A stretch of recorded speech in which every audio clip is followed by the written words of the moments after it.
Also, oops, okay. Sorry, what a great start of the... I'm starting with Flynn's because I need to do polearms only quick. So if you're a VOD watcher, I apologize. Also, I just realized I still have the YouTube chat. I have the YouTube chat overlay with the Twitch chat because I did my stream yesterday only on YouTube. Which, you know what? No offense, Twitch. It was nice having a reprieve from not having to pay attention to Twitch chat. Nefer sees... What the... Why did automod... Why did automod this? Nefer C0R1 came home and a 20 pity Nefer came on my main. Okay, yeah, I gotta go tweak automod. What the It had a little tag on it saying like automod smart beta, which yeah, okay. Anyways. Oh boy, Twitch automod is both useful and also 90% of the time just flags things that don't make sense to play.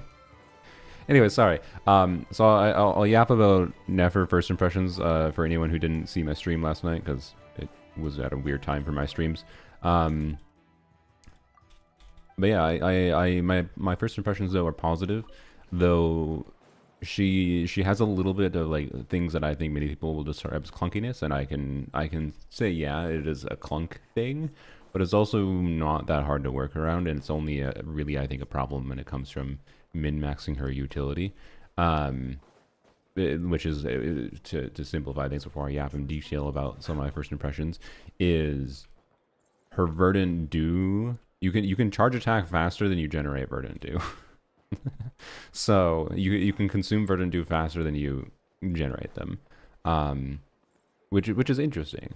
But overall, she feels not like a character. I expected her to feel not like a character that was, you know, limited in the same like Flynn's is, you know, you can do X amount of mini bursts per rotation, and like there's minor nuances to like optimizing your rotation still with that. Flynn's is really rigid in his utility, but still offers surprising amount of like optimization potential when you're trying to like do difficult game or do difficult content with Obsidian. But Nefer is like fundamentally different feeling compared to Flynn's, in a way that's much more appealing to me. So, you know, she's not going to be for everyone, is my impression. And you can get a feel in the trial for like her dash cancels and jump cancels work too, by the way, if you need to conserve stamina. Dash cancels are just faster. So yeah. Lanyan trivializes the new boss and helps exploit it to get it in to infuse the element DPS you can use. I didn't think about that. Yeah, the new boss is weird. We'll see. Oh yeah, I forgot you got things from that. Maybe should have done that. Well, no, it would have taken too long. Anyways, so we're just gonna finish me the dailies and poems only here quick. I think I'm gonna craft a circlet for Flynn's, which will probably not pay off, but I think it's worth trying. So yeah, she's very fun to play. Yeah, I like her a lot. I really like her a lot. So yeah. All right, Brown. Does she have a good amount of tech? I think yes, but her tech is like, it's not the same as like Skirk. I don't know. It's hard to place exactly why this is, other than like, I don't know. Sack frags opens up some weirdness, but the big limiter for her utility actually comes down, I think, to her verdant do generation. Yeah, she ends up feeling very, very dynamic in combat, and I really, really like that. But yeah, just came to say I didn't win the $50 top up. Yeah, sorry, Untold 10. But yeah, the reason I was so confident about that before was because of the fact that like the reason we learned that was from the live data version of the game. Like as soon as the preload data became available, then the HomDG Cat was able to data mine that information from the game's code.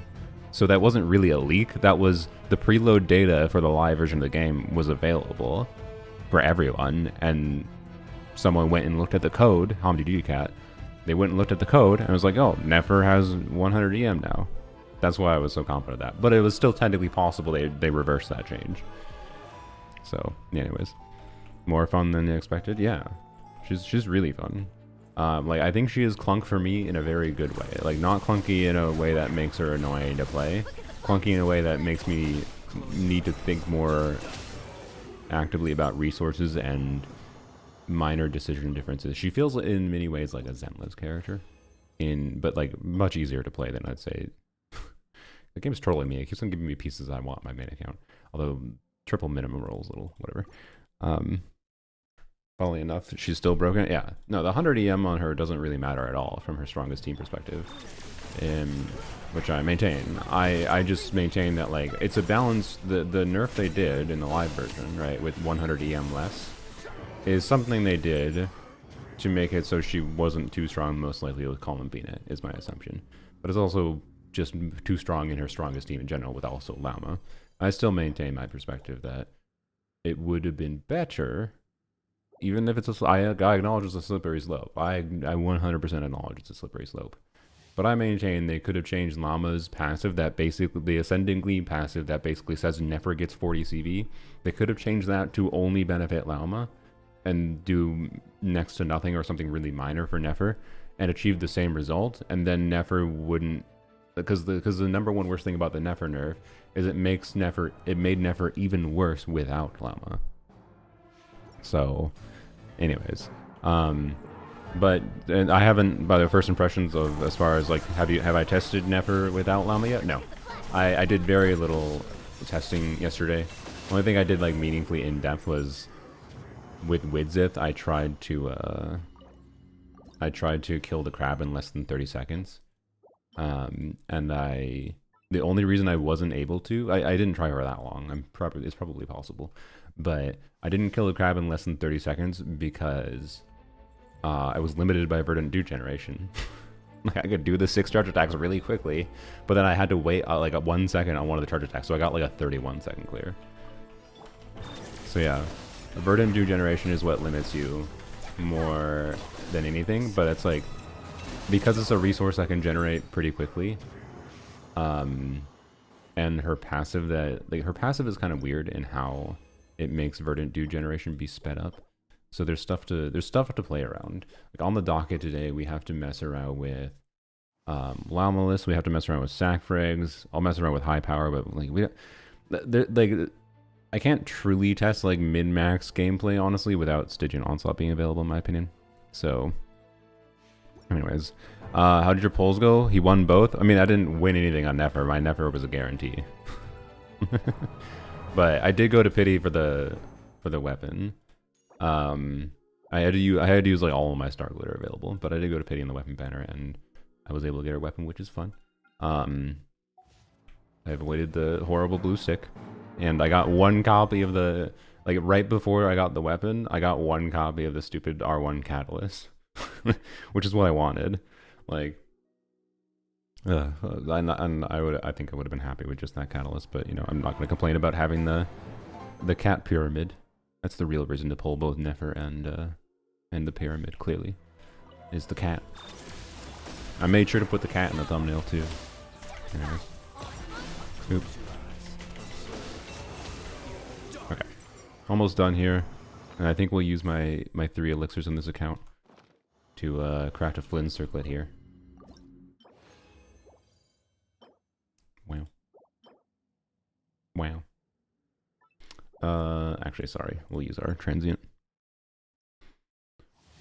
Stygian is the only challenging content now. I mean, it's not the only challenging content, but it's the content that actually is difficult enough to necessitate sustained, really good gameplay. Like, really good gameplay for Nefer. Like, the hardest, the chamber that takes the longest with Nefer is for the current Abyss, is side 2, because it doesn't have any buffs, that Omega buffer, is side 2 and this is EMER. Side 2 and then doing the Fatui, because it's shield. Like, you can optimize like your gameplay against the shield. And yeah, how did Nefer feel about the shield? She felt fine. She felt good. She very much can deal with side 2 without a problem. I mean, she obviously, you only need 40k DPS to get through the wild hunt. So, yeah. Anyways, I think a lot of people are gonna probably prefer. Sorry, my brain. I think a lot of people are gonna prefer. I have to wait. I can't teleport there yet. We're gonna go to the lighthouse to craft a flint circlet. I think a lot of people might end up preferring Hydra units that aren't Ino with her, which is again yet another sign of like Columbina being a supportive R&D unit. But it's like the convenience of just having a Hydra application that just has long sustained uptime. Like I think a lot of people are gonna like Farina with her on a not having to think about your Hydra application and verdant dew generation level, because you can just like start with Farina and get verdant dew going right away, right? EM debuff hurts because it happened last minute and everything was done. I mean, I agree. I agree that it hurts. That's part of why I said before, I think the nerf doesn't matter for her strongest team. I didn't realize the quest was going to trigger automatically. God damn it. I just wanted to go to the top of the lighthouse. Crap, okay. This is unintended stall content. I apologize. Apparently this is becoming a Flint stream. It was a panic nerf after skilled people used her. Yeah, and I think it's fine. I think it really doesn't matter that much. This is a Flint's quest. Yeah, I'm aware. I've done it on my main account. That is correct. By the way, I did buy the extra overpriced battle pass because, you know, 5 fragile resin and a feather should let me finish leveling up Nefer's signature weapon for today. And I think I might be able to finish leveling the R1 of the catalyst, the weapon banner catalyst. I only got R1. So I'll be able to test that too, hopefully. My Mora might be a little bit limited, but by the way, the buffs, holy hell, the buffs. Like, they're probably going to change things in the beta. Like, Razor's probably a bit too strong, but I actually think Razor stay where he's at. The Razor right now seems to be better than Razor C6 right now seems to be better than Raiden. C0, that is. Which is, you know what? I think 4-star DPSs should be 5-star power level. I think that's where Razor should be. It might be a hot take because it feels bad that Razor might be better than Raiden. But anyways, 100 EM nerf doesn't matter. Yeah. Sorry, I missed everything. If 100 EM nerf doesn't matter, artifact main set and sub rolls doesn't matter too. I mean, they don't oftentimes. I think you're arguing. Okay, you know, I'm sorry. I'm just gonna finish this because you know what? We're crafting a flint circlet here, and we gotta have the lighthouse lit up to craft the flint circlet. At the end of the day, Raiden is a driver. Yeah, but they should still probably not have made Raiden as weak as she is. So, anyways, like yeah, what's funny is on Nefer with her strongest team, she's so hyper carry. Like she's doing so much of the team's damage. She's like the most hyper carry a hyper carry could ever be. Where in hyper carry, like definition would be like a character that's doing the vast majority of the team's damage. Like all the damage is basically their damage. That's basically what Nefer is. So individual roles and stats have an exaggerated effect on her. Yes, like 100 EM loss on her is meaningful, but it doesn't really matter, I think. And again, I think it's because Columbine is going to Omega buff her. Like, I don't know. For anyone that cares about her maximum team DPS performance, they probably have Llama already, and they're probably going to pull Columbina for her in the future, right? So, I don't know. I really don't think it matters on initial testing with her, especially. But again, the one context I think where it might matter is for the people that end up wanting to play Nefer because she seems fun or whatever, but don't have Llama right now. We don't know how good Nefer will be with Columbina and no Llama right now. So, yeah. But that's one of the main things to test today, is how will Llama feel? How will Nefer feel without Llama? I know not. Okay, I don't think this takes too long, right?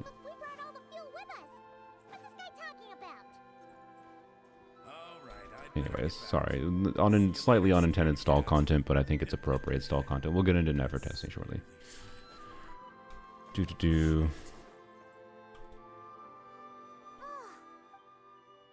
How do you even get C6 Razor nowadays? I mean, yeah, I don't know. I got him a long time ago. I don't know. Who knows what banner at this point, but... Okay. Lighthouse is on. Do I still have to... Oh, this has combat with it, doesn't... Oh my god. This is like the longest one of these quests for unlocking the things. Okay.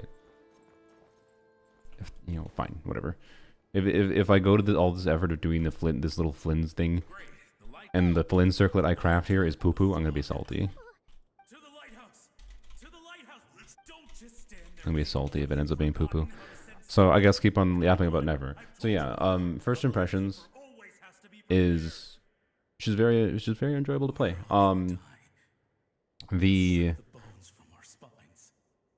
It definitely makes sense. When they changed in beta, she had a passive that was basically useless, and they changed that passive to faster verdant dew generation. It absolutely makes sense that they did that, because I imagine without the faster verdant dew generation passive, she would even have problems if you just held charge. Like, her very simple gameplay is just skill, hold charge attack, let the 3 charge attacks come out, skill, hold 3 charge attacks again. But then you can dash cancel or jump cancel. Basically, almost as soon as the charge attack starts to hit. It is possible to dash cancel too early, which I think is a good thing, because again, it doesn't mean you're just dash canceling as soon as possible, and then you get your damage out faster. If you dash cancel too early, you will use up stamina and you will cancel your charge attack, and it will not do any damage. You won't consume any verdant dew, but you are wasting time. It's obviously a damage downgrade if you do that. So I think it's a good thing. It makes her feel really, really engaging to play to me. It's not going to be for everyone, but her damage performance without doing that is still going to be pretty good, right? Although it's probably, again, the lower investment you go, the more, and depending on what content you're playing in, the lower investment go, the more you might end up wanting to, frick. What was the... the lower investment you go, the more you might want to optimize our gameplay. So it'll be interesting to see. So we'll test some non cry teams, like, but I think... Oh, frick. You know what we're gonna have to do? I'm gonna have to go... I forgot I had C6, I know. It doesn't really make sense to test Llama without... Sorry, god dang it. Test...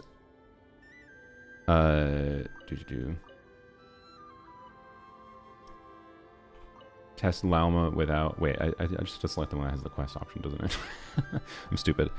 I need to test Nefer without Llama with Ino, but I need to like factor in not having C6 Ino, because I do have C6 Ino, which is a probably non-negligible upgrade, because people probably don't have that. So I need to factor that in, but we can try to figure out how to do that. I imagine I can just change one of my artifacts around. Yeah, I have to do this one. I was dumb. I was yapping. So spec from the domain for Goodwill. Don't have a set for Nefer. She's on Wander set for now. Yeah, I'm tempted to craft an onset EM goblet for her, but I don't know if it'll actually do anything. It's very much high risk, high reward, and I might end up... I have 4 elixirs. I might want to shift Arlecchino over to 4-piece Whimsy to free up some of my Gladiator artifacts instead, so I don't know. I'm going to hold off for using my elixirs for now, at least until I see how my circlet rerolls. So I'm going to reroll my Nefer circlet one more time at least. A whole hope, and when they saw... It was pretty scary. I sensed it up until...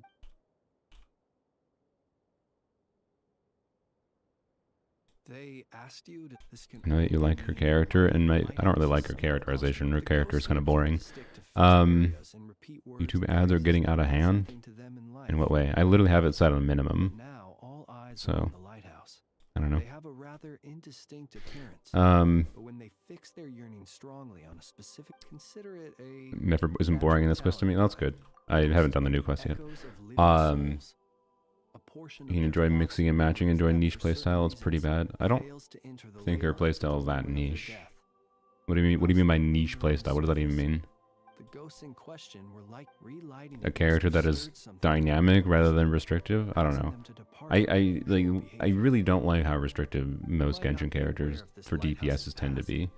But it's like fine when they have enjoyable skill optimization. Like Kanish is much more enjoyable to me trying to get 5 skills out. But yeah, don't spoil story peoples. But alas, according to our just generally? that Okay. conflict cost the island 90% Random of ads in the its comment population box each tends to year. show up recently. Really? The star Shina of that Wonderful. time- A what? Indeed. C1 Farina better than C1 Ino for Flynn's and Nefer?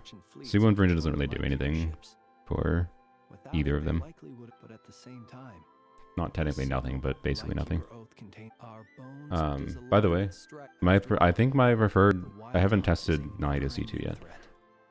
but I actually do think my preferred last slot You feel you unwittingly did for something wrong. Nefer teams right now No, I don't think so. is Nilu on Some of key. the memories of people that But I once do were have C1 Nilu, which might matter may because it's have like a little bit of shared extra those hydro memories, application. but that is all they know. Um, Still, I can see that you're And concerned key of about cautious that. suit obviously matters. Truthfully, And also that yes. creates a situation where you don't have sustain. So if you are going to try to do Nilu with the last slot, if you're going to do Llama, Nefer, Nilu, you probably want to do like Kokomi or maybe Barbara instead. Oh my god, how long is this quest? Jesus Christ. I thought this was shorter. Whatever. This better freaking earn me a good circler for Flans. I'm going to be salty if it doesn't. It better be 4-line. 4-line crit rate attack percent is what we're crafting with the crit damage Have circlet. reinforcements arrived? You have to understand. Better that be a it's so 4-liner. hard to read. How about this? We're putting effort into doing this Flint's quest. We get a good circle out of it, so I can basically perfect my build. Help is on. Anyways, so yeah, and by the way, I haven't tested with Sapwood Blade. Oh wait, that's actually one of the main ways. I forgot what it's called, but the Claymore equivalent. Like when you're playing Ino with Nefer, you should use like the Claymore from Sumeru that gives 120 EM. I didn't actually test with that yet, which is fine. But that, now that I think about it, that 120 EM leaf is probably going to be similar to what C6 Ino does. So we'll have to go run the numbers before when we actually start testing Ino. So Nefer or Llama-less Nefer. Just with Ino, we will. I'll go run the numbers real quick and see if C6 Ino is equivalent to the 120 EM buff from the leaf. That ought to have been. They will recall. Does Yehoda heal? Because that means a Nefa-less Flynn's teams have better sustain options. Yes, she does. But right from the phrasing of Yehoda C6, or C6 doesn't even buff Nefer, by the way. So you know. Again, viewing the world, the sorrow and if it were up to Can I be free? I want to do Nefer things, bruh. So, personally, I do My take god, time to okay. remember- I regret saying I would do this, but I'll just be honest, but Now, because I've already look done this upon before. my flame and wander no longer. Return to your This is graves so long for an with the rest unlocking a of sigil these. turn-in quest. 6 feet I understand why they did it this way, slumber but it's in just your like wild homeland. it's not what I wanted to do. Dreams Use stacks, sapwood weapons? No. ley lines. The Sumeru leaf spawn thing is only 1 leaf on the ground. Some of their So, memories and thoughts if you have Kuki on sapwood blade, you would put Ino on Unfortunately, like I 5 do or not something, know for most of- example. At the very many of the ghosts on this island may have, but if you're in the mood to Free keep me. some, it would be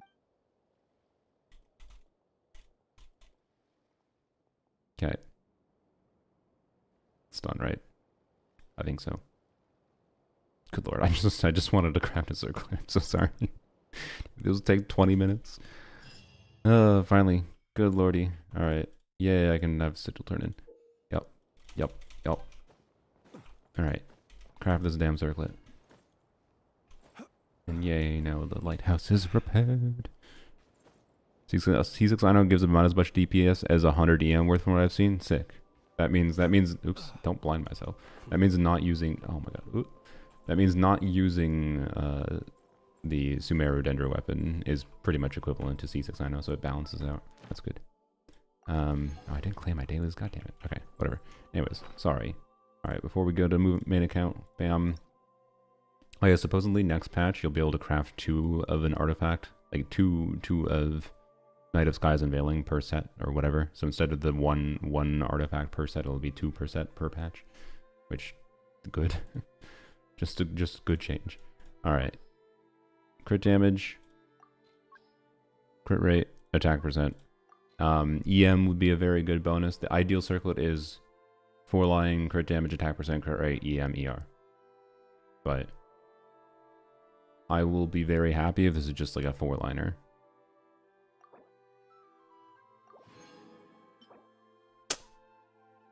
Okay. Okay. I have zero hope with this circlet anymore.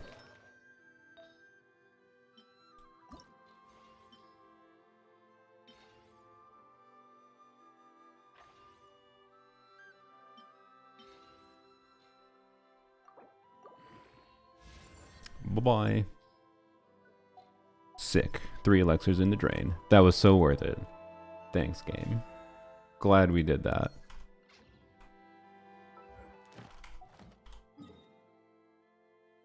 It's not worth rerolling, by the way. I would only consider rerolling a 4-liner. Do you suggest using Sanctifying Elixirs? Why the hell wouldn't you? They literally are like the #1 thing they put in this game that helps make it way less cringe to build characters. Rerollers are shit garbage compared to the value of elixirs, in my opinion.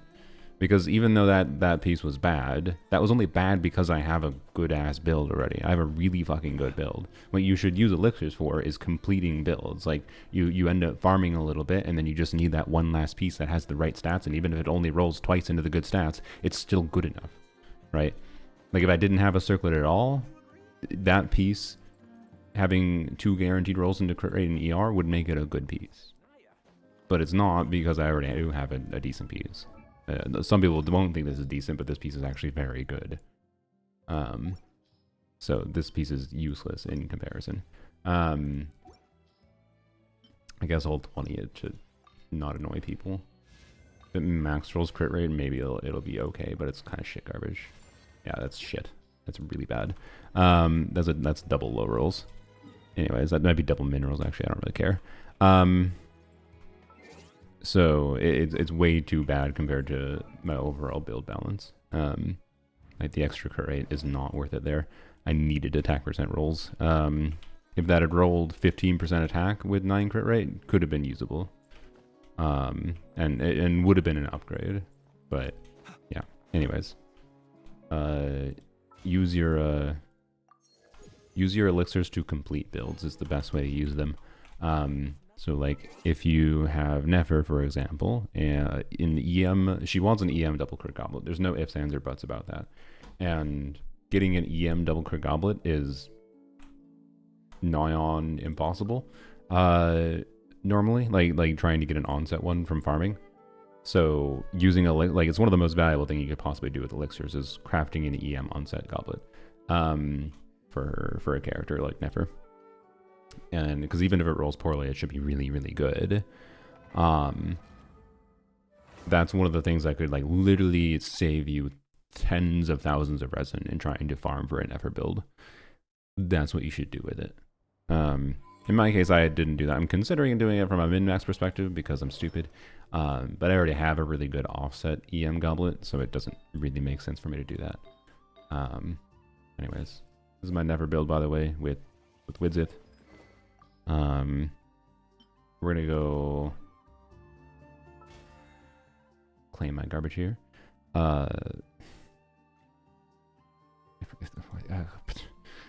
Okay, I should look up like what a character. Or, you know, sorry, the buff characters, Razor, Mona, a bit of a mushrooms. Yeah, you know what? Let's take those. But yes, I committed the sin of buying the extra battle pass. I haven't done any top-ups to acquire additional characters. But I wanted the resin.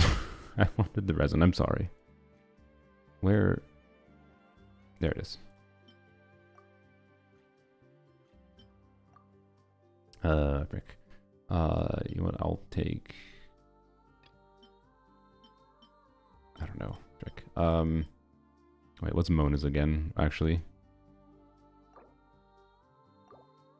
Frick. I think mode is freedom. I'm gonna look it up, so I don't have to exit the damn UI. Yeah, Mona is the main character. I will probably work on this patch.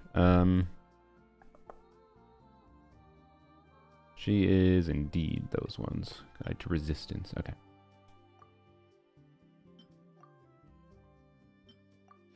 Bam. All right. Sick. Yeah, I wanted to be able to finish leveling weapons for her. So sorry, I committed a sin for the purpose of testing properly today. Well, how exciting. You know what, I want to check quick. What was my pity at for both of these? Because I know I ended up doing single pulls to get to pity. 40, 45, 50, 55, 60, 65, 68. Okay, that's meh. Not great. That's like 5 into pity. Alright,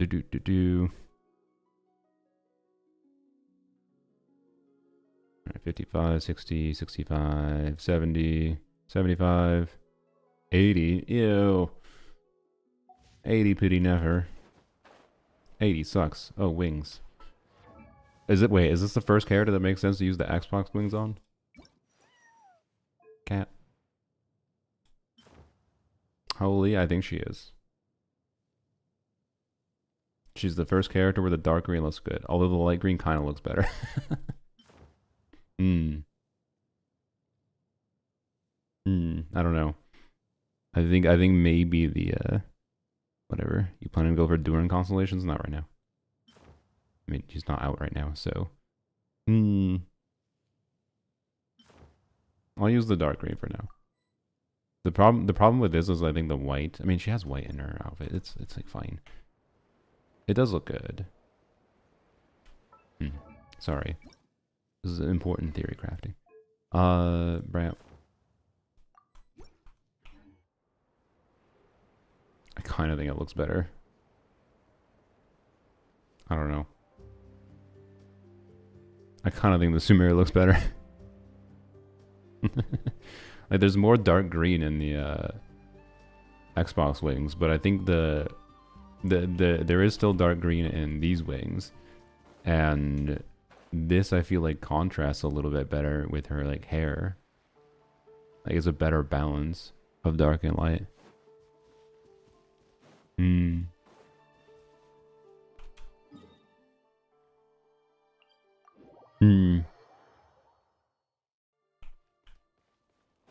Do one last comparison, sorry. Oh yeah, you know what? Minor complaint, she doesn't have any exploration utility. Oh well. Such is life.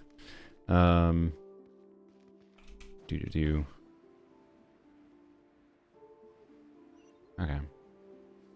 Yep.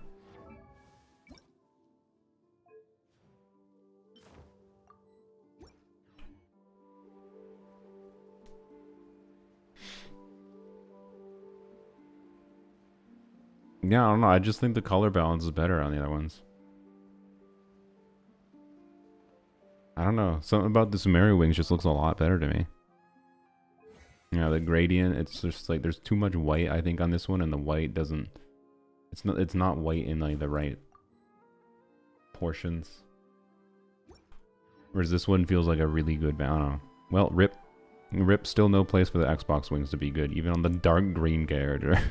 Do you have C2 Nilu? Not yet. No. I think Nilu is a good unit for her regardless, but the only problem is if you're using Ino for her, you're doing a sustainless team, which means you're putting Proto Amber on Llama most likely. So yeah. How does Nilu synergize? 2 ways. I gotta go double check actually. So one, key of conscious unit. Nilu is probably not worth using if you don't have key. Like, I do think it takes some additional relevance, right? But she also gives 100 EM from this, and I think there's people that are assuming this doesn't apply to Nefer, but she doesn't actually turn off blooms until you press her skill. So I think usually you will have this 100 EM buff. So we can go demonstrate.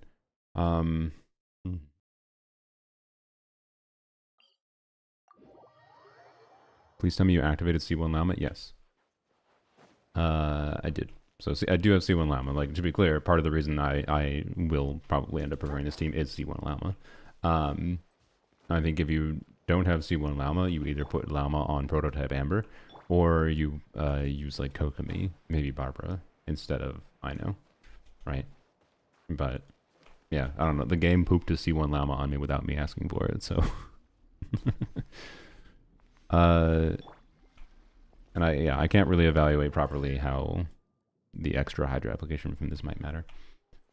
But anyways, so what we want to check, so we should have, we don't need Wizard buff, but frick. Okay, I want the Wizard buff to go away. We're just gonna wait for the Wizard buff to go away. What we want to see is what's the total EM buffing. We got to calc what the EM buffing is. I feel like your Hydra, your HP is lower than it was in Abyss yesterday. I think that increases your HP in practice, does it? I don't think so. By the way, my artifact aside for her, like I can get more HP. I have no HP. Well, no, sorry, I have 2. I have very little HP substats. So my Nilu build could definitely be improved. I should totally level this, because additional 1000 HP, but it's all min-maxy stuff. I don't think matters that much. This is R2 key. Refines on key aren't that significant, but they're not doing nothing. So anyways, let's run the numbers on this quick. 65k times 0.25 the character's HP, so times 0.0025. That's 162 EM. We'll just say 163. Plus Nefer's own self EM buff that triggers when you start doing her skill. Yeah, you have to have 3 stacks. Yeah, so plus 100 there. Plus instructors. Plus C1 Ino. Plus Serenade. Okay. Any other EM buff sources I'm forgetting? Like that show up in the stat screen, not EM equivalent buffs like Ino C6. Yeah, we have 682 at a baseline, so 583 plus 682 is 1265 EM. Without Wizard buff, I'm going to purposely not, I don't want to get the Wizard 3 buff here. So we're at 1265 EM before the Nilu 100 EM passive from this, which requires being hit by Dendro attacks, aka taking Dendro core damage. But my thinking is we should usually take Dendro core damage before we press skill on Nefer when we swap into her, and then we will get the 100 EM buff. So if we can, the goal is to hopefully get that EM buff without having to think about it, right? So I should be at a total of 1365 EM, or very close to it. It might be very slightly different by like 1 or 2 EM because of like key of caution suit and whatever. So I doubt instructors will be viable on Ino. Why? I mean, you can do instructors on Nilu instead if you want. Ino C1. I added Ino C1. So yeah. Anyways, Ino is on Fab, by the way. We don't have the Claymore on her right now. Doot. Oops, I did whatever. Doesn't matter. We have key buff. Yep. Okay. Fab. Ow. Do this. I didn't really need to do that, but whatever. Bam. Okay.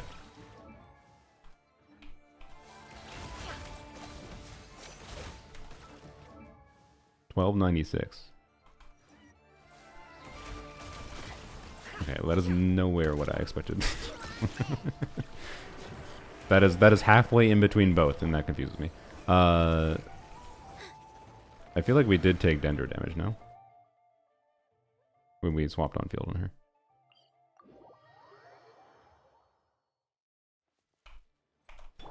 I'm gonna not use Llama Burst next. I don't think Llama Burst does anything.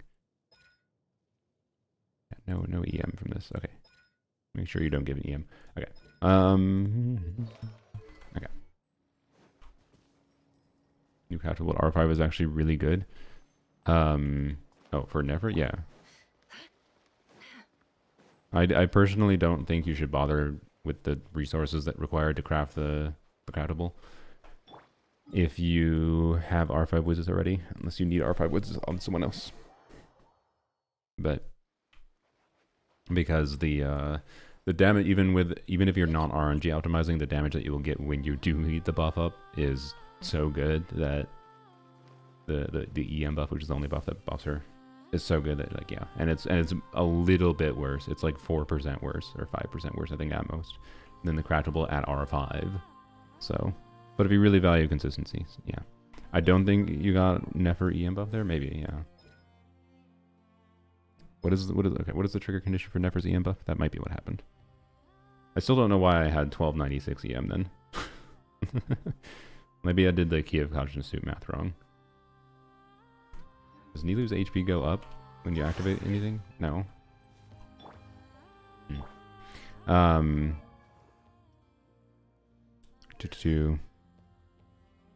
What EM did you expect? I expected 1265 before.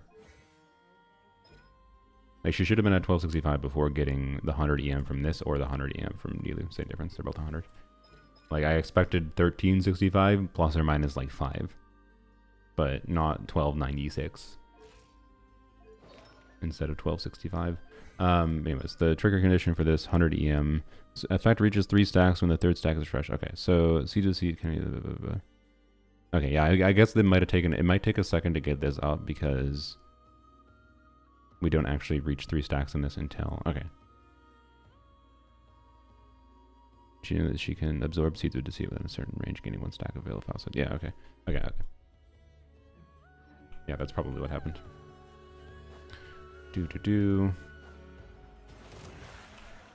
What? Oh, cooldown. Whoop. Waiting on cooldown. No. No.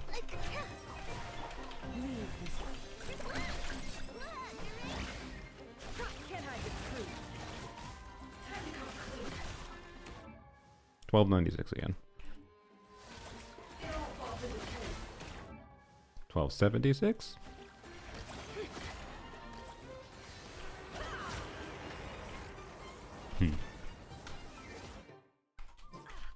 Don't kill me. Yeah, maybe we aren't getting the Nilu passive buff. I feel like there we should have had 3 stacks of the thing, right?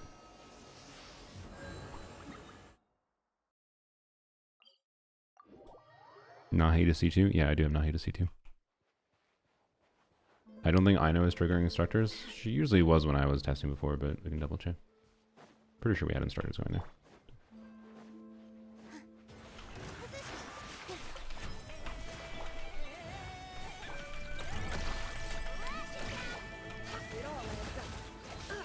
No. Oh my god, can I charge attack? Stop it. Stop interrupting me! Oh frick, we got Wids' buff. God damn it. What is 1756 minus 480? 1276 again. Okay. Okay. Maybe some of the value I was seeing from Nilu was just having double hydro, really. Because I do think double hydro. Oh god damn it. I do think double hydro increases her consistency to a not insignificant degree. Dendro resonance? You're right. You're right. That explains the 30 EM. I forgot about Dendro resonance.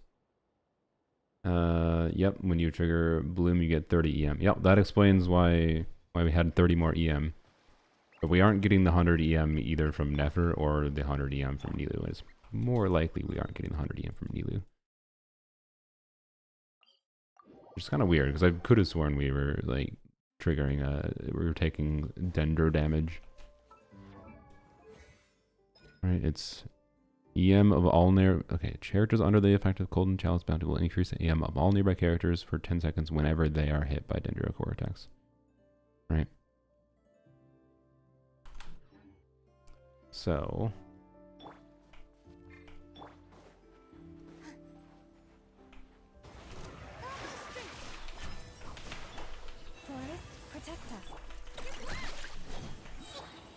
Yeah, see, like, we took Dendro core damage there.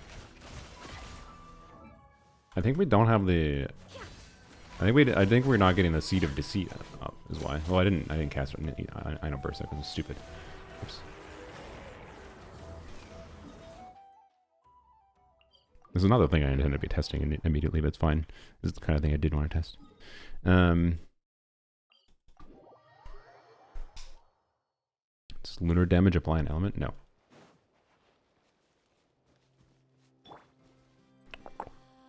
I mean, well, sorry. If your direct lunar damage is talent damage, so yes.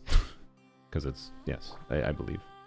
Actually, I'm not 100% certain. I'm not 100% certain what her ICD is for her direct lunar talent damage hits. But she has non-lunar talent, the non-purely elemental scaling, like this 44% attack plus EM scaling damage is non-lunar bloom damage. It's just normal Dendro damage.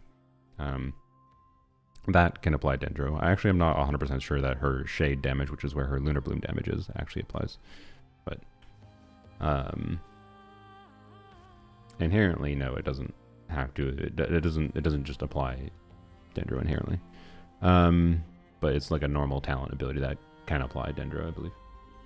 So I just don't know what the ICD is.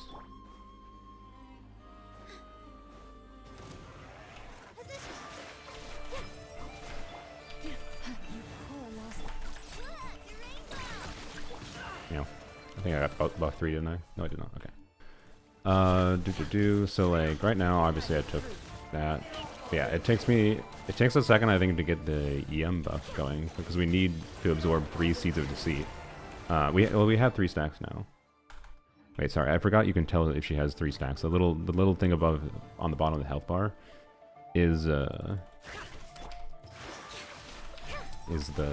Seeds of Deceit.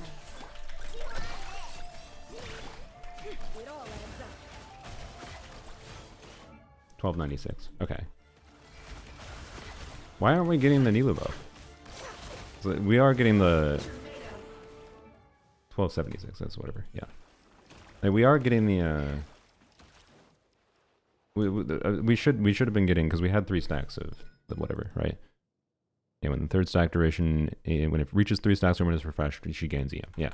So we should have the EM. Like we have the EM from her right now, but then it just went away. So now we don't have the 100 EM from her thing. Need to get hit by Dendro? Yeah, I was purposely waiting a little bit though, to get hit by Dendro, and we still weren't triggering it. So I don't know why the hell we're not actually triggering it.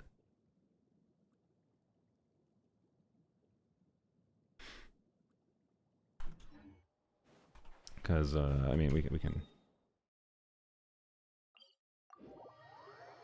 Instructor buff is running out by the time she gets full stacks. I don't think it was because we were at. Maybe it was when we had 1276. Let's just verify though. We can verify this. This is a very simple way. Just by doing this, and then this. Right? That's Dendro damage. She has 1076 EM. We should have no Serenade buff. This should just be key buff. Yeah, no EM. We don't have any stacks of whatever.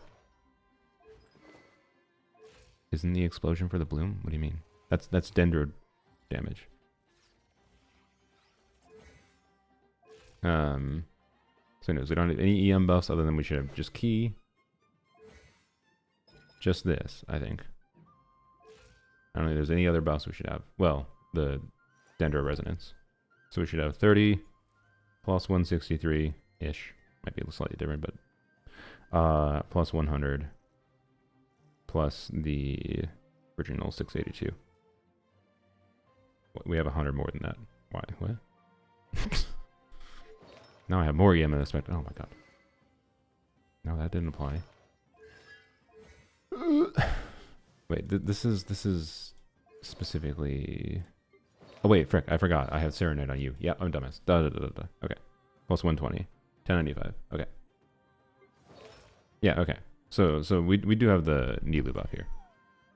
So I think it was just inconsistency with the timing of triggering this. So that is a downside to Nilu, because Nilu causes the bloom cores to explode, which means we don't immediately start with this buff up. It takes a little bit longer to get this buff up, which is interesting. So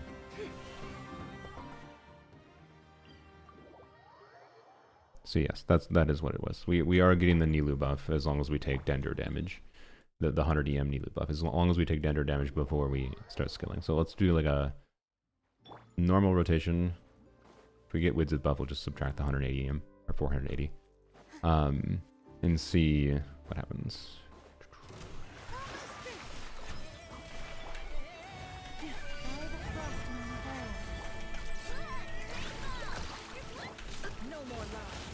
Oop, oh, come on, please. Stop interrupting me right before I... It's dead. Yeah, with 1276. So some buffs are just expiring at some point there. That's all it really is. Okay. Second rotation, there should be no cores. What do you mean? If we're not in this skill state, there is you have to be in the Nefer skill state to turn off the bloom core generation to get them for the cores to be converted for her. So that issue should probably happen relatively consistently. So anyways, it's interesting then. So like this is both up sometimes, but also it causes potential problems with when you get the 100 EM from this up. So it's kind of up and not up then at the same time. In a weird way is kind of what the result of that is. So again, my conclusion I think is the same then. Nilu is probably only really worth using with Key of Kajna suit. And again, it's weird because for most people, you probably don't have C1 Llama, and this would mean you have to use Prototype Amber on Llama, which is going to slightly lower your buffing potential for her burst. But honestly, like I don't... Well, I mean, it is going to... I mean, Proto Amber is going to be 200 EM less, right? Than this weapon. I don't think there's that much loss in buff for having a healing on your team. So for me personally, I think Proto Amber would be enough most of the time. So I don't know. I think it's a consideration if you have Key Nilu. It's worth testing, but we're gonna have to test more. Nilu is much better at triggering Key consistently than like Farina. And you might be like, what are you talking about? Farina is really good at triggering Key, but Farina's summons have to hit. And the reason Farina is normally consistent at triggering Key is because you do E on Farina and then burst. And in the time it takes for the burst animation to finish, her summons hit the enemy, like during your burst animation. And you get 3 stacks during her burst animation. If you're playing Farina with Nefer, you're just doing E and then swapping off, and you aren't getting max stacks of this unless you're purposely waiting. And that's not ideal. So... I actually don't think Key on Farina is going to be very good. I guess I can demonstrate that. Also, Nilu ascends with HP, so she can get a little bit more value out of it. Does Nilu have higher base HP than Farina? Base HP 15,307.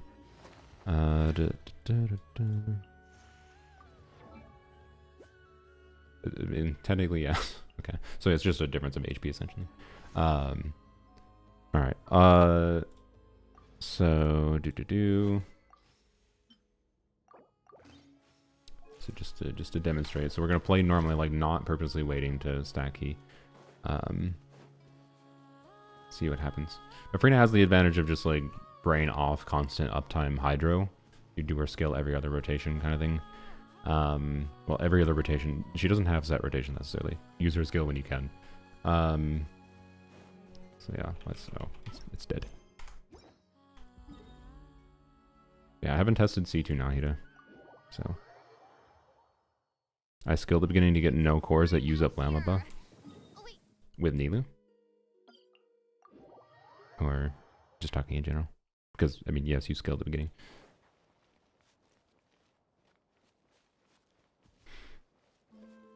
Why have so much investment in Chaska? She can't clear anything. It's probably down to your teammates. But also Chaska's a little weird. Alright, so yeah, we're just going to E.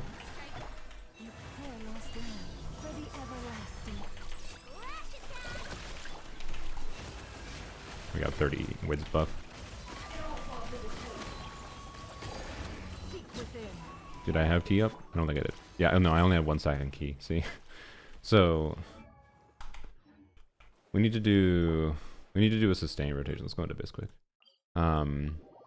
We need to do a sustain rotation and see if, because I think there is definitely potential for, because key stacks last 20 seconds.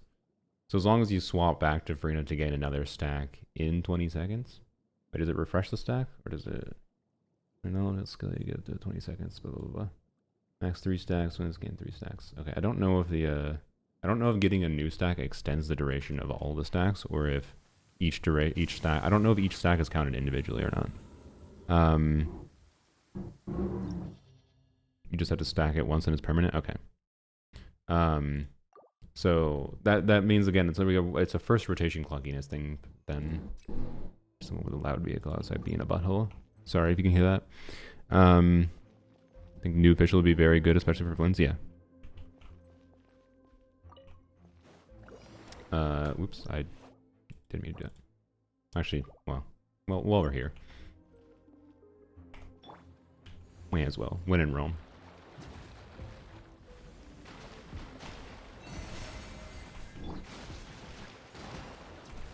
Oh, I didn't burst on. Oops.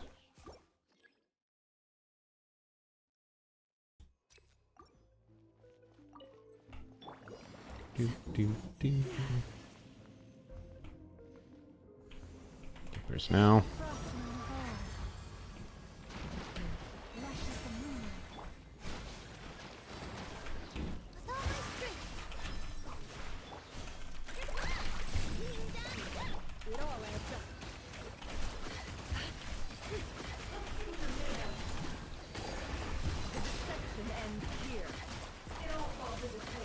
We didn't get the EM buff from Wizard. I gotta show you Wizard the EM buff. What happens?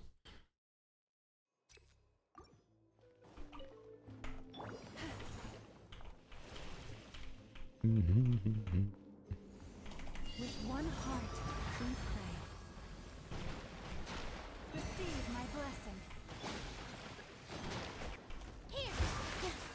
Oop, shit. God damn it. That's bad. Actually, might not actually matter. You can definitely get away with, since we're doing double hydro, we can definitely get away with not doing Nilu's ring. I think it is better to do it though than not to do it.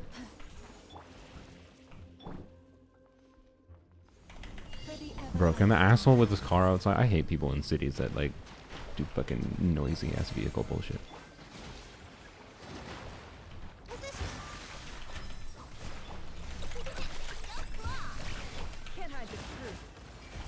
I don't think we got it. No, we didn't. See, we're running out of so yeah, I had to wait for verdant to do there. That's why, like, if you're doing dash cancels, you should probably either do a burst, or in this case, I think I should switch back to Ino and do another Ino E, and then switch back before I do another skill, because verdant do takes time to generate. Okay, I wanna get Wizard buff up though. I wanna get the 1 and 3.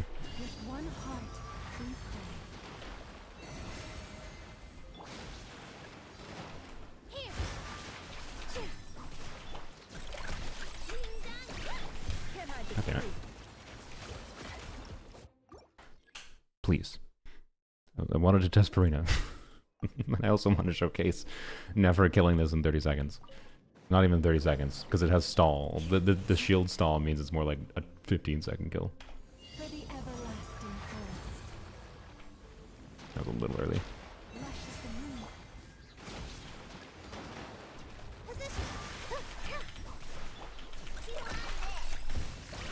Got the right one. Oh, you okay? Oh. Your cooldown, your thing was still on cooldown, so I couldn't. Oh my gosh. Okay. Well, I should have bursted, I guess, instead. Oh well. I flubbed. I flubbed. It's fine. Oh well. You got the point. It was almost dead in 30 seconds. All right. No. Reconfigure. Okay, we're gonna go test key on Farina. Dude. Oops. Oh yeah, I did test, by the way, level 90 Nefer to verify that, because this is an annoying ass inconsistency with like direct lunar bloom versus direct lunar charge damage. I know for a fact that direct lunar charge damage, so like a Nefa's talent, passive talent, or Flynn's talent damage, does gain value from level 90, and you should level 90 them. Nefer gains like 0 damage from level 90. Like the only reason to level her up at all, technically, is so that you can level her talents and then also get the crit damage Ascension. That's literally the only reason to level her. But and she is like, in some levels, I think she's probably the strongest level 1 character in the game. So, anyways, you level her just for talents. So if you aren't gonna level her talents past 8, by the way, there's no reason really to do her final Ascension other than that little bit of crit damage. So yeah, which is funny, but yeah, it's something to be aware of. I tested it so you didn't have to. I also wanted her to appear higher in the list because I didn't want to have to scroll down for her, which is stupid, but yeah, that is just me. But in general, like, it is not worth the resources to level 90 her at all. Keep her at 80 out of 90, unless you are like me and you want her higher in the list. Because you have too many 5-star characters at level 90 already. Anyways, throw I know in here. Same reason I'm probably gonna level 90 I know eventually. Oh boy. Against this, we're not gonna trigger the EM buff or whatever. Level 100 also does 0 damage more. Yeah. Crit rate, crit damage. Well. Okay. So you wait for summons to hit. Yeah, and then you do shiz. We're not gonna have EM buff here. Can't hide the truth. Seek within. It all adds up. Yeah, so you had to wait a little bit for a charge attack there. And then switch to Farina. You keep up key, I believe. Wait, the seeds do stay off. What? I thought the seeds were only supposed to stay off if you were in her skill state. I didn't notice that yesterday. Really? Why is that? But okay, so you can do that where you just wait a second, right, with Farina to stack key, which is fine. First rotation clunkiness is not the end of the world, generally speaking. It's possible it could end up mattering more in Stygian Onslaught. It doesn't really matter here. I said it is tab skill? What do you mean? It's 15 seconds after using the skill. Okay, it's a thing up for 15 seconds. My bad. My bad. Well, that's interesting. So yeah, I guess that means Nilou is only a first rotation problem too, most likely. Well, no, it also means... Yeah, okay. So the Nilou 100 DM isn't up for sustained. Okay. So yeah, Nilou is only worth using with key. Most likely. And I think Nilou versus Farina, if you have Key of Conscience Suit, Nilou versus Farina here. I mean, Nilou should be better, no? Because she should be faster at executing key buff. Right? And also she has AoE Hydra that follows your character around versus Farina's single target. Well, that doesn't really matter, I guess. I don't know. Anyways, I like Nilou more here than Farina. And I think a lot of people might like Nilou if you have Key. Like Key Farina versus Key Nilou. I think Nilou is more preferable. Other than the fact that Farina has the advantage of being able to turn on healing mode, but she also has the disadvantage of putting your characters at half HP. So, right? But she has the advantage of just having Hydra going constantly more often. But anyway, so we're going to... is why I tapped Nefer skill at the beginning. I think you... So, actually that's one takeaway as I had yesterday, even. So one thing I was thinking might be possible with like Nefer's faster verdant regeneration. I think it is possible to make sense of doing this at certain times, but Llama Hold E consumes your verdant due to do like Llama's big instance of damage, and you can build damage on Llama, right? And I have the ability. I could go and put Llama on 4-piece Serenade, and I have pretty good Serenade artifacts to actually make Llama do meaningful damage. And that could be valuable, except generally speaking, I don't think you want to do Holy and Llama, because starting Nefer, like consuming your verdant do stacks and then going to Nefer, means you're probably going to run into the issue immediately of having to wait for verdant do stacks to generate to be able to do a charge attack on Nefer. Kind of like I'm having happen, but I have that happen towards the end of when I'm doing Nefer's rotation. So, yeah. See when Llama so useful, no circle impact with IO. Yeah. So anyways, what we're gonna do now though is I wanna see if I can stack Key of Caution Suit up across multiple rotations without purposely having to wait in the first rotation. So I'm just gonna E. That's one stack. Immediately switch off. Bap. It all adds up. I will do this. No more lies. Do I have max stacks? No, I only have one stack still. Okay. Yeah, I think you have to wait. So what I tried to do there is I tried to swap to Freyna after the skill because we potentially wanted to wait for a little tiny bit of you wanted to wait a tiny bit for a verdant dew generation anyways, because I can do the charge attack so fast that you just have to wait up anyways. So there's time to either swap to Ino to do an extra Ino E. But I think Ino's E actually timing didn't line up properly for that. So which is funny. If I'm going from Ino into Nefer. So that kind of might mean instructors on the other unit might be better. To give more flexibility for when to use Ino. And I think a lot of people might end up using Serenade Ino anyways, but I think a lot of people won't even freaking use instructors for Nefer teams because they're being silly, but yeah, anyways. Waiting is only first rotation, everything goes right. Yeah, I know. I'm just testing. I want to see if you can do... If you can get the stacks without having to do a wait rotation. It all adds up. Right. No more. Yeah, man. Freena's variable freaking timings. Did I not skill there? But I don't know where to skill. Yeah, we didn't. Yeah, we didn't. We only had 2 stacks. So like I was able to get a second stack there, but not 3 stacks. The timing is awkward. So yeah, I think it means you just let summons hit, bam, and then you can switch off. Right. It's not that long. You have to be aware of it. It's not really fundamentally different than how Nilu has to take a little bit of extra time with doing her skill and whatever. Deception ends here. It all adds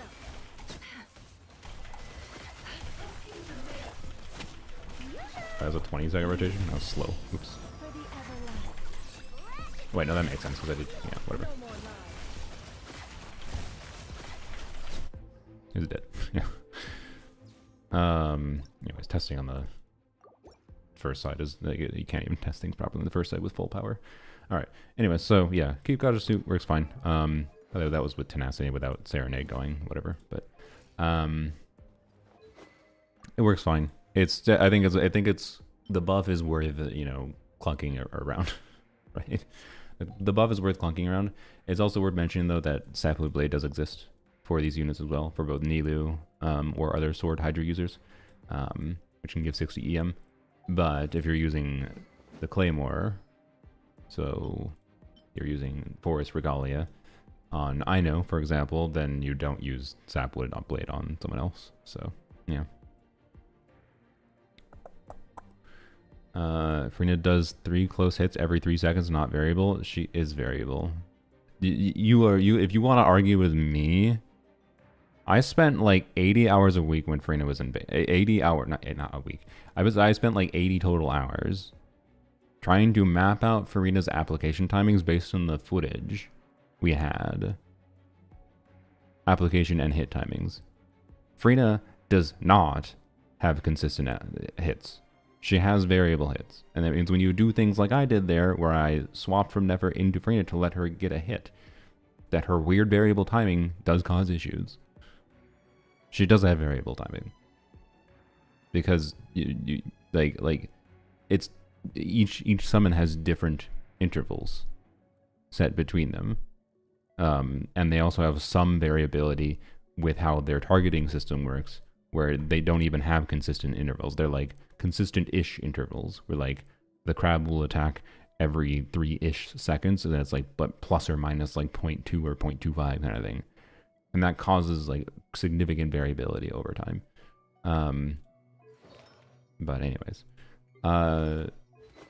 and it matters much more for when her her actual application happens than it matters for something like Key of Conscience Suit, generally speaking. But no, the solution for Key of Conscience Suit is just press E on her and let her summons hit before you swap off of her. Thoughts on Yelan with Nefer? I haven't tried. But why is my question. Sorry. I don't really know why you would play Yelan with Nefer other than you like Yelan and you want to, I guess. Which, if so, yeah. I mean, well, wait. There is one reason to use Yelan. Which is Elegy. As far as like 5-star weapon baloney goes. And so Elegy does exist, which matters. 100 EM buff. But I don't know, we can show the, I don't need to show the performance with whatever. The problem is primarily, again, you could use Yelan instead of Ino, right? And then do whatever in the last slot, so you can figure something out for yourself for defensive utility. You don't have to play this exact team, but I just want to show the issue with doing normal attacks, I believe, is I don't think we are, so if we do normal Nefer gameplay, notice what we're not triggering. Right, because their charge attack input, a lot of character charge attacks inputs do count as doing a normal attack before they do a charge attack, right? Never's is not, and she would feel much worse to play if she did count as a normal attack input, in my opinion. But it does make her a little bit weirder, so it means you have to do that. It means you have to do a normal attack before like holding on her charge attack. So you have to do like that. Oops. That was really awkward. It's really awkward to do. So, I think that makes her feel really awkward to play, but you can do it if you want, and you have a really invested Alon.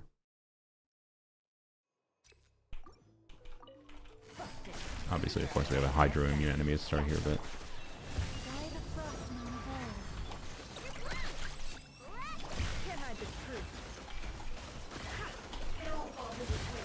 I didn't do it there. Okay, whatever. Oh, I forgot to skill. Whoops. I will say it's an interesting way to. The most interesting thing about Yelan here, and this would be similar for Xingqiu. Xingqiu would provide defensive utility. Is well, Xingqiu is probably awkward because of cooldowns, but although also you can, because Xingqiu can do skill 1 rotation, burst other rotation, and still keep up Hydro application, Xingqiu might be better than Yelan for that reason, because his swords, as long as you're within range or you're hugging the enemy, which you probably are, apply Hydro without having to burst. So, anyways, you can do alternate rotations with Xingqiu and keep up like the verdant generation. But as far as like actually keeping the normal attack, like the damage from Yelan, I don't think her damage contribution is very high. But you so if you do here, we'll do without Yelan. If you do Nefer's charge attacks quick enough, her charge attack cancels. I just canceled too early. Whoops. You can end up waiting. See, I had to actually wait a little bit there, but I would have had to wait longer if I didn't screw up my initial one. You can do your charge attacks fast enough that you outpace the verdant generation, right?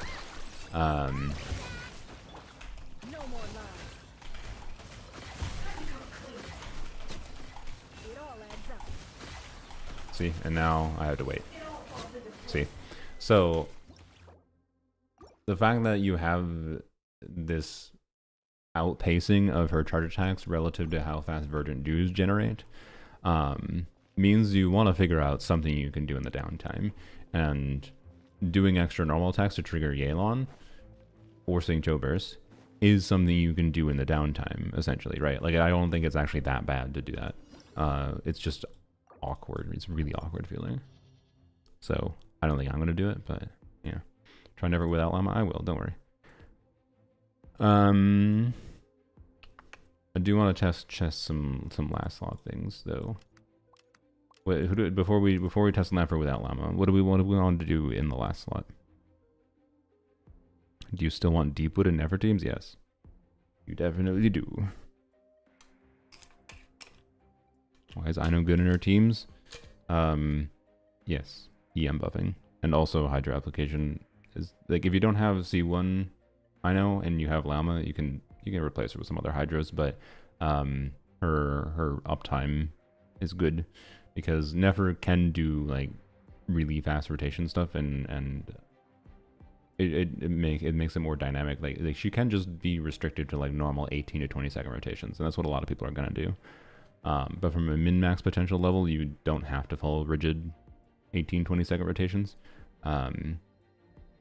It just has some weird variability in how you do rotations because they're not going to be consistent if you do it. And I know actually allows functionally higher DPS by enabling some rotations to be shorter.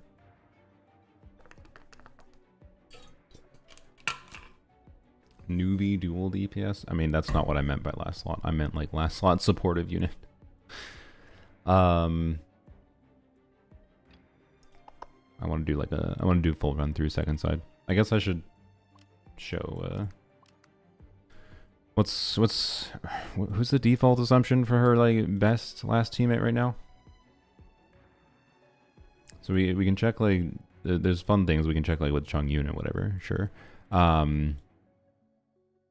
But is the assumption still kooky? I do have C1 Llama, so like it would be probably her.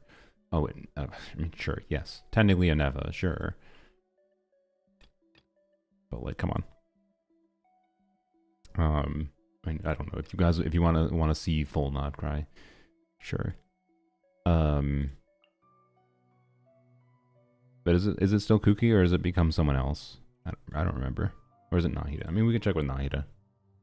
I haven't actually tried with Nahida yet. We can try with Nahida quick. Trying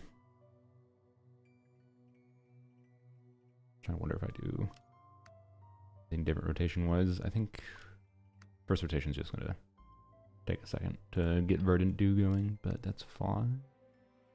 I think what I do is actually I think I know what to do. I think I will. It's gonna sacrifice Instructor, but maybe doing that though. It'll be fine. First rotation, do like Nahida, do Ino E, not burst yet. Do Llama, then do burst, then do yeah. Okay. So fun of seeing Kuki or Nahida. Okay, yeah. Let's do 2 runs. We can do 2 runs quick with Kuki and Nahida. Kuki, I will put Sapwood Blade. Well, oh shoot, I don't have Sapwood Blade R5. I'll put the Dendro Claymore. Well, honestly, I'm just gonna not because I have C6 Ino, and I think I'm just gonna not bother at all. I think this stream with using, like, you should use on the team either this weapon or Sapwood Blade if you can, right? This is a meaningful component to like the buffing that Ino can do, for example. Because I have C6 Ino, and because of the fact that I think the vast majority of people that are getting Nefer probably don't have C6 Ino, I think I'm not going to do that.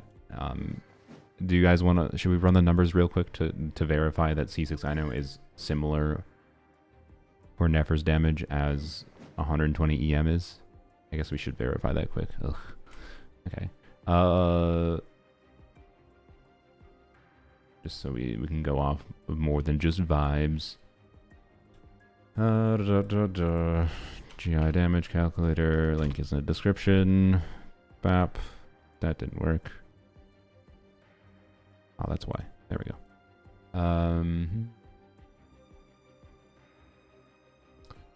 Let's make it formatted properly.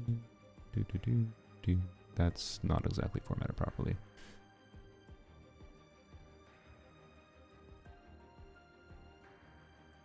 Okay.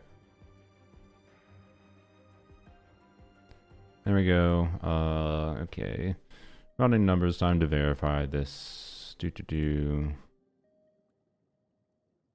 gotta sneeze. I almost pressed the bleep button instead of the mute button before sneezing. 10 H. We will, you know, for consistency's sake, I'm gonna put level 90 of this weapon with R1. Oh yeah, we gotta test artifact sets. Okay, you know, list of things we need to test. For sure in the stream.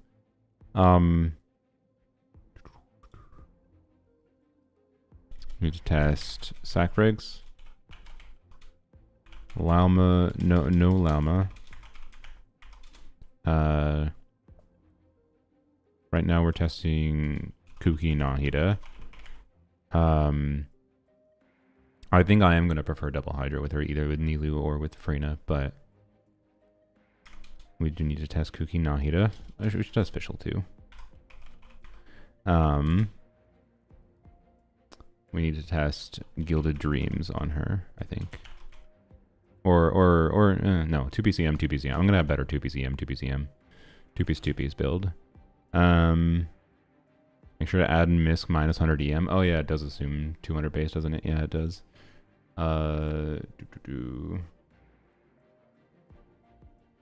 Custom EM negative 100. Does this work? It does. Sick. Thank you. Good call out. Because this website still has her beta kit.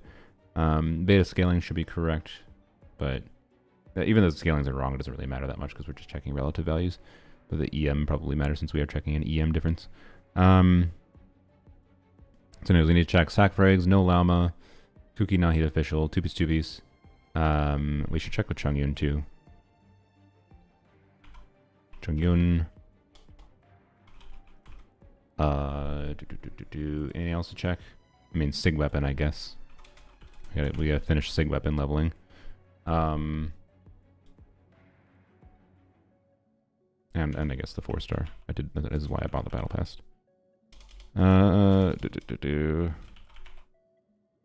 Page of that one, it's in the description.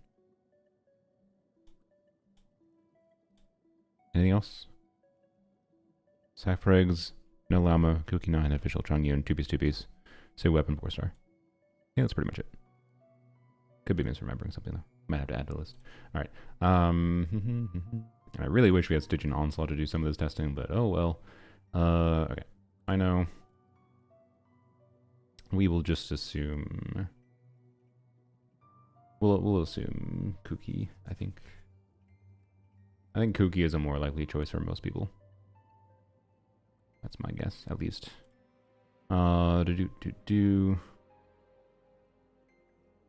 Where's the llamas? Am I blind? I am blind. There she is. Okay. Deepwood. Instructor. Silky Moon Serenade. Okay. And then what we want to check is we want to check Ino C6 versus the 120 EM buff. Because again, I think most people are not going to have Ino C6. So I want to see how Ino C6 compares for Nefer's damage compared to 120 EM from this leaf. Because then what I can do is I can just, to make sure it's like similar to what you would most likely you would have, I can just not use the 120 EM thing for the leaf. But you should normally use the 120 EM. It is a significant enough damage upgrade to be worth it. This skill level is level 10. Deepwood is active. We should make sure we set the target to level 100. And neutral resistance is fine. Okay, buffs, team bonus, trigger bloom. Actually, this team would also trigger aggravate. Or it should. Moonsign Ascendant Gleam. Oh, frick. What attack would Kuki have in this team? Jesus. I have no idea what the realistic amount of attack Kuki is. 3k attack is probably possible, right? Because you can do 3k attack Kuki. I don't know. We'll say that. I think that's close enough. You should build Kuki for full attack in this instance for the Moonsign Ascendant Gleam DEI resonance thing. Maybe 3k attack is a little hard. I don't know. Let's assume 2500. Be more conservative. But yeah, you would do triple attack percent, I think. Spread doesn't really matter for her whatever damage, but it's fine. So it only matters for her non-lunar bloom damage. That stacks. Wait, no, that is max 3 stacks at 5. C2 max stacks is 5. Yeah. Consume stacks. Should be 3 as well, right? Yeah. Bap. That's a little annoying that we have to remember that. Stupid C2. Alright, I know C1. We will not enable I know C6. First, we're going to check without I know C6. EM on Llama. Oh boy, I don't even freaking know. I'm just going to put in 1500. It's probably higher than that, actually. Right? Like, I have 1200 at the baseline with her weapon. And we'll just keep 1500. I have level 8 Llama Burst. Okay, Ascension 1. Frostar, Frostar. Yes. Yes. Yes. Okay. There we go. And we have the 120 EM leaf. And then we just need to input some crit stats. So I'm going to input basically my pieces exactly.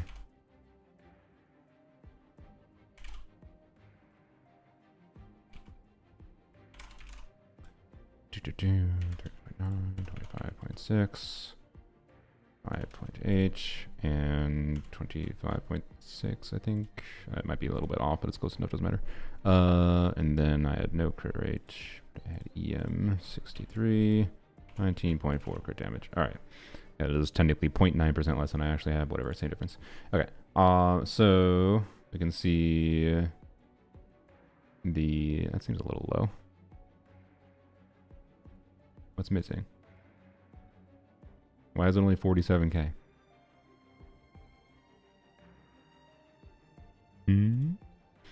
Oops, that's the wrong ability.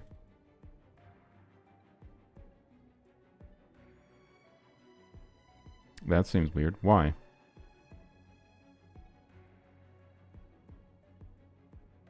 Debuffs? HP. Oh. Yeah, oops.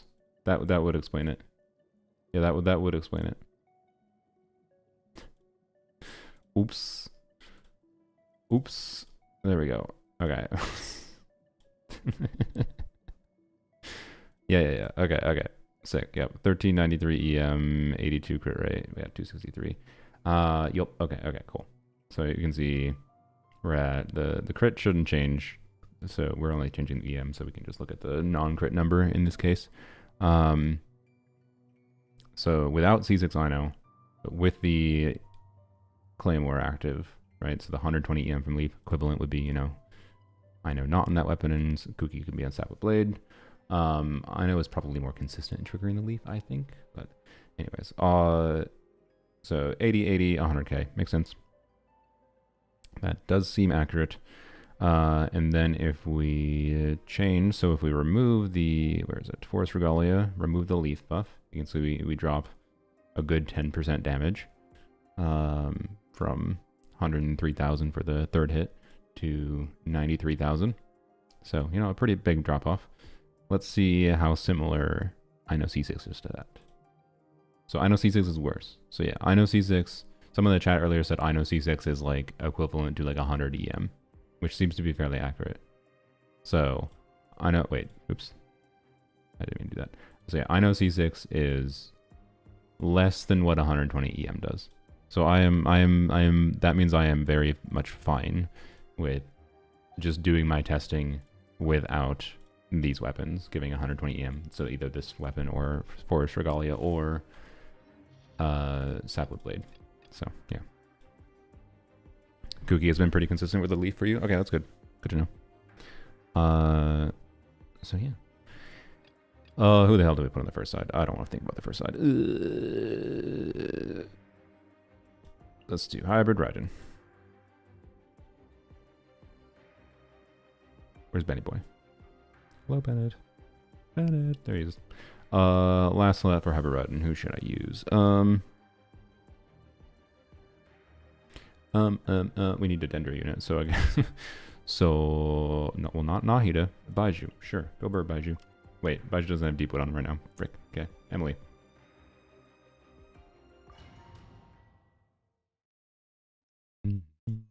Crit.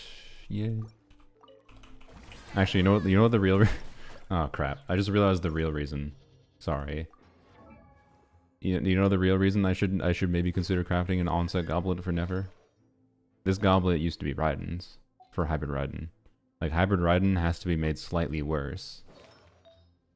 This is still a good goblet for Raiden, don't get me wrong. But hybrid Raiden has to be made slightly worse for Nefer to have her goblet. But doing that for Nefer would mean, one, it might not actually be an improvement to her build, and two, would mean I can't, like, get Arlecchino and Whimsy. It would take longer. Arlecchino's in a similar situation where I have, like, a cracked off piece for her. So, like, crafting an onset goblet for Arlecchino is just, like, not even the efficient thing necessarily. So, I don't know. I'll have to think about it. We'll decide by the end of the stream. Are you going to do Electro Boss in the second half? You'll see. She's fine. Wait, you have key on you. No. That is a no. I do not want key on you. Sorry. We could put key on Kuki, by the way, but I'm not going to do that. I want to simulate, like, C0 investment. The only thing that's not C0 investment about my Nefer right now is going to be, and she's on Widzeth, but, oops, no, that's, where's Fab? Oh, there we go. The only thing that's, wait. Okay, there we go.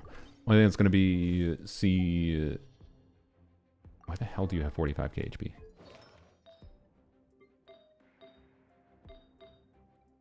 Oh, you're on HP timepiece right now. Wow. Well, that's fine. Sure, whatever. What was the thing? Oh, so this is all like functionally C0 or C1 I know equivalents since we're not using the Claymore. This team, oh, I do have C2 Nahida. I forgot about that. Sorry. I do have C2 Nahida, so that's going to be a functional little bit of additional crit, but C2 Nahida is not... Like, C2 Nahida is equivalent to literally just the Ascending Gleam passive on Llama. And I'm actually going to be overcapping crit. So I'm only getting the crit damage. I'm going to be, because the first buff in this Abyss is an 8% crit rate. So I'm only getting 20% crit damage from C2 Nahida. It's actually not that significant, but it is not nothing. Keep that in mind here. When we test Kuki, it'll be equivalent to C0 investment level, with the only difference being that I do have C1 Llama, so I'm going to stay alive easier than you might, but I don't know. I didn't ask for C1 Llama. Character review, I probably should have disabled that, but sure. If you do a character review today, don't expect anything in depth, I'm sorry. But sure, fine. We'll look at your Flins real quick. Bap. That's a C6 boy. Your attack's pretty low. I'm speaking from judging it relative to my Flins. This is a top 3% Flins. I don't even see him. Last updated 248 days ago. There you go. Updated to 40. Top 25%. What? How hellishly competitive are his leaderboards? Oh, I guess 53% isn't down enough. Yeah. That's crazy. Well, your Flins is very strong, but he's got a way to go with improvement for his build. He fell onto me? What do you mean he fell onto you? You don't fall onto a C6 character. Wait, no. I was like, wait, why did I do that? No, that does make sense because I'm not I'm not playing Llama right now. I do want to burst up Arena. Crazy idea. Not playing Nefer. Okay, we're doing a second side because we can actually test what her damage is without a stupid buff and without enemies that mega shill Lunar Bloom. Alright, now. I know Emily is barely up right now, but it's fine. That was expected. Alright, I'm waiting for max stacks, please. There we go, okay, now we can do this. This is electro resistant, so, oh well. What are you doing, Raiden? By the way, Razor's gonna be stronger than Raiden. Crazy. I love it. Oh, do I have to add Razor to my list of units to level now too? Probably, yeah.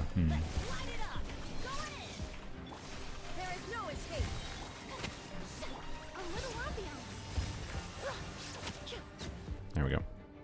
Your cat stepped onto the wish button and when Flins happened, I see. You got, your cat stepped onto the wish button and Flins showed up 7 copies in 1 temple. Yep. I understand. Okay. Wonder if we do Nahida burst in a different time, but... No more lies. Wait, what? I don't have verdant dews? Why the hell did I not have it? No, no, no. What? I did a Ino E. Why the hell did I not have a verdant dew? To start. Did I llama hold E by accident? Sorry.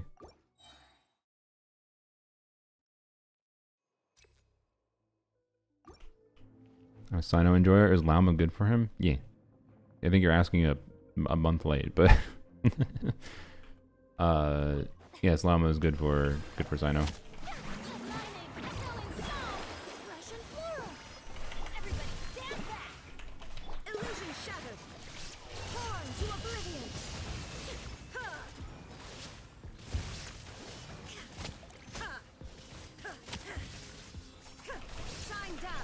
Hey, Bap. Should I buy Razor cons while he's in the shop? I mean, Razor C6 is going to be pretty strong. Is he going to become so strong that you have to build him? No, but he's going to be a very, very compelling option. And we're talking in Overload, by the way. Overload with Fischl in particular. From what I've seen, like, to be clear, he also might change. This is beta stuff. It's very likely they're not going to let him be this strong, but I hope they let him be this strong. I think it's cool. Please die, sir. Please die, sir. With Overload, with like C6 Bennett, Fischl. So this is a completely 4-star team. C6 Bennett, Fischl, Shivers C6. So it is, you know, C6 4-stars and Razor C6. It's like 90 to 95k DPS-ish. I can tell you the Bennett team's probably going to be a bit more clunky than the Durin variant, which replaces Bennett with Durin. And then the team damage is more diversified than being more into Razor's damage. But the team DPS is actually a little bit lower with Durin versus Bennett, funnily enough. But it's going to be way more consistent and easy to play. So, you know, keep that in mind. But yeah. Stronger than Raiden would be insane. It seems to be, yes.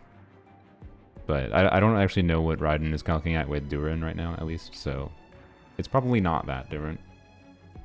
And I bet you Raiden feels better to play than Razor. So anyways. Bap. Ow. Okay, like this should generate a verdant dew, right? Let's just do this time first. Ow. Bap. Okay. Ow. This.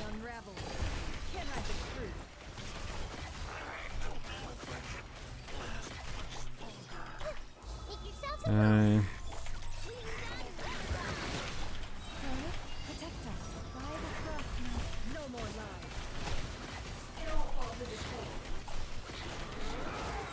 don't even know what I'm attacking. Okay, I bet if I optimize that I could kill that without having to do whatever, but there you go. You enjoy playing Nefer? Yeah, no, I find her really fun to play. With charge attack cancels, she's very enjoyable. I should probably show her, I guess, without charge attack cancels.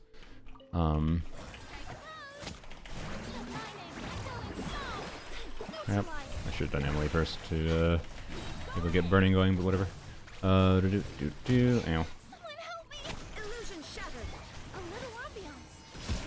Alright, some damage before you get your shield up. Yeah, good. Ow.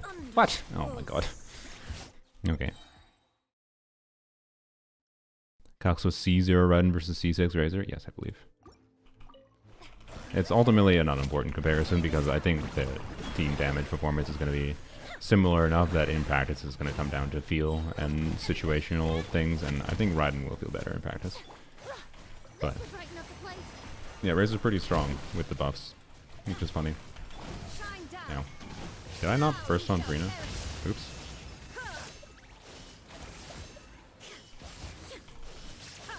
Okay, Emily, go burr.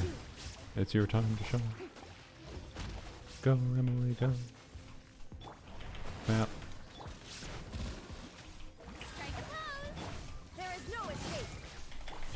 Bam. I'm not gonna bother with Frina. You're not gonna get your shield, right? No, no, you don't. You don't get your shield. We kill you before you get your shield. Yeah. How do you like Never's playstyle? I like it a lot. So yeah, let's I'll do a rotation just doing charge attack. So you can do very simple gameplay where you just hold your charge attack, right? I want to show that.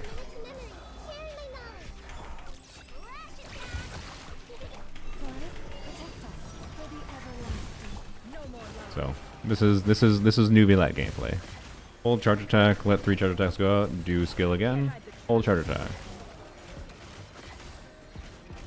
And this is gameplay where, generally speaking, does not make sense to use her burst. And also technically doesn't make sense. Well, no, it still makes. Oh, God dang it. Versus doing charge attack cancels. Let's me do burst.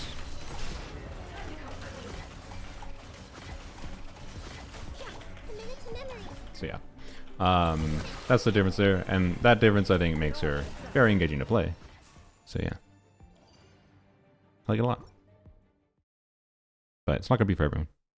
But she can still be new Villet style. She can still be very simple to play if you don't want to do the charge attack playstyle. Like she obviously, it's not like the damage difference, particularly in Abyss, matters there to a level that is relevant. But it might matter in like min-maxing if you enjoy your min-maxing, getting better at playing characters from a context of Stygian Onslaught especially. Yeah, you can cancel very, very early. You can cancel too early. Actually, I suppose I should go demonstrate that. By the way, Free and Emily combo are kind of convenient for this boss because it just keeps on spawning cores. Look at that. It's just gonna pop everything. Oh, I got a little bit unlucky actually. Oh wait, I forgot I had Bennett. Whoops. I should have done that earlier. Wow. Okay. Bam.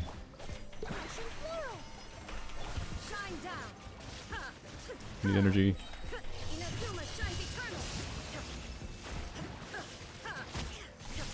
Targeting. Oh, I didn't hit. Okay. No, Emily is not being used properly here. Oh well. Brap. Brap. This. We can definitely kill this one without getting to a second shield, but I don't know if we will here.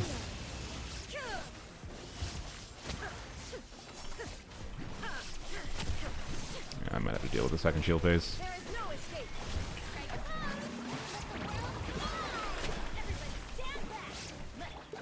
Yeah, god damn it. Okay. Whatever. Show it again. Wait, Ryan Z is going, that's bad. Whatever. Wait. Crap. That didn't really help. Okay. Karina, can you trigger a bloom over here? There we go.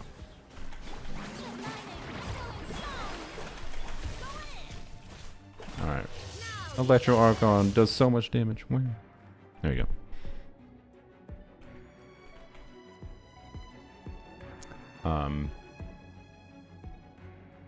I'll just go show. I was trying to like compute if I should show canceling your charge attack too early. I'm sure I did a couple charge attacks too early. Or I definitely have already, but in general. Okay. Oops, I didn't get a fab trigger. Whatever, doesn't matter. All right.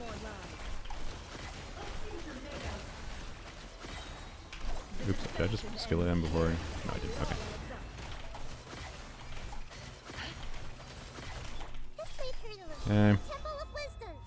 Yeah, as you can see, in her best team, she can trivialize this enemy without a problem, which is not surprising. Any team that is sufficiently strong enough can trivialize this enemy. Yeah, I had to wait for a verdant to do a little bit there, and maybe end with a burst. Nope, not quite. Sad. I can probably optimize that down. Oh well. Come on. Come on. There you go. So yeah. You can hold down charge attack and they'll continuously charge attack. Yep. So yeah, anyways, there we go. We'll do a couple runs. I do want to try. So that's not heated C2 technically, but with the crit buff I had in the first, that was actually overcapped with crit. So that was just 20% extra crit damage is all not heated C2 was doing there. I want to try the Cookie Official Chung Yun in the last slot. I do think my preferred last slot is probably going to be a second Hydra unit. Like Nilu. Especially because I'm probably going to get C2 Nilu next week. So, from the dupe selector thingy majigger. Yeah, for her Llama teams, I do want to check the different last slots. The most interesting one to check, I think, is definitely going to be Chungyun. There's also stuff with sack frags, but we're gonna save sack frags to shenanigans. So sack frags is weird. We'll talk about it more later. But I wanna use it in practice to see how much I like it. Let's go. We can go just on any enemy. Honestly, I wish there was a damage enemy in the game, but So Nefer's charge attacks, you can definitely cancel them too early. A wild and desolate sight. But as long as like the charge attack context, you should be fine. She dashes towards the enemies at like Arla level or stronger. I don't think it's Arla level, but it is there. It is a nice movement ability. I hadn't really thought about that much, but that's a nice thing about her. Yeah, should keep you hugging the enemy. Okay, okay. So if I'd be going right, but right. Oh, this enemy is probably terrible, I guess, to test, but can you go out of the state? We'll let it go out of the state. What I was just doing there, I was basically dash canceling immediately as soon as I did a charge attack input. As soon as the animation started, I just dash canceled, and that is too early, right? So bap, bap. Right, you can see the animation starting, but then I'm not using any verdant dew, I'm not getting any damage, right? That's all too fast, obviously. I consistently canceled it too early. But now I'll try to do it without doing that. Just wait a little bit. Actually, wait, I can probably... There you go. We'd be trying out stuff with Mannequin next week. I mean, you can't use Mannequin at endgame, so I don't know if I really care about them, to be honest. Sorry. Will I make a video for... Will I make a video doing something with her in general? I don't know. It might be fun. God damn it. This freaking enemy. Okay, let's just go fight something else that doesn't go goddamn invisible every 2 seconds. Yeah, you can cancel her charge attack really early. You just don't want to do it too early. And I think it's a good thing. Because I think if it was just always free, just always dash canceling, always gets you a lot more damage, is less fun. The fact that you have to be smart with timing it, but it's nowhere near as hard as like trying to dash cancel properly with Skirk. Like Skirk's N5 is pretty easy to dash cancel, for example, but it's also pretty easy to just like not actually input the next attack fast enough to actually get meaningful benefit from it. Whereas like Nefer's much easier to get the benefit from it. I'll make a vid on Nefer tech. I'll probably make a first impressions video after doing some of the testing here. I want to do some stuff, but yeah. Anyways, do it. Right, so as soon as like basically as soon as her charge attack contacts, I did them fast enough there that I didn't have the verdant dew I had to wait a little bit for the charge attack on the last one. As long as it that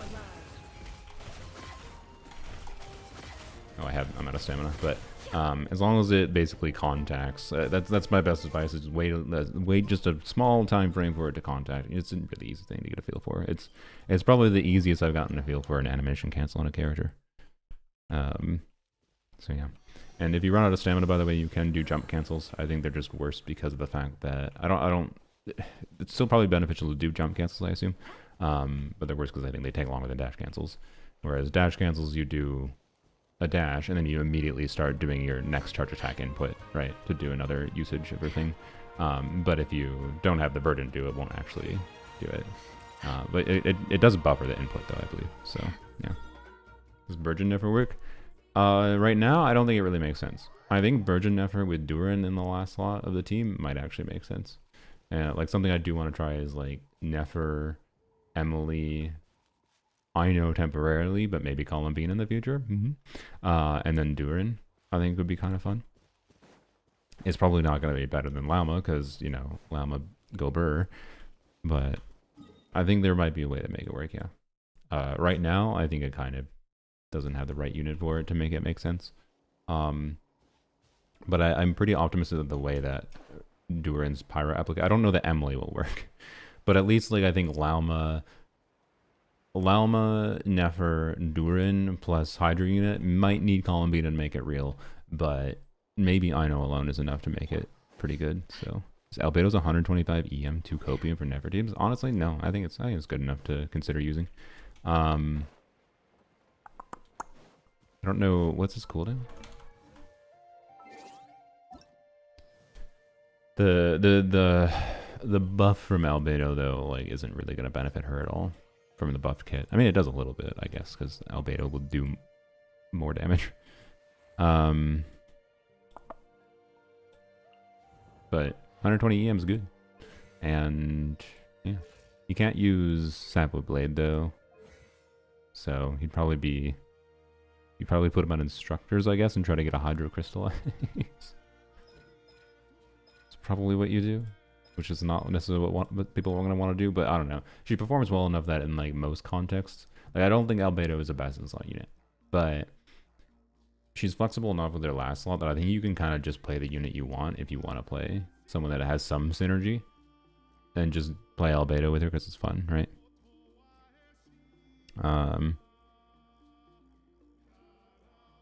Can't do Ino or Llama, need first stage Gleam. Oh yeah, that's true. I forgot. Well, back to Emily it is. I forgot. Derp. So yes, I think something might work with Virgin Nefer. It's not going to be very good, but it could be fun. So anyways, something to mess around with. I'll probably make a separate video doing unconventional Nefer teams. Maybe a 12-second cooldown. Yeah. That's interesting. I don't know what the duration is, but oh well, the duration on this is 10 seconds, so yeah. I don't know. I think it's a fun option. I think you just the fact that he can't like use Sapwood Blade and it's even going to be struggle to get use Instructors on it makes him probably not that compelling. But if you want to do it for fun, it shouldn't be that bad. So yeah. Should load in signature weapon. It won't do anything. She doesn't care about damage bonus.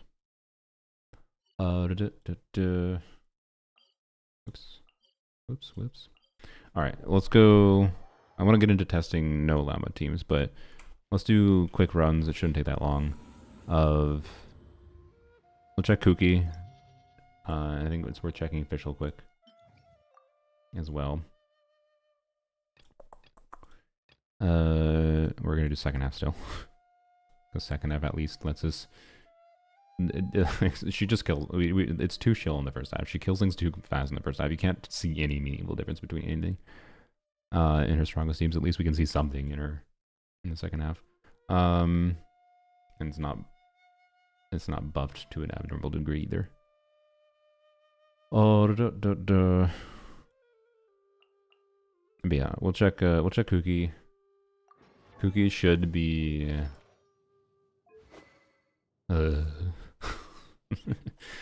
Kuki should be on a full attack build. Okay, we'll configure in a second. I do need to do that to properly test that.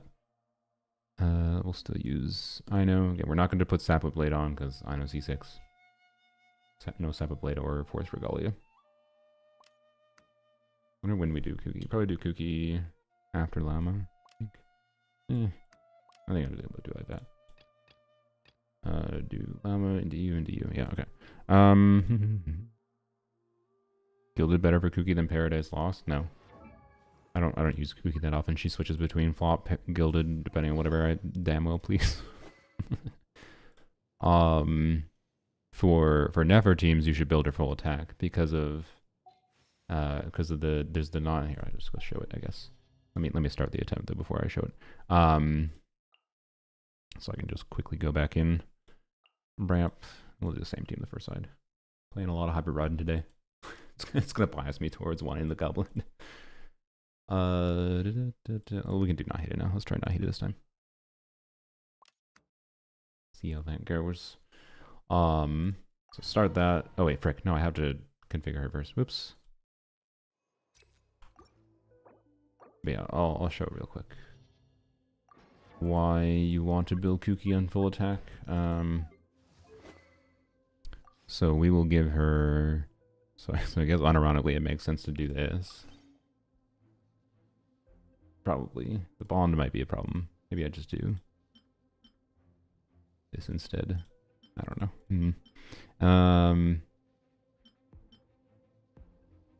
Yeah, let's give her this. It'll be more attack. And then Deepwood on her, Serenade on Llama, or whatever. It could be ideal, but I'm just going to yoink my Nefer artifacts because they have a whole bunch of attack. And it's easy for me to swap back. And I have Nefer on triple attack. So it makes it easy. Alright. Bap. Bap. Oops, reset that. Bap.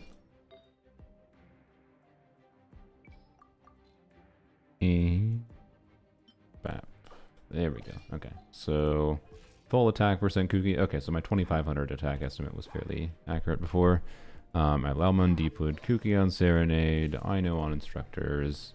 Okay, now we'll start, and I'll exit out quick. Not a good way to know when to dash cancel when the verdant do wheel moves, you dash. And the verdant do wheel moves. What does that mean? Like the thing on the right side? Might be a...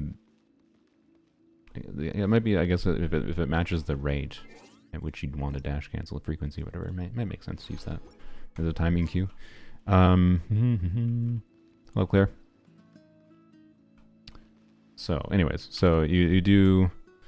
How much worse is attack healing for Kuki? Probably not that much worse, but if you need the healing. What does Kuki heal on, actually? That's a good question. I forgot what Kuki's healing scales by. Is it by attack, or is it by straight EM scaling? Or is her EM just a bonus? Yeah, her healing is increased by her EM. Oh no, her healing scales on HP. Right? Oh shit, that's annoying. That's annoying. So yeah, maybe you do want to if you have a key of consciousness, maybe you do key, I guess. But so what actually, sorry, let's just check what her attack stat is if you put a healing bonus circlet on her. We're not factoring. I mean, you could have attack substats, by the way. So we just need to... I want to find a circlet that has like some attack percent substats. So let's say you have a healing bonus circlet with 10% attack substats, right? So pretend this is a healing bonus, right? She'd be at 2350. Okay. So we'll calculate the difference there in the damage bonus.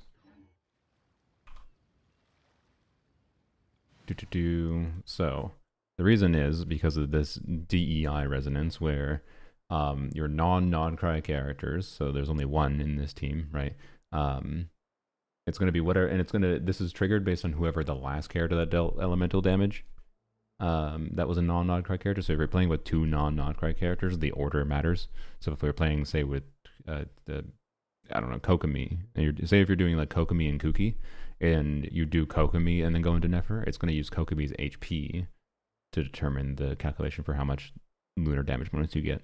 But if you're playing with three non-cries, like we are right now with Aino, and going Kuki, it's always going to use Kuki's attack. So this is very simple to know for sure. So with 2650 attack, so it is going to be, so for every 100 attacks, so we'll just do 26 times 0.9 is 23% lunar damage bonus. If you're doing a healing circlet, because you want the healing circlet, we'll do 23 times 0.9 is 20. So you're losing like 3% lunar damage bonus to do healing. So that's small enough that I would say if you want the healing, just do the healing, right? So yeah, and she has she's going to have so much EM. Yeah, she's going to get extra healing from team-wide EM buffs anyways, that I think it's fine to do triple attack percent. But anyways, also she's going to have I didn't factor in the buffs from like the finale of the deep or anything, but that's fine. So yeah, I don't know. Anyways, this is why you build attack on Kuki. So if it's a pyro electro cryo character, you want them built with attack. So if we use Changyun, we want attack on him. Hydra, you want as much HP as possible. Geo, defense, Anomodendro, EM. So like Nahida being built with 1000 EM. How much EM do you need? I think you need a lot of EM to max this out, but if saying Nahida has, well, Nahida would have like 1500 EM after buffs. So like 1500 EM Nahida is 15 times 2.25 would be basically close to maxing this out.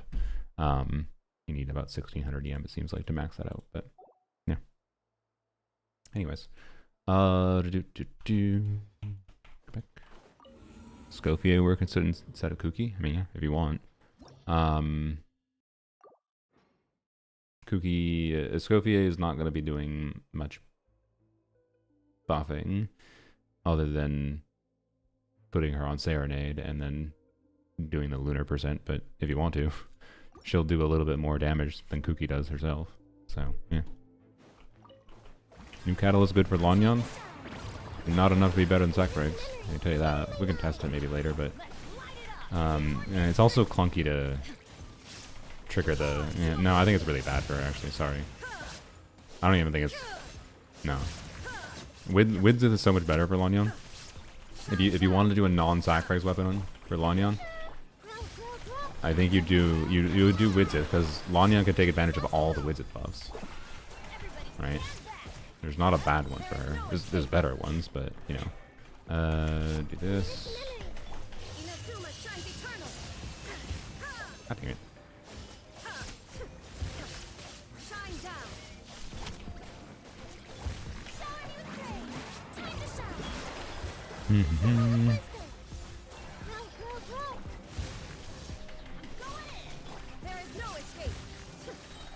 Yeah, it should be very good on Nahida. I'm assuming you're talking about the 4-star Catalyst, by the way, but if you're talking about Nefer's weapon is probably fine on her. Nefer's weapon is probably similar in performance to Widzith, I would guess, on Lanyan. That's just a guess, though.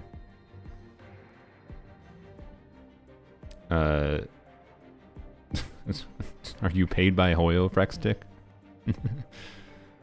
oh, wait, no, it's the stupid... yeah, no, I know. Okay. I mean... I prefer you don't do that in chat, but, you know, whatever. I don't know. If someone's feeling nice, you can use their invitation code to give them 2 Prima Gems. Just got your first 36 stars in Nefer. Nice. Congrats. Boop. Yes.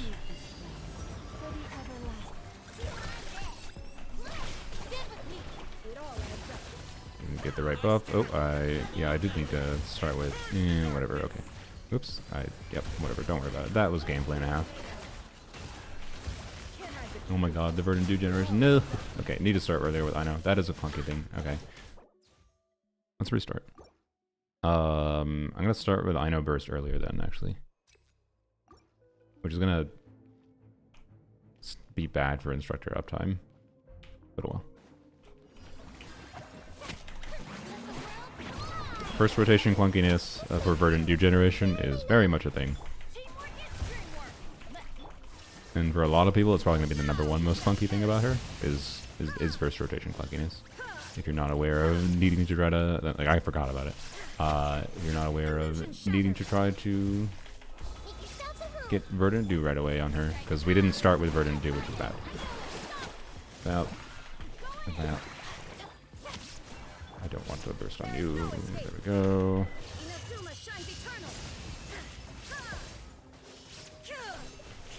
Kuki's not there for triggering Hyper Bloom. Kuki is there because Kuki is a defensive utility unit and she can buff by holding particular artifact sets and particular weapons.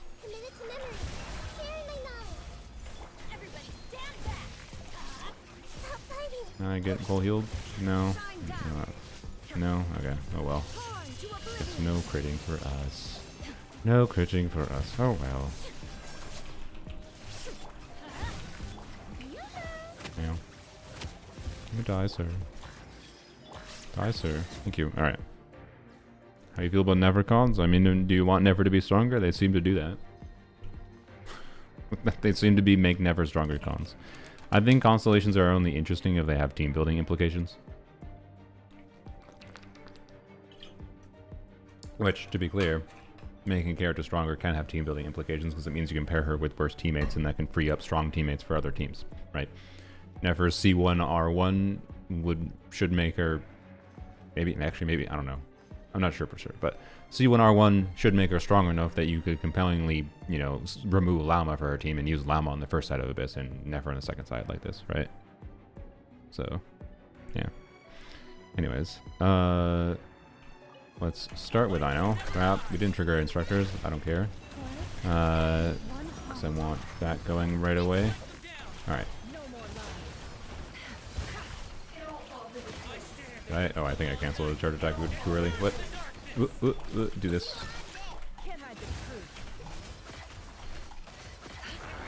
Okay, well, that was a bit scuffed on my part, I think. Alright, stop, stop.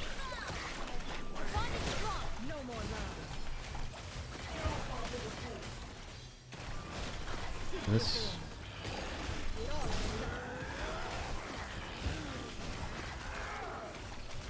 Alright, that was much better.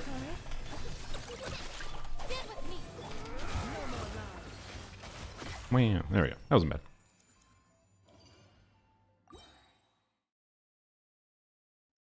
That feels about the same as what we were doing with Nahida, quite frankly. Just a little bit more awkward, I'd say, for getting the verdant degeneration right away. Oops, why did I not burst? Nahida. C1 equals 20%, R1 a bit more than 20%, yeah. So like, yeah, if you had those two, that's probably pretty similar to what Llama does. And you could like, feel like you could free Llama to other teams and not worry about it that much. Right, your shield. Crap. Alright. This. Crap. I'm almost dead. Rip. Alright. Crap. Don't get your shield. You.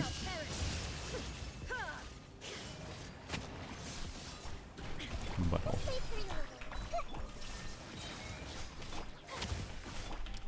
You know, at least this is a fun hybrid ride in Abyss until he gets his shield. Did you get Nefer? Yeah, I had a guarantee for Nefer. You have to put the character buffs yet? Not super in depth. I'm kind of letting people cook things a little bit, but I yapped a little bit about stuff, and I'm looking forward to them. I will probably. I'm planning on Mona for sure, finishing leveling Mona this patch, in preparation for buffs next patch. Probably gonna plan on leveling Razor, so. Not going to be able to farm any artifacts this patch, which makes me a little sad. But, oh well. I mean, I'll farm artifacts during Stygian, I guess. And then the rest of the patch, I think I'm just going to have to farm for characters. Because Razor, Durin pre-farming, finishing leveling Mona, all that. It's a lot of resources. But it's fine. We're going to do this first. This.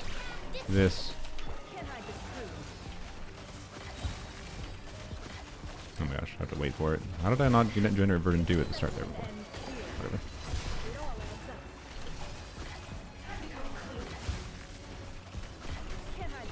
Yeah, this is an example of why I think I'm really gonna prefer double hydro for consistency of verdant dew generation. It really does feel like it matters a lot to me.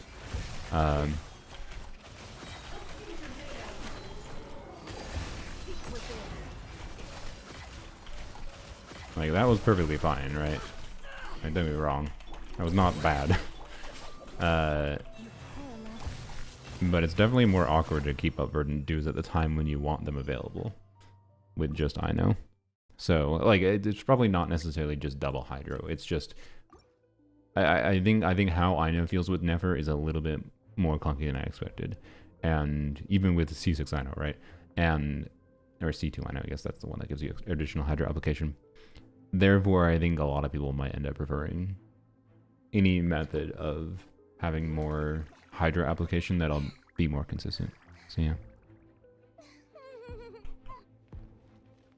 Razor makes a comeback. Yup. Alright. Those are terrible spawn locations. That did not. Okay, well.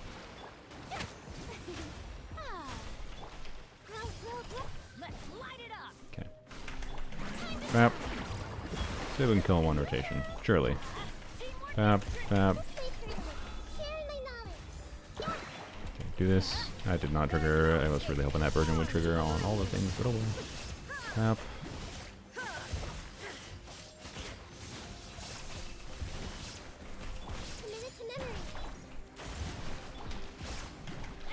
There we go. Okay. That's a weird order to do things, I know, but ow.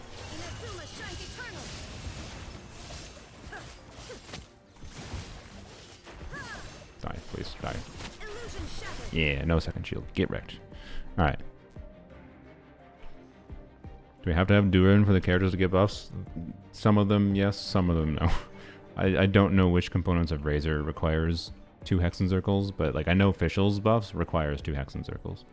Sucrose's buffs I think requires 2 Hexen Circles as well, but Sucrose's buffs are really minor, so Sucrose is more important just as a Hexen Circle enabler. Razor's I'm not sure about. Mona has parts of her kit that are reworked and should make her just a lot more compelling at a baseline, but also has additional buffs with Hexen Circles. So like Mona is being reconfigured into I think what her original intended role was, which was as an on-field driver, which is really interesting. So, yeah. Durin will be very valuable as a unit that complements these characters getting buffs, but not necessarily needed, right? So, Yehoda will be good in Nefer teams. Kind of, is I think the answer. She gives some EM. She's healing. If you can, one thing we're noticing here with like Hydra application, right? Unfortunately, she doesn't. Other than if you have Elegy, I think Yehoda is a strong consideration with Elegy probably for defensive utility, a little bit of EM, and then if you have C6, that's a well. Actually, no, C6 supposedly doesn't work with Never. Ignore that. Like the answer is like yes, but no, but yes, in my opinion, right now. And Yehoda might get changes to her kit. If Elegy, I think it's a strong yes. And you don't really have to care about her constellations because they don't matter right now unless they change how her C6 works. So, yeah. But 100 EM is good. She can hold Serenade artifact set. If you infuse her burst with Hydro from like Ino, for example, well then you're doing a full Nogcry team, I guess. But if you infuse her burst with Hydro from whatever fucking Hydro, you will get additional Hydro application, which might help with your like more consistent Verdant Dew generation at different times, whatever, right? Brat. Hey, Brap. And go down. Boop. Wait, why did I skill again? My brain is not okay. It's fine. Okay. Whatever, I just wanted to have a clean rotation for the shield break, clearly. That was my intent.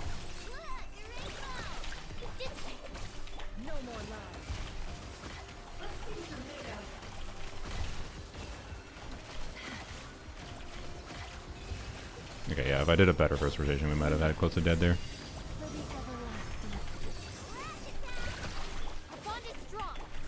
Oops, why did I do that? Whatever, don't worry about it. I did for style. First makes sense to do if you're doing charge attack cancels between the skills, not before. But it's not really the end of the world to do it before. It doesn't really make that much of a difference, I don't think. So yeah, that feels good. Have to work around the Verdant Dew generation a little bit. But it's not that big a deal.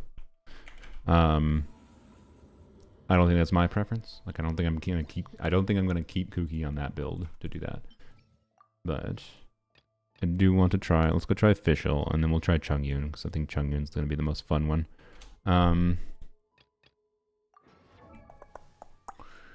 Boy. Frick, Fischl needs to be on. Apparently, triple attack percent is the most valuable artifacts to have on Serenade for me. We'll keep her on Skyward Harp. I created a universe. Okay, okay. So give me these back.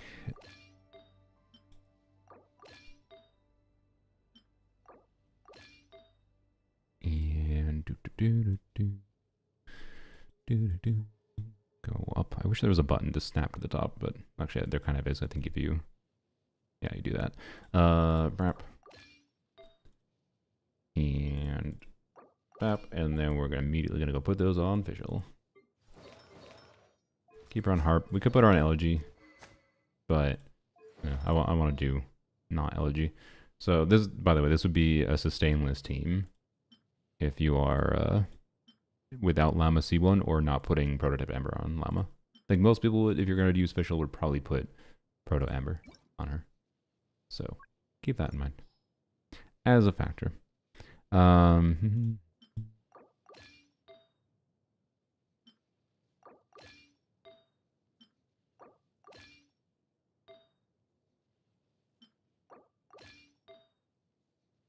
Okay. Triple attack percent Fischl with Skyward Harp. 63, 160. Not bad.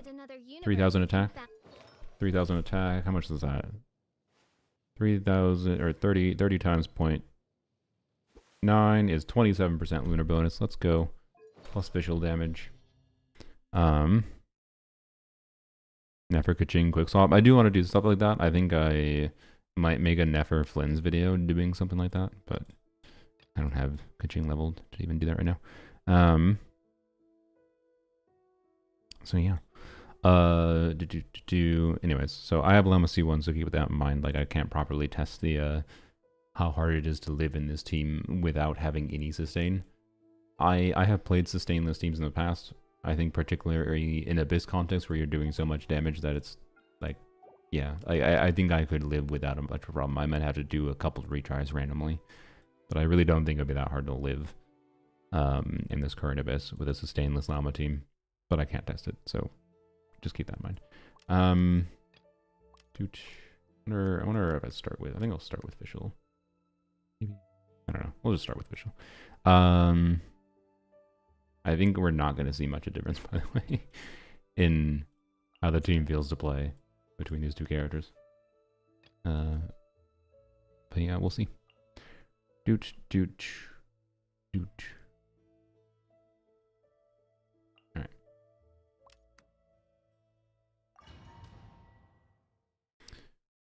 Cleanses out, but do you have an LD shop or loot bar code, or is that going to be in a video? I will have a code tomorrow. Well, hopefully tomorrow. Should I just give it to you now? I guess I can just give it to you now. I'm trying a sponsorship from LD Shop this time. Simply because... Hopefully this won't cause any problems with the fact that the video's not out yet. They might be... like, why is this link being used before the video is out? But I don't know. This video is not sponsored by LD Shop, but we'll see. So far, I kind of like working with LD Shop more than Loot Bar.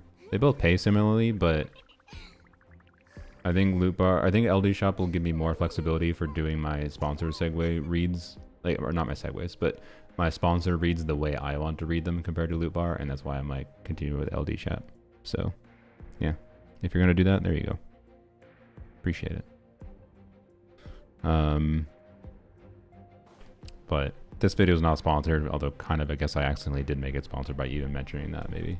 But a Never video I will hopefully have out tomorrow, maybe 2 days from today, was fine. The Loot Bar one felt so odd. Yeah, because they basically wanted me to read their exact script and use their footage, and it's like, okay, it makes it easy to make it, but it's also really not that good at selling anything.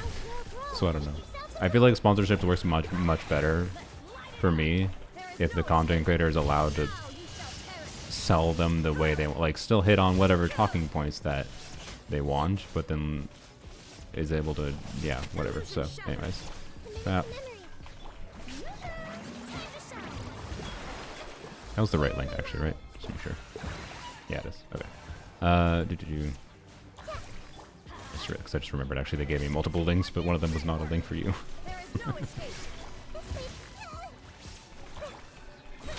As always, though, just because discount server, since this video is not sponsored, I can say this. It's not something I will say in the sponsored thing. Well, maybe I will. I don't know. You can enjoy Genshin without spending a damn dime. And I think, generally speaking, I enjoy the game more when I acquire things without spending money. Feels more satisfying to me. Feels better getting lucky when you don't spend money. But yeah, if you're going to spend money anyways, if you were planning on doing top-ups anyways, you know, then it makes sense to use a discount service. I strongly feel you should not use the existence of the discount services as a reason to decide to do top-ups. If you decide to do top-ups anyways, use the discount services. So, yeah. Anyways. Brap. Where are you? Did that? Hello. Oh, what the frick? Ah. Oh gosh. Yep. I should have not done official yet because it caused problems for verdant do. Whoops. Okay, we're gonna restart rotation here to fix that problem a little bit. Okay. There we go.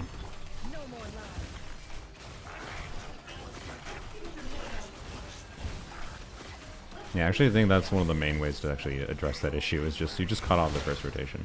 So anyways, official felt stronger there, but it also might have just been stronger because I did that better. It was interesting maybe actually how much stronger that felt meaningfully stronger than when I like play with Nahida. But I don't know. I'd have to like look back and see exactly what happened there. Like I feel like it shouldn't have felt that much stronger. So it might just be related to what the enemy was doing, and the fact that I did that different rotation actually might be very ideal for the start, because you're always going to have you're always going to have a limited verdant dew generation for the initial rotation. At least with a team that's using an Electro last slot, I think. So doing what I did there, where I just did a first rotation where I only did 3 charge attacks on her and then I just restarted, might kind of make sense a lot. So maybe that's what the difference was there, not rather than like official being better per se. Even though she theoretically could be better.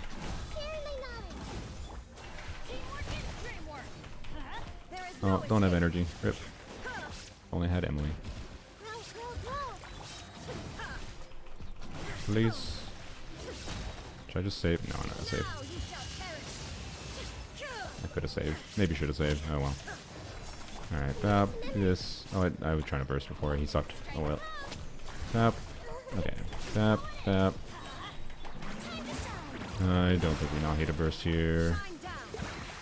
Because you're gonna shield if I do. Here we go. What? Oh my god. Okay. Okay. Kind of wish they kept going with the style Chiori has the quick swap next to character. Their skill is cool. Yeah. I wish they would do that more in character kits that were more compelling. Chiori needs a buff. I think Chiori needs a buff. I think a lot of characters. Now that they've opened the box of buffing characters, even if it's always going to be buffs with like factions, god damn it. Even if it's always going to be buffs with factions, you know, the Pandora's box is open. They gotta buff a lot of characters now. I think it's a question. I think now less of when, or it's less of if, but now when, right? And who are they going to choose to get buffed? And when will it happen? So, wow, 200k riding damage. He still got a shield. Damn it. Stop it.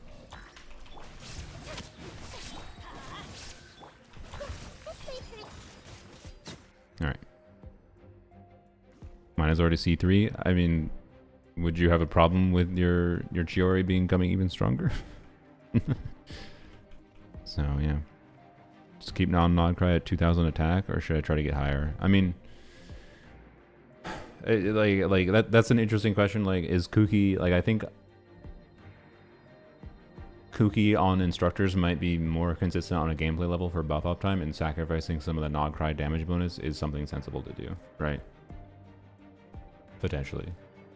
And like, how much attack am I really losing out on by doing Instructors? Probably less than a equivalent of a main stat, and like it's probably only like 5% damage bonus at most by using Instructors over using 4-piece Serenade like I was on Kuki. So I don't think it's that big a deal. I think it would make sense a lot to use Instructors on Kuki rather than like I have been using. I just don't want to I don't want to reconfigure every single build for every single team for every theoretically optimal combo, right? Oops, I should do this crap. Gonna get energy. There we go. Okay.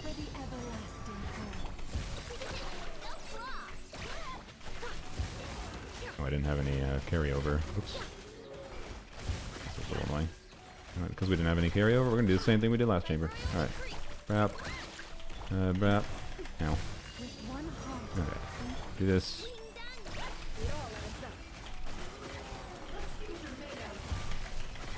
Do this. Nope. New one spawned, I didn't realize. Oh, we don't have Hydro going. No. Do this. Do this. Alright, that's... Okay. I wanted to wait a little bit to get the buff properly. Alright. Why did I press her skill again? God damn it. My brain. Oh, it didn't matter. It died. Alright. Okay, official still feels stronger here. I don't know if it's just that we have more attack on her. I didn't even put elegy on her. Like, if I put elegy on her, I'd be like, yeah, duh, she feels better.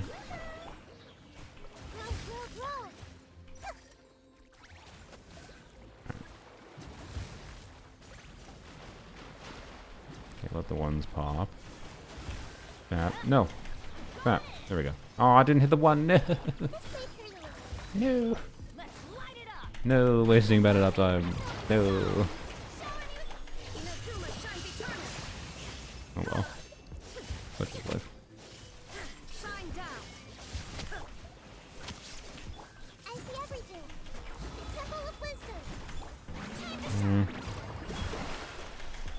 Crap. Big burden damage. Oh, Bennett doesn't have EM. Technically, Bennett being built for EM here would matter. Alright.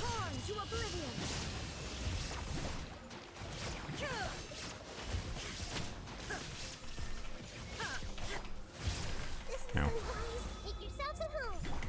I messed up at least 4 character builds trying to configure DPS on him today. Yeah.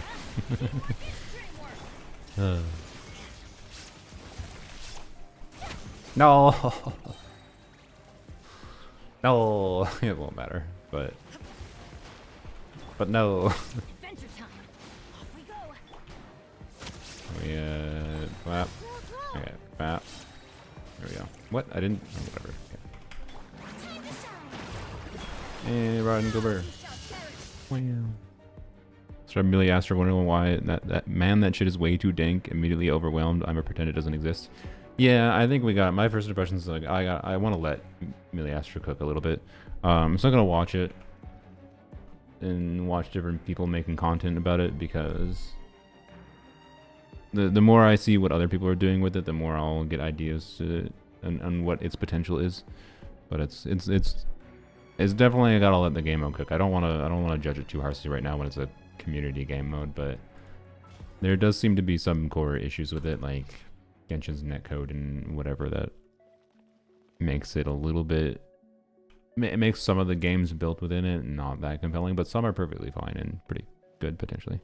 So I don't know. It has potential, and I still strongly feel it has plenty of potential for like combat, custom combat, but they need to add the ability to let us do custom combat. Also, I strongly feel, as far as I'm aware, there's no freaking random button.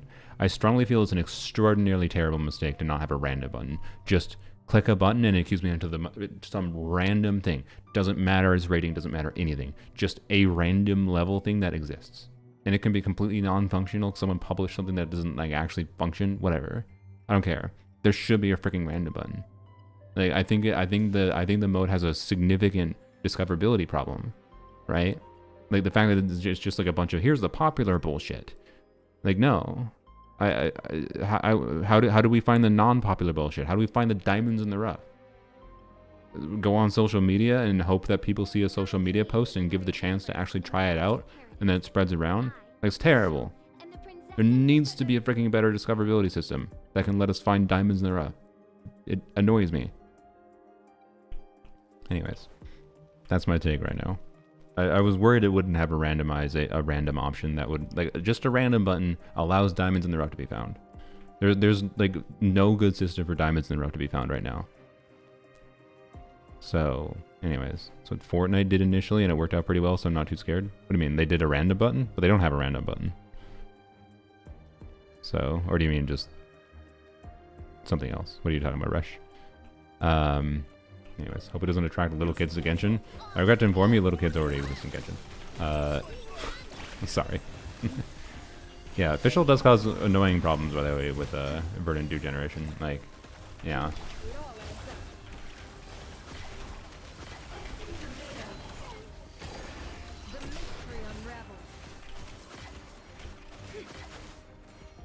Yeah, like I didn't even get interesting.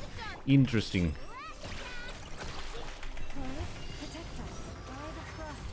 So yeah, official's weird. I don't think it's weird because like it simultaneously feels stronger, but also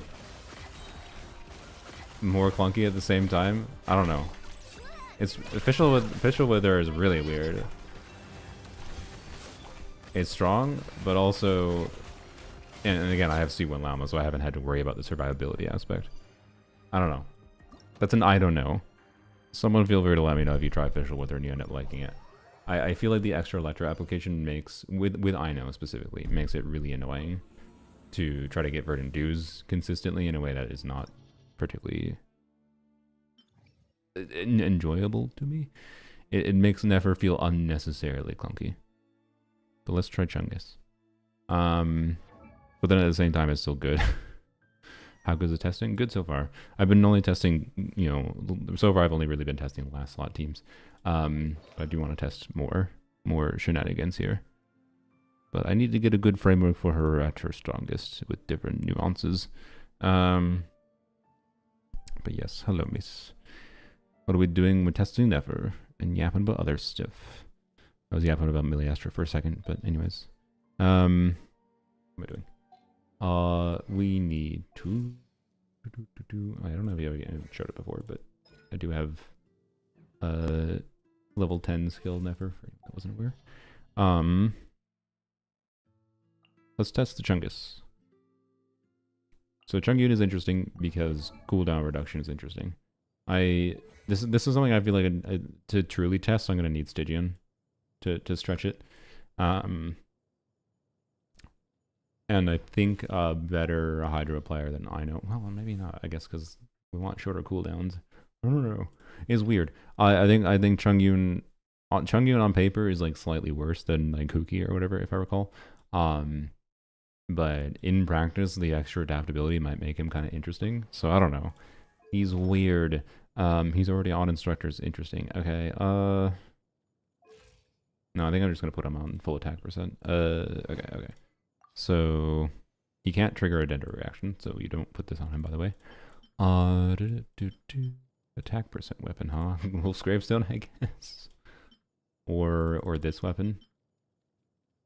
Bursting on him is not necessary at all. I don't think so. Maybe not. Let's just Wolf's Gravestone. Well. Yeah, let's just Wolf's Gravestone. Okay. About. And then yet again, yoink my.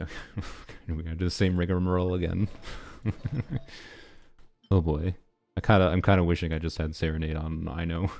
And then we were putting in Instructors on these characters. Instructors official feels wrong though, so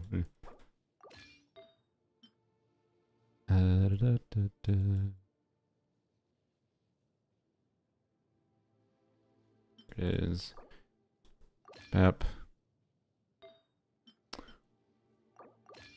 What reason would there be for real loadout system to exist in this video game? Nonsense.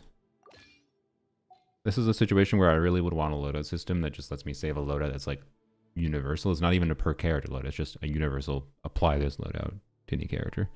So Favin giving I know the one that gives EM when triggering dendro reaction. So I ran the numbers on that earlier. The reason I'm not giving I know in my testing for West Regalia is because I have C6 I know.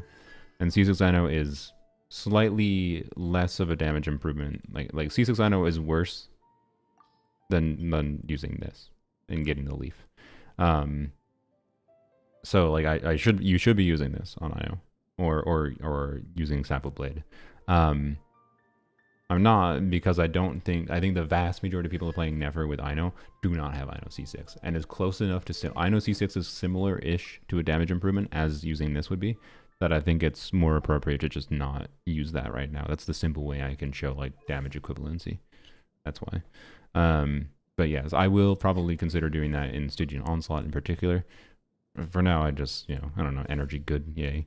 And I'm fine with it. So, yeah. Say what you want about Woo. The loadout system is amazing there. I haven't seen the exact nuance of it there, so I can't comment on it, but good job on the Woo devs for having something. that is compelling. Oh, by the way, my Sig weapon build is like 2% crit damage away from having over 300 crit damage. And it's so rare. Like people building 300 crit damage in Nubilat usually do it by sacrificing crit rate. And it's like, it doesn't make sense to do that. With Nefer, I can have a 100% crit rate build with 300 crit damage on her. I just need 2% more crit damage. So it's like either re-rolling this piece, which I'm tempted to do. Re-rolling this piece and getting an additional crit damage roll, or getting more crit damage from this is the main way I can do that right now. Or crafting an onset goblet. So, yeah. Wait, actually, should I do it? I forgot I got the feather from the freaking battle pass I bought. should I do it? I kind of want to do it. We'll wait a second, because I'm not gonna be able to reroll the circlet anyways, and it's not gonna waste the decree reroll or advanced reshape, whatever. Until Stygian anyways. So like, does it matter really if I do it now? I mean, the reason not to is to save a feather for whatever. Anyways, the 8% is applied. You are at 90%. Yes. I know. No, I'm not at 90. Sorry, you forgot about Llama. You forgot about Llama. 10%. Add 40. This gives 10% crit rate. And 20% crit damage. So, yeah. But I'm talking about reaching, this is just Monkey Brain reached 300% crit damage in her pre-combat stats. Like pre-buff stats. Like, yeah, she's over 300 crit damage when you factor in all the boss going on. So, anyways, you got C0R1? Yes, I got lucky. Lucky with the weapon. The Nefer was guaranteed. So, I didn't have to spend anything. I had to spend almost all my start litter, to be clear. And I would have been very big sad if I got stupid blue stick. But anyways, we'll do that later. We can do high investment bullshittery later. Switch back to wizards for now. Map. Okay. Wizard, for anyone, I think I mentioned this before, but wizard, when you don't get the EM buff, is a little bit worse than the craftable. It's not that bad. Oh, I forgot. I need to equip Chang'e. Jesus. Did I fix you? Yes. Yes. Yes. Yes. Yes. Okay. Like, the reason not to reroll my flower or Nefer right now is because I kind of want to reroll this. How many feathers? You get 2 feathers from Stygian. You get 3 from Stygian. And I paid for the battle, so I'll get another one. Yeah, I think I can do it, right? Because I'll get 2 from Stygian that I can use to reroll either Nefer Circlet or this first. And then I'll get 1 more from the Stygian artifact farming. So that's 3 from Stygian in total. And there's also like feeder. I'll get enough feathers so I can reroll this in. So you know what? I'm probably gonna do it. Frick it. Remind me though when we actually test the signature weapon. We'll see if I get lucky, and if I reroll this, and I get 2% more crit damage. 2% more crit damage, and I'll be at 300 crit damage. Anyways, I tried UGC a little bit, yeah. But the long story short, I think it needs time to cook. Anyways, goddamn it, brain. Stop getting distracted. We need to chungus. We need to chungus it up.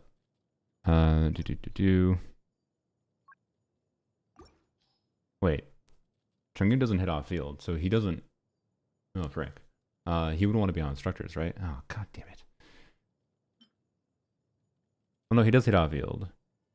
So this lasts 8 seconds, and then he has his stupid follow-up hit.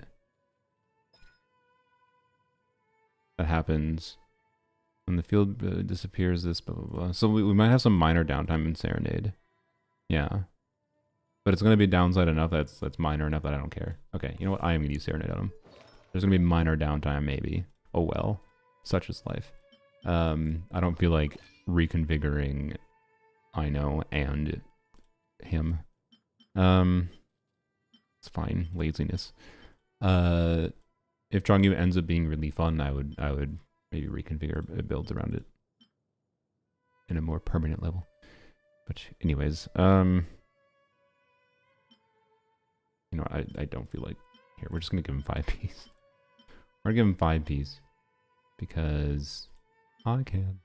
And it makes my life easier.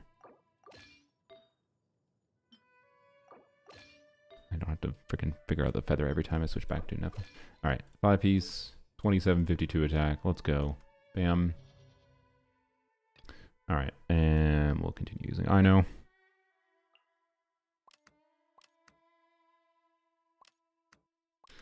I should do more testing with other Hydra units, but there's too much to test, so I'm gonna forgo that. I've done enough testing already with Frina Nilu. Alright. Rate my Wanderer, just got a new piece. Not right now, I'm a little busy lowered unless you end up doing a point redeem on the community points. But I imagine your Wanderer, if you're still building Wanderer in 2025, I imagine your Wanderer is pretty dang good. Instructor uptime on I know. Weird because of it's weird. I think I know on instructors is probably not ideal, simply because trying to figure out when to use I know for optimal verdant dew generation if you're not doing double hydro is a little awkward. If you are doing double hydro, I think it's not a problem. I think keeping I know on instructors is part of the reason I'm going to like doing double hydro, like with Nilu or with Frina, or with like Kokomi or whatever, whoever you want to use, right? And yeah, so I think I'm going to lean towards double hydro, and part of that is instructors on I know being much easier to just use without having to think about it, but it does cause some awkwardness when you're not doing double hydro for sure. With uptime, I think it's good enough that it's not too problematic. So anyways, no, we're not doing first half is too easy. Boop, boop, boop, boop. Zhongli good instead of Chongyun? Yeah, you could do Zhongli. You get Red Shred at least. And then you can put instructors on him. It might be a little bit awkward to consistently trigger instructors though. So yeah, Zhongli is definitely an okay option. I don't have him to test though. Yep. I use instructor user just before Nefer. Yeah, that's the ideal. That's the problem, is that I'm finding I know straight before Nefer is a little awkward to do if you want to get verdant dew uptime to be good. Because that's the main clunky thing to figure out with Nefer's rotations, I would say. Even though they're not consistent rotations, is you want to make sure you get stop. You want to make sure you get verdant dews. You need them to fuel her charge attacks. And if you don't have verdant dews when you want to do a charge attack, that's potentially a meaningful difference maker for your damage output. And I think this is really engaging. I think it's something that's really engaging about her. With having this resource management that isn't like, it has a cooldown, right? But it isn't tied to cooldowns in the same way as like waiting 20 seconds for your burst to come back is kind of thing. So yeah, anyways.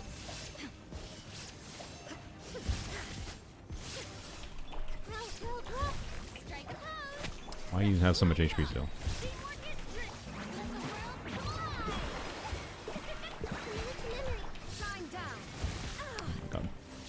Oh my god, bruh.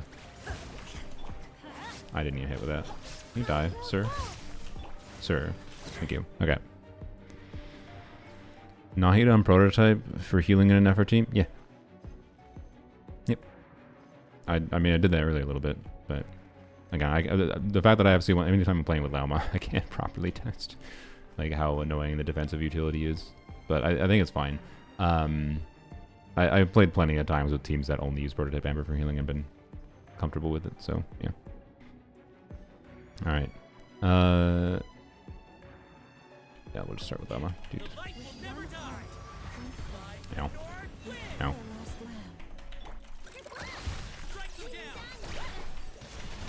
I don't know why I did that. Whatever. Don't worry about it. Oh, we got Iemba. Wow. Yeah, see, verdant, first rotation verdant dew problem. So I think the solution for that is just, you just don't do the second skill in the first rotation. In favor of do this, do this, do this. And bam. What? You interrupted my skill? Butthole. Alright.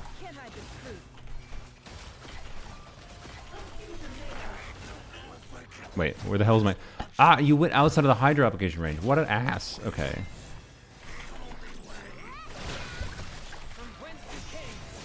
I was like, where'd my do at? What a butt. That was not Ino's fault.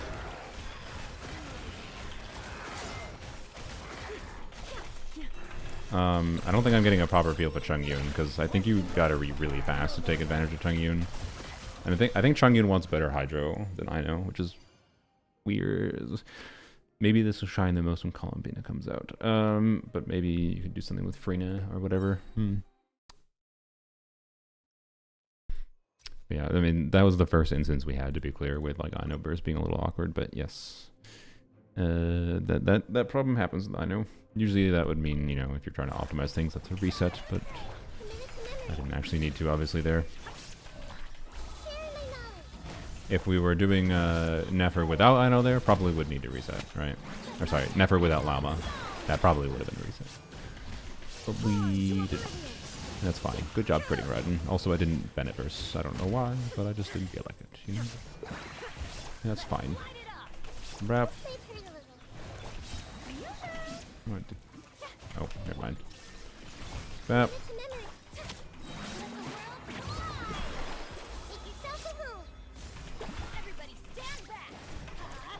Why?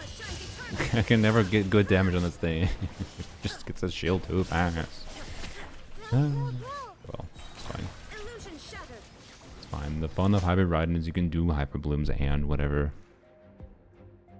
Yeah, I think Chungyun is very hard to potentially utilize here.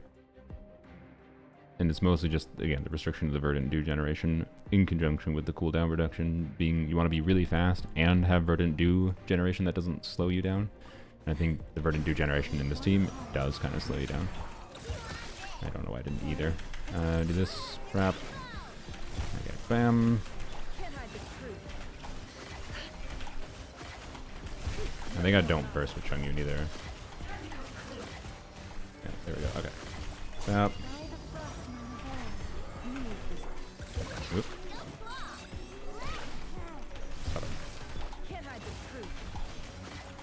Oop. Yeah, see, I just don't have Verdant Dew right there. Okay. How do I? Okay, there we go. But we are definitely able to do faster rotations, which is interesting.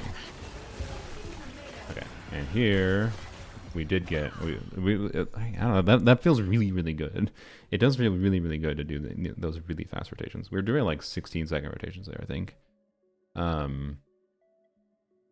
There is the minor issue of the Verdant Dew timing, which again I think would push towards potentially other Hydra units. It's like maybe particularly for defensive utility, you do like a Kokomi Instructors or Serenade build. Maybe that's the play there. I don't know. Durin for a swords only account, probably very important.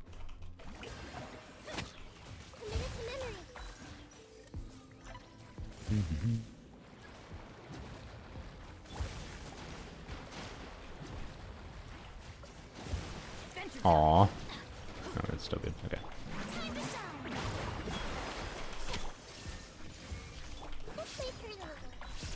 This. Trap. Trap.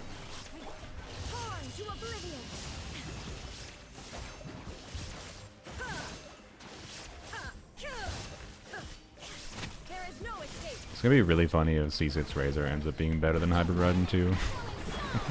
I don't think it will be, because the Razor needs to be on field. And, like, Raiden has a very significant advantage, like, in this context, by doing normal bloom things while also doing talent damage. I don't think C6 Razor buff is gonna make C6 Razor better than Hybrid Raiden. Because C6 Razor buff is kind of relegated to him being a good, just with good talent damage in, like, an overload team. So, more than, god damn it. So more than ever, Hybrid Raiden is the way to go if you want to enjoy Raiden.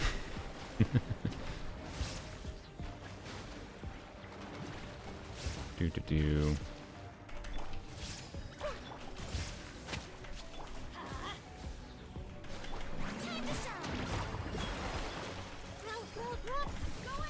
But I might be biased.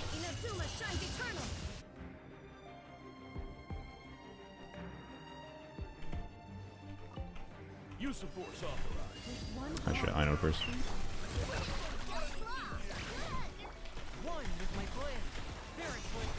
Yeah.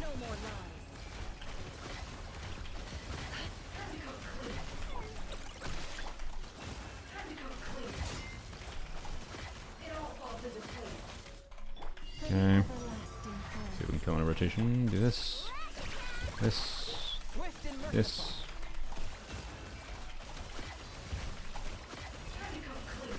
And we do. Oh, that. Okay, whatever. We might have researched Instructors. I don't know if we actually did, but.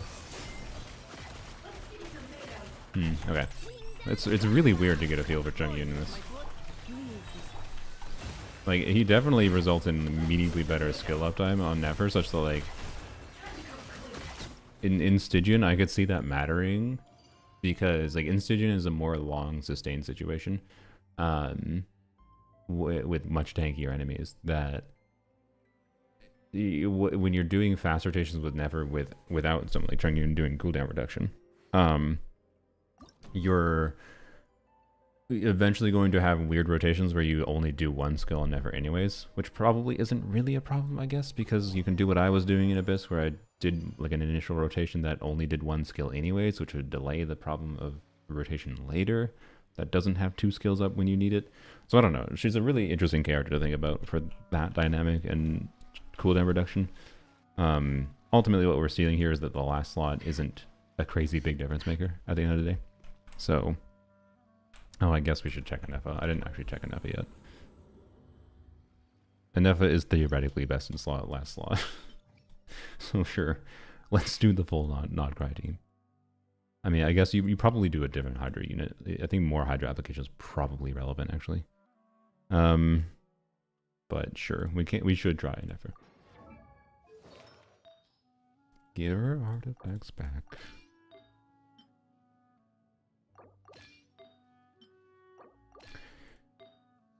That's the same. Pap. Okay. Nefer.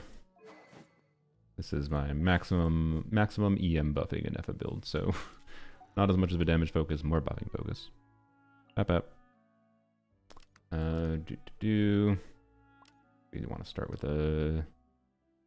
I think first rotation we start with Llama, but then next, like, rotations after the first rotation we start with Nefer. Wrong side. By the way, some of the inconsistent, maybe I shouldn't have been using Wizard this whole time, because some of the inconsistency we've seen with, like, Nefer finishing a lot faster, like, maybe that's what happened with Fischl. Maybe we just, for the two chambers that Fischl seemed to clear a lot faster, we just got lucky with Wizard buff. I wasn't paying attention that much to Wizard. So, oh well. Hindsight is 2020. I can't really go back in the past, and we're not going to redo all that. Playing without Wizard, so, yeah. ER Sans Llama to have alternate rotation, In Stygian Onslaught, maybe. Outside of Stygian Onslaught, yeah. For what it's worth, I have a Llama build that has. She was having a couple instances where, like, she wasn't getting her burst back with 200 ER. So this is with full EM. So, yeah. Anyways, wait, can I give her more ER? Can't remember. What's her feather and flower? I can give her, I have a, where is it? Yeah. I can sacrifice some of the EM and give her 29 ER or feather. I think it's the highest ER I have on a piece on my account. So I could do that if I need, but yeah. Anyways, so in Stygian, I think in Abyss, whatever. I don't think you need to burst every rotation that badly. It is, like, worth it to burst, but yeah. I just don't know if it matters that much. In the vast majority of content to stress bursting on her. If you need her on healing mode, if you need her on Prototype Amber for healing duty, then Prototype Amber energy refund should hopefully make it so you just don't have to have an ER timepiece at all, right? So I do strongly feel a lot of people should consider just Proto Amber Llama, whatever. You sacrifice a little bit of burst buff in exchange for getting her burst up more consistently, and then yeah. And also keep in mind, like, if there's one particular Nefer team you always end up playing, you can put Llama on 4-piece Serenade. 2-piece Serenade is going to give her ER to help with her ER needs, and give someone else Deepwood, right? So, anyways, can Lunar Charge Clouds trigger Hyperbloom? I don't think so. if I recall. But a Neva in general will trigger hyper blooms, but that's not going to matter that much. The lunar charge damage uptime is not really relevant here. It's just a Neva buffs a bunch and does a little bit of damage and provides a shield. So she should be like better than Visual here, right? Theoretically. Well, we don't have the non-card DEI resonance, so that probably actually makes a different Hydra unit better here. I think about it. Should we just do Nilu? I don't know. I mean, you know what? Forget. We're gonna do Nilu here. We're gonna use Key Nilu here. Wait, we have double Serenade. Okay, whatever. I'm still gonna do Key Nilu, because I think it's gonna be better than Ino here.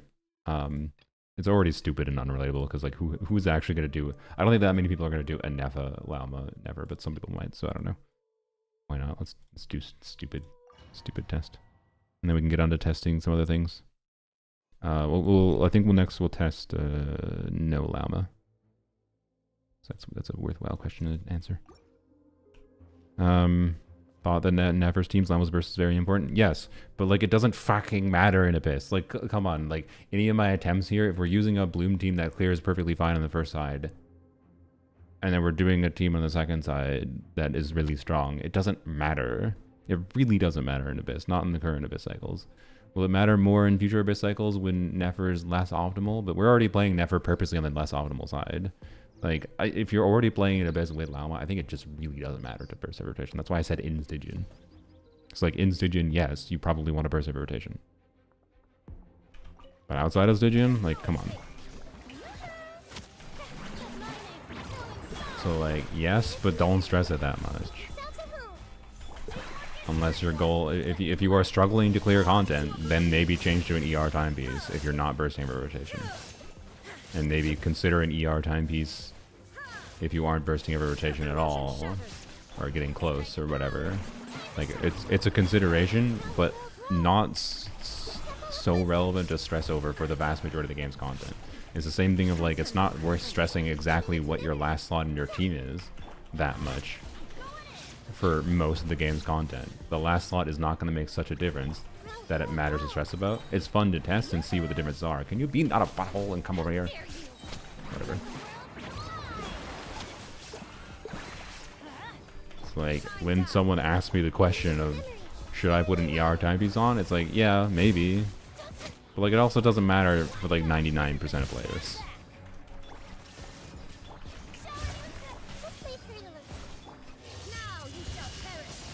If you have Nefer Llama, like Nefer Llama is going to clear Stygian Onslaught Fearless difficulty without a problem. But if you're trying to clear like Dire difficulty, just to try to see what you can do with her, then yeah, maybe there, right? Kind of thing. I don't need talent levels. No. Some people just enjoy min-maxing. It feels horrible knowing there's a better optimization they've yet to do. Yeah. So yes, like build enough energy to potentially burst every rotation in your Llama, but I really wouldn't stress that much if you don't get a burst on occasion. I don't need talent levels, or should I just leave it? No, you can leave it level 1. The only thing that theoretically matters for Ino's damage is in Lunar Charge teams. She technically does contribute a little bit towards Lunar Charge damage. So technically a truly min-max like Flynn's team with Ino would have a level 90 Ino with as much crit damage and EM as possible. You might say, why not crit rate? Because the Lunar Charge reaction will use the crit rate of the character with the highest crit rate that contributed. So you don't need to build crit rate. So technically a completely min-max Ino has a bunch of crit damage and EM substats. But also just put a bunch of ER on your Ino so you can brain off and burst on her really flexibly. I strongly feel it's not really relevant versus just making sure you can always Ino burst without having to like catch particles on her, and so you can funnel particles to someone else. So yeah. Siege Read on Elegy for a flex slot? That's interesting. I didn't consider that. Yeah. Just for comfortable, press E and get Elegy buff. Yeah. That's an interesting option. The light will never strike them down. Oh fuck. God damn it. God damn it. I tried to do E normal attack, and I did an extra normal attack. I have to wait 15 seconds. Whatever, we're gonna wait 15 seconds. I don't want to redo the first side. Sorry. I stand against the law now. Whatever. We're doing setup rotation to build up lunar blue verdant dues. That's my excuse. It was on purpose. Aha. E. Normal attack. E. There we go. Do it properly. Bam. Bap.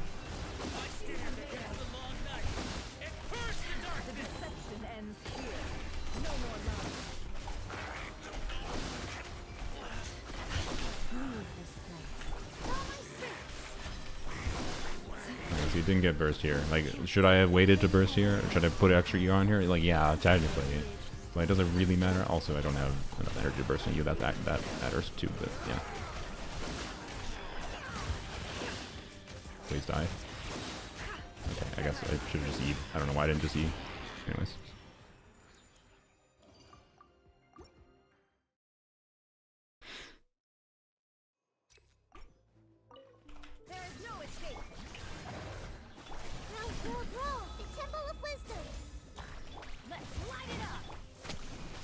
Energy. There we go.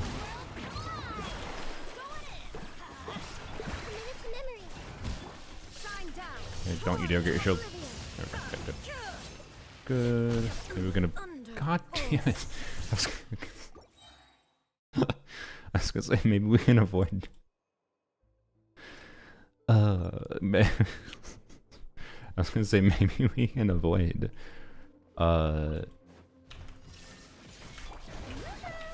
But the second shield phase for once, but no.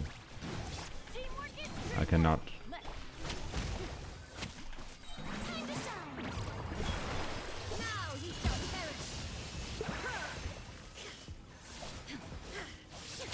Yep.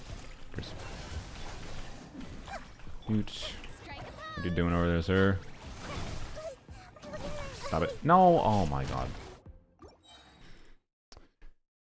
My Nefer crits to be 64 crit rate, 208 crit damage. I mean, if you're playing with Llama, you're overcapped a little bit. You want 60 crit rate, but you're really overcapped at one roll. It's not that big a deal. Versus 30 crit rate, I would definitely use the 64. 70 crit rate versus 104 crit rate? No. Yeah, like you're too skewed in towards crit damage. I would vastly prefer the more consistent crit build. But if you want to RNG optimize, if you want to RNG optimize, then you know maybe you might prefer the crit damage build.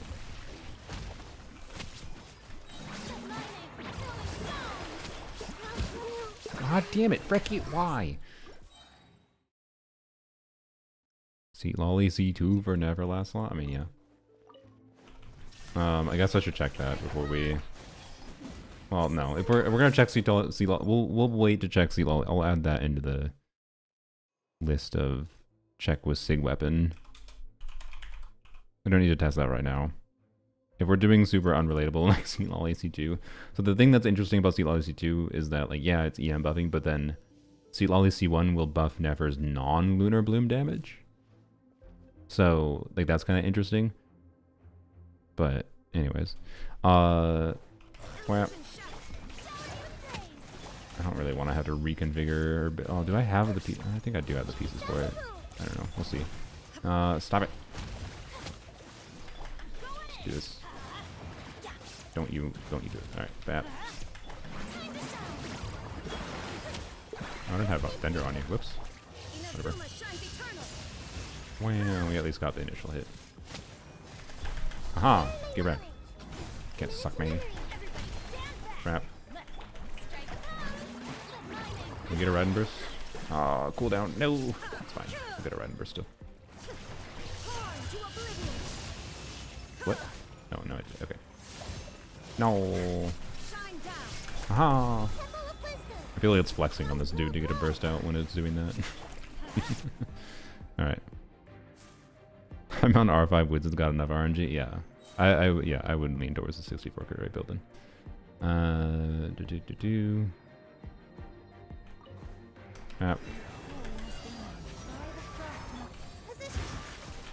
No, I did it again.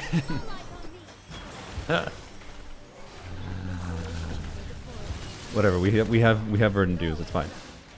We don't need any, we can just, yeah, we can just do that, and then we Then we restart a rotation because. Yep. Okay, I purposely went a little bit slower there. Alright, really need more ER in a Nefa. Honestly, if a Nefa needs more ER than this team, that makes me not care about a Nefa.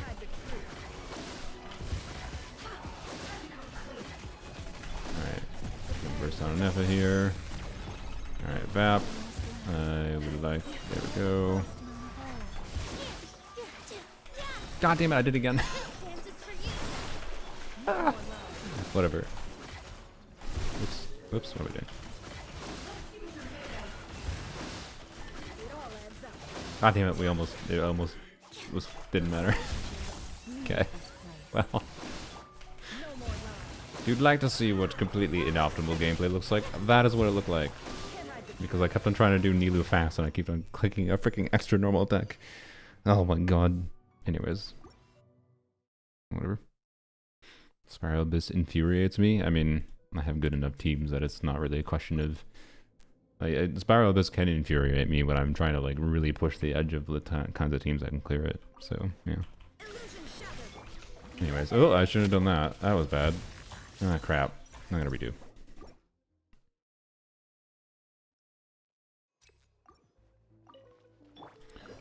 Yep. Do this. Do Brina. That was not Brina. Frick.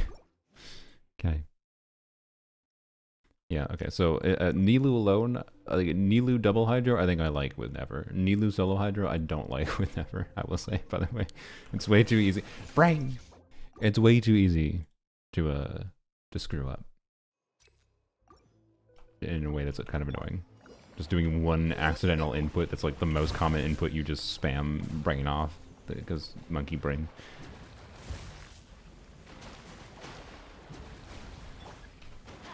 Oh, okay, well, cool. Thanks, Bennett. Thanks, Bennett. Okay.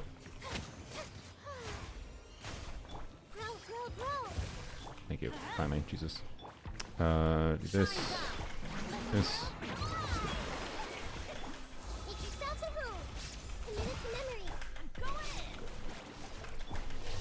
Okay.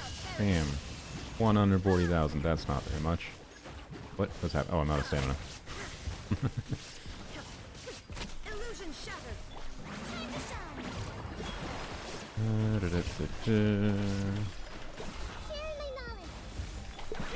Alright.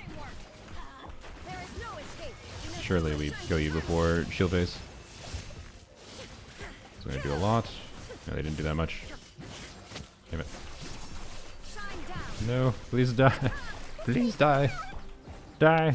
Thank you. Okay. What's the conclusion on Nefer without Llama? I am literally gonna go test that next after this team. I have gotten too lost in the... well, that was whatever. Don't worry about it. I've gotten too lost in the sauce of testing last slot team, sorry. Which was interesting to me. I think it's an interesting question to answer, but didn't necessarily need to spend this long on it, to be honest. And that'll break shield.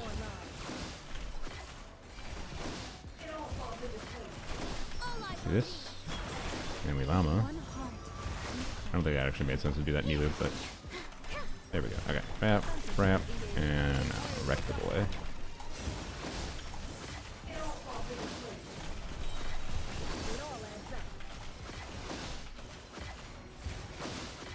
Didn't quite go. Damn. No. No. There we go. Dead. All right. Yeah, Nefa feels like the strongest option there, I think. But I was using Nilou. Although Nilou versus like a C6 Ida was not actually, because I didn't have instructors in the team, right? So Nilou versus Instructor C6 Ida I don't actually think is better, even with a key there, right? So I had duplicate artifact sets going on. Anyways, yep, there you go. So what's my preference? I think my preference is double Hydro for consistency, but Kuki is probably the most comfortable for a lot of people as an easy way of just, build Kuki with as much attack percent as possible. Probably on Instructor is my vibe. Then you put Serenade on, either put Deepwood or Serenade on Llama or Ino. And that's my vibe for, I think, most people. Official was interesting but weird.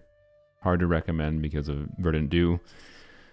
Chungyun was interesting, but I think it needs Stygian Onslaught to properly test the value of over mini sustained rotations. And then, yeah, doing double hydro I like with Farina Nilu, in particular with Key of Cautious Suit. Look at your Nefer. Alright, sure. Hello, Kinich fan. Any others I tested that I just forgot about? We'll test Seat Lolly, whatever, for unrelatable things. I'm sure Seat Lolly will probably be technically best. Well, when I get C2 Nilu, so I'm getting C2 Nilu from the Constellation Selector thing. When I get that, Nilu will probably be better, I assume, than C2 Nahida, or C2, than C2 Seat Lolly, maybe? I don't know, that'll be an interesting comparison, I guess. I'd assume she'd be better though, because Red Shred go. Bap. Let's see, a Nefer. Nefer with that. You don't even have... Okay, you have 777 EM. Never mind. 10 out of 10. That's my review. Also, I'm guessing you crafted that goblet. Good job getting lucky. Yep. Look at all your freaking EM. Jesus Christ. This is a ridiculous build because of that EM. You're just barely below 100% crit rate. Yeah. Wow. Good job. Just a bit better sounds should be perfect. Yeah, you get a high roll. Yeah, reroll this. Is this a 4 line? This is 1, 2, 3. Yeah, this is a 4 line, isn't it? Yeah. So you just reroll this sounds. You get 1 more crit damage roll and a little bit higher crit rate rolls. Yeah, reroll this sands until you die, and then she's perfect. Actually, you can get a better feather too. I didn't even realize. Wait, you don't have any crit damage in your feather. Yeah, Jesus. Get a better feather. Yeah, you're gonna be able to get a 300 crit damage Never sooner rather than later. That's a ridiculous amount of EM substats. Yeah, this Never build is cracked. Good job. But I formally request you're not allowed. I wish to formally request you're not allowed to change. Like, if you reroll the feather, you can't keep the feather unless it has 68 EM, okay? Like, 777 EM at a baseline is too good. You can't change the build at this point other than, like, getting more crit, but you have to, like, keep this amount of EM. If you change the feather, you have to have 68 EM. You have to. I don't think you're allowed to have anything different. Sorry. I regret to inform you. It makes it a lot more annoying when you have to keep 777. So, anyways, nice build. That's why you need better sands. Yeah. So, they are 1% overcapped on crit. No, they aren't. 60% crit rate is... Unless they're using C2 Nahida, maybe they are. They're not 1% overcapped. They are 2.3% undercapped. So, anyways. EM main stat not better than crit? Generally speaking, no. And with this many EM substats and using EM buffers, I think definitely not. If you have like a ridiculously cracked EM off piece, like actually something in my case, for example, with her SIG weapon, my build with her SIG weapon, if I end up crafting an on-site goblet for her, for example, and I was looking at off pieces, if I look at off piece crit damage circlets, look at my crit damage circlets. This is the crit damage circlet on my account that has the most crit rate substats. I have nothing higher than this, and it's obviously got really shitty other substats, so not worthwhile. I have nothing with like heavy crit rate and EM substats. Like, this is my best. This is my best piece with crit rate and EM substats for like a crit damage circlet. So in this case, it's possible that an EM main stat like off piece with the right balance of crit rate, crit damage could be worthwhile. But I think it kind of takes like a 40 CV plus piece, and I don't even have a 40 CV one. I have close to a 40 CV one. I got this. I could try to reroll it. But yeah. Anyways. Let's go test Llama-less. So yeah, Llama-less. I kind of want to test without this freaking weapon. No, whatever. We'll just with RNG our sanity away. So clear. We might actually have to try with clears a little bit without Llama. But let's see. So what do we want to do? I know I'm still not going to use the Claymore on I know again, because I think if we're doing Llama-less, you probably also don't have C6 I know. Although Maybe you do. I don't know. If we feel the need to, maybe I'll test with Ino with the Claymore. But the fact that I have C6 with Ino is, again, equivalent enough. With the Sumeru Claymore. So we'll do Ino. And by the way, yes, we could do... I'm not that... I don't think I need to test Ino. Or sorry, I don't think I need to test Never with... like, no... Without Ino right now. Like, we're just Hyperbloom Nefer, Kooky Nefer... who the hell do you use? I don't know, Kooky Nefer, Singcho, whatever the fuck. I don't think I need to. It's fine. Loss is 75-25. Rip. My condolences. Yeah, she gets 10% crit rate, Llama 30% was set. So yeah, add 40. As Never's on-field times needs for you, can she fit in quick swap? Oh yeah, she definitely should be able to. You can if you have verdant dues stored up, you can get her 3 charge attacks out really quickly. So quick swap stuff with Never should really work. It's just as long the only weirdness with quick swap is if you have a unit that's going to end up making it hard to get verdant due generation consistently. But I unironically think one of the best last slots, for example, for her teams is Flynn's. But something like Tignari could be fun, maybe. I don't know. Anyways, 12 crit rate with Sig. What are you talking about? Her Sig's crit rate, if you have Sig crit rate, will show in your stat screen. Anyways,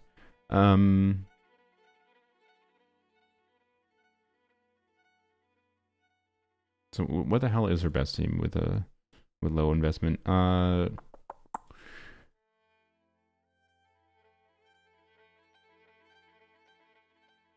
Help. Brain. But like not like we like using one other 5-star might be acceptable, but like I think it has to be a common 5-star that people have. Nahida. We can use Nahida, although I do have C2 Nahida, which I kind of don't like. We could do a run with C2 Nahida and a run without C2 Nahida. Who is the last slot though? I'd be comfortable running Proto Ember Nahida alone, but I don't know.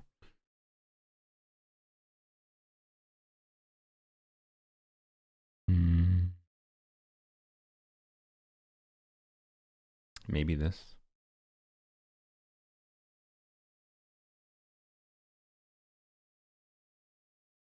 Barbara? Why Barbara? I mean, for defensive utility, sure, but she could. I mean, Barbara could be a convenient option. Sack Frigs, Instructor's build, yeah, sure.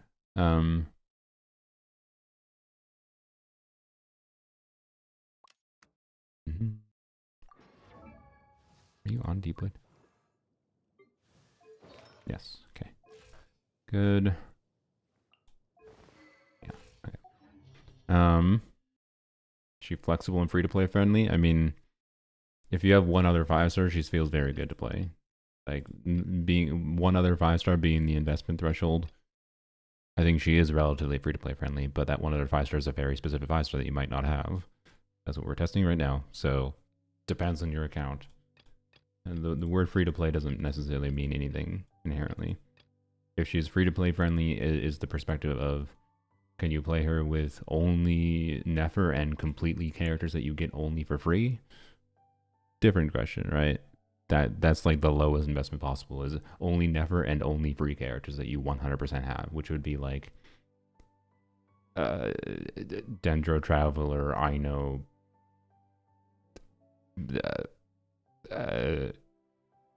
Oron was given for free, I guess.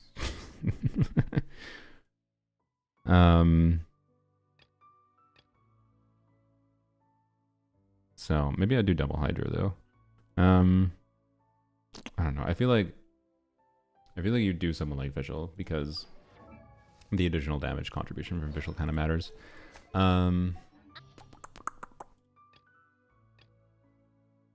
So I think I'm fine with testing with Visual. But C2 Nahida is going to make a not insignificant difference here potentially, and I think we might have problems with. Well, no, Nahida should have enough Dendro allocation, should be fine.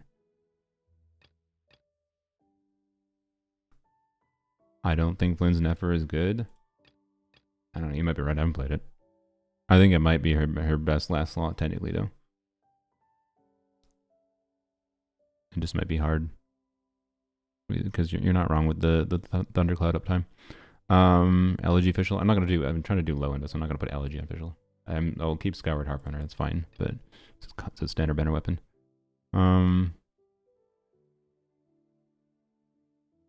Yeah, I'll just try this. I'm trying to think who we test instead of Nahida, but maybe we'll just test with Dendro Traveler instead of Nahida. Right. You really want a second Dendro, not for energy, just for like verdant dew setups. If you don't have a second Dendro, it's kind of terrible. So we'll try this. And then we'll maybe just try with Dendro Traveler instead. Is Dendro Traveler equipped? Yep. Sick. Fab Dendro Traveler. Okay, Dendro Traveler's all ready to go. We could do like a Yao Yao or something instead. Maybe we'll do Yao Yao instead, just because Yao Yao is a healer, and maybe people would prefer that.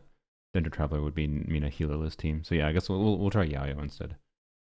Is my Yao Yao leveled? Yeah, she's level 70. That'll be fine. Okay. We'll do the same teams that we were doing before on the first half, except this time with Emily again. So we don't have Nahida. That's fine. Okay. Wrap. Official needs to be on the Serenade set, probably.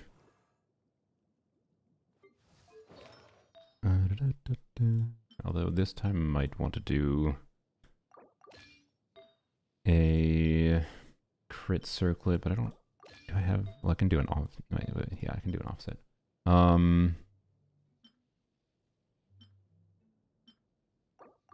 Bap. Keep that circlet on her. What does that look like? 2300 attack, 83 178. Okay, I like that build. Alright. That is a good official build. Alright. Let's go.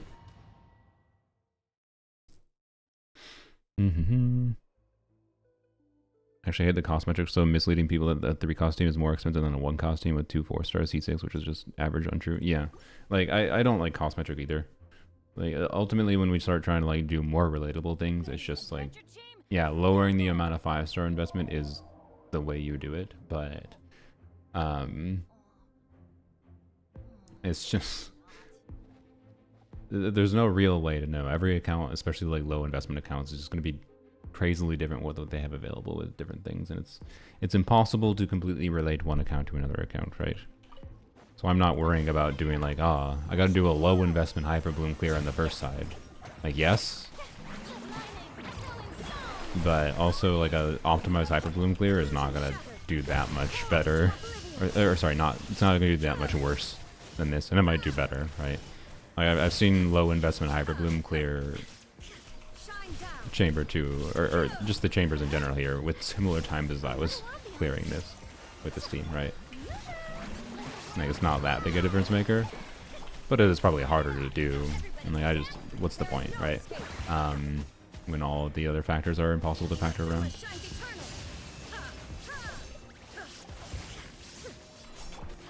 I didn't hit with that. God damn it.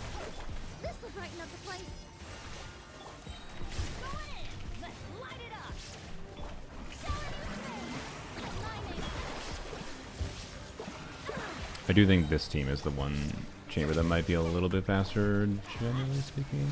Now, if I could actually deal damage to this while it's a debuff up, we're actually taking a lot longer than we could, but oh well, it's fine. Sack frag's okay for Nefer. I'm gonna test that later. But right now we're gonna do no llama testing, and then we'll go and test like two piece. Whatnot. A couple of things like sack frags. All right. Sack frag should be very interesting on her. Now, that is the general answer, I would say. All right. Do this. Can you not be a butthole? Okay. Okay. Yeah. We have the same issue as before that we had with official. I know, and that's fine. Okay.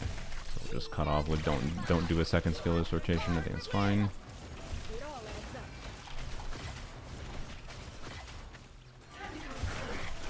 Just trying to go here to make sure you got pushed back into the hydro application range.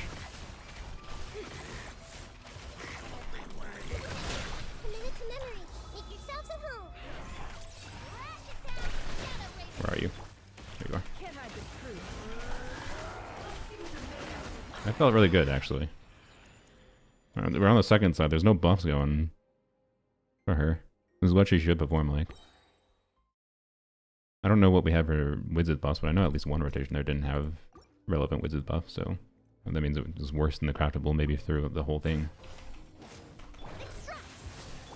She feels perfectly fine. To be clear, it's a double nod cry team with an enemy that wants to use double nod cry still, but like, yeah. Okay, not gonna have energy there. Okay, whatever, do this, do that, do please. There we go, okay. Oh, well, great. Who needs riding energy? Not me. Go, Emily, go! Emily is a lot slower at dealing with this than Nahida, that's for sure. Or Dendro Traveler, even. Like, Kale Dendro Traveler can get it as a lot more speedily, I would say, on average. Okay.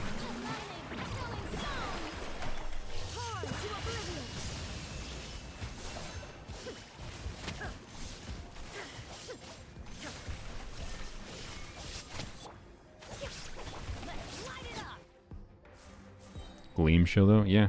I mean, the last chamber at least is in Gleam Show, so it'll be interesting to see the last chamber. Wrap. Ain't nothing I can do about Gleam Show.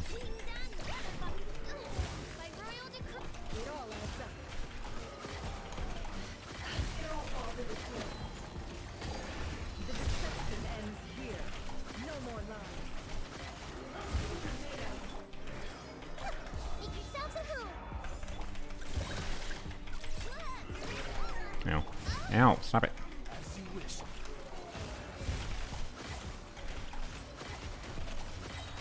Nice. C2 Nahida is making a difference here, by the way. Again, I want to emphasize. We will do a clear without C2 Nahida. She's making more of a difference here than she was in the teams where we used Nahida before, because we didn't have Electro. We didn't have an Electro unit that was meaningfully benefiting from the Death Shred. Official's benefiting from the Death Shred. Llama's not, or sorry, Llama. Nefer's not benefiting from the Death Shred, but Official is, right? That matters. So, yeah. Right.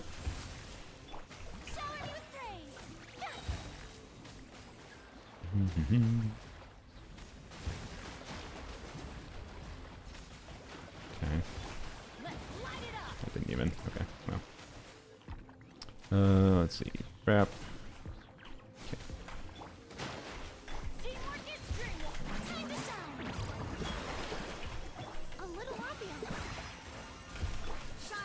Oh, don't have energy. Whoops. Oh well. That's just life. Do that, I guess. Do this. Wrap. Emily is not quite. There we go. Bam.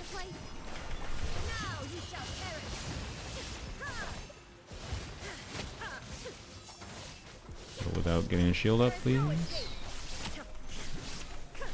Yeah, I really wish I could turn C2 Nahida off to test that without C2 Nahida, but oh well.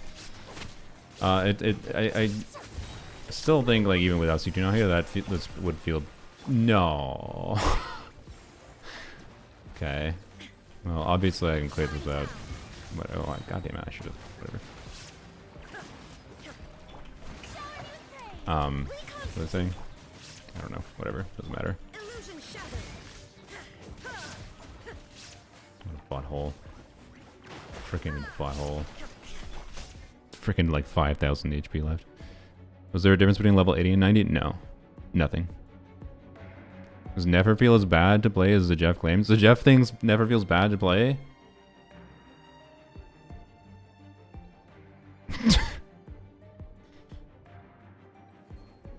I think he's insane. If Nefer feels bad to play, then Skirk feels bad to play. Then Arlecchino feels bad to play. That she has minor nuances of like getting used to the timing of doing certain things related to her kit. Like, if Nefer feels bad to play, go back to New Roulette and play him until the end of time, and then just deal with the situations where you can't clear content because you don't have the shield teams. Like, Also, Nefer can literally be played like Nubilet, but slightly easier, arguably. Like, I think that's an act. If Zajef seriously thinks Nefer feels bad to play, he's insane.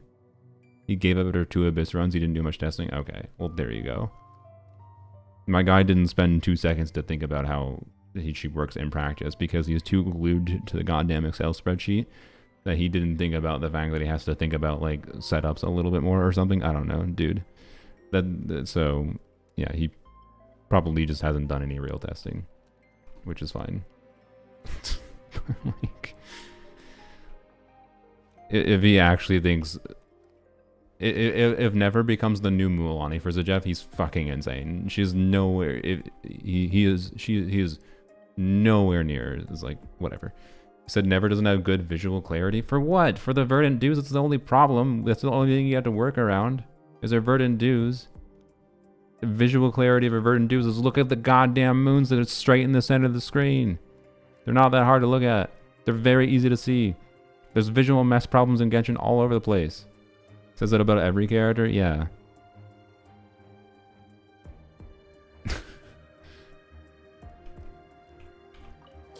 Use the force off.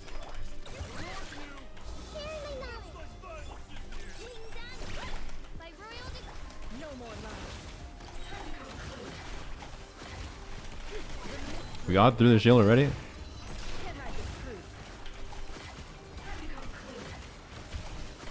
Does anyone know what wizard buff I got there? Full of wisdom.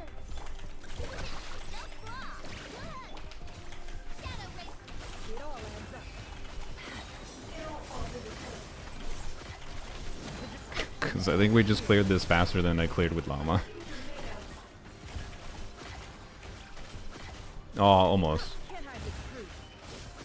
There we go. Like we cleared that about as fast as we did with Llama. She feels fine with that Llama. With C2 so let's do a test without C2 to be clear. I do really think C2 is making a meaningful difference there. I do want to emphasize that. More of a difference there than she makes when we were playing without, like when we were just doing Nahida, Llama, whatever. Like she was only giving 20% crit damage when we were playing with Llama. There she was giving the crit value. She was giving more crit value that actually mattered because we didn't have the crit value from Llama. So we were getting 40 CV instead of 20 CV for Llama, and then we were also getting the Death Shred and whatever for official, right? So, anyways. Yeah, like complaining about visual, like I don't disagree that Genshin has visual clarity problems. Like, this is the problem. Like, Zajef argues about things in some ways that like are so fucking triggering because he just kind of feels like he's trying to use certain things as like, here's evidence of why this character is bad to play. When it's just like, okay, that's not really that's like more core problems with this game than it is the freaking character. So, but anyways, I think she feels really enjoyable to play. Do I think some players are going to find her clunky? Sure, yeah. But she has more of a resource management game than I think other characters do. And I think a lot of people might be pushed towards doing things like double Hydra, right? You might be pushed towards doing Farina with her. I think Columbina is going to feel very good with her because Columbina will probably just have high uptime Hydra application that doesn't drain your team's HP and probably will buff her a shit ton. Like I think she is to some level balanced for her best teams, and her best feeling teams will probably be Columbina. But like, go figure. Her available teams right now are actually like relatively flexible. But anyways, let's see how she feels with Dendro Traveler. So same exact team. God damn it. Same exact team, but Dendro Traveler. Less Dendro application might cause a problem. We'll see. I'm not sure. But all other factors will be the same. I'll even use Emily in the first side again, actually. Keep things exactly the same. Bennett.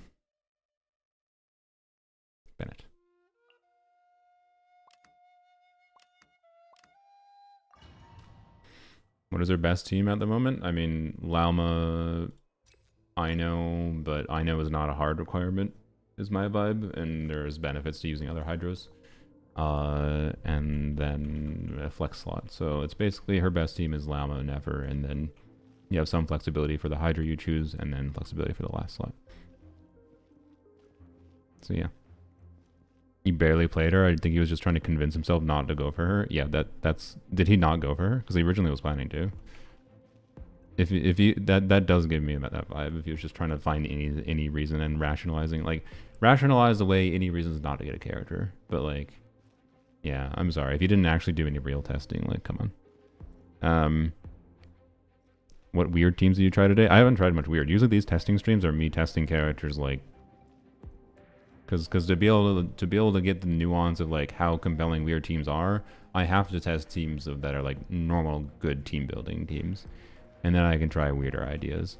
I think Nefer definitely does have a lot of like quick swap, weird, throw in a sub DPS potential gameplay too. But yeah, Archon Quest is good. That's good. I haven't done it yet, but I will eventually someday, probably this week. This'll brighten up the place. Inazuma shines eternal. Ha! Ha! Ha!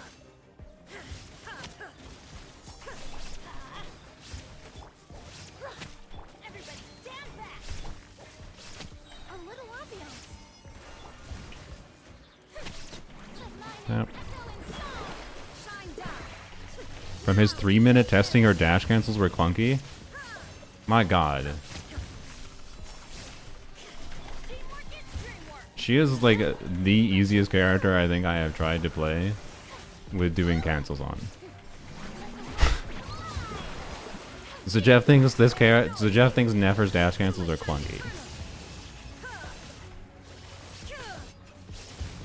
I don't know why Jeff has turned into this weird, like, hates doing certain kinds of animation cancels. Like, I can understand his perspective with like Skirk is much trickier to try to do optimized like animation cancel gameplay on. I understand his perspective that he has with Skirk. Like, was he just being a dumbass and just immediately dash canceling? Like, I literally demonstrated earlier. Like, if you just charge attack immediately dash cancel, it's obviously bad.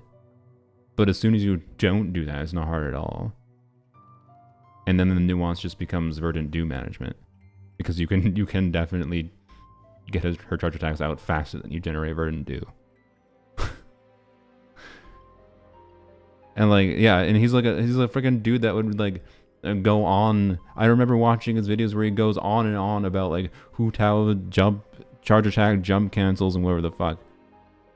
Yeah, Hu Tao. I have played Hu Tao with C0, and I played Hu Tao with C1 doing dash cancel with C1. Hu Tao was much more fucking annoying, and he would yap on and on about here's the things you do with Hu Tao. And to be clear, I think he probably didn't enjoy Hu Tao maybe, but like, my god, her dash cancels are really easy to do. I want to emphasize, like, they really feel good. I don't know how intentional they were, but they feel really good to do. And I think part of it is because of... I think they feel so good to do because of how her charge attack input works. Where, like, it very much seems to take the charge attack input as a priority, and it lets you buffer it easily. So... like, you like, it's so easy. I don't know. It feels really easy to me. Like, I am someone who has skill issue with doing dash cancels. Like, I tried for a long time getting good and consistent at doing Skirk dash cancels with her, like, more complicated combos. And they were fun and engaging to do, but I never got consistent at them. These are so easy relative to that. Like, I don't know. It's like easy, but easy in a way that still like requires intent and like feeling your way through it, and it's like a really good balance of like an additional bit of tech you can do that's not hard to pull off. I don't know. It's crazy to me that he thinks that it felt bad. It's just crazy to me that he thinks that. Like, I don't know. But anyways, if you still like Nefer and want to pull for her, and you're worried you might be like Jeff, you can just hold charge attack You can just hold her charge attack. It's not gonna be that bad.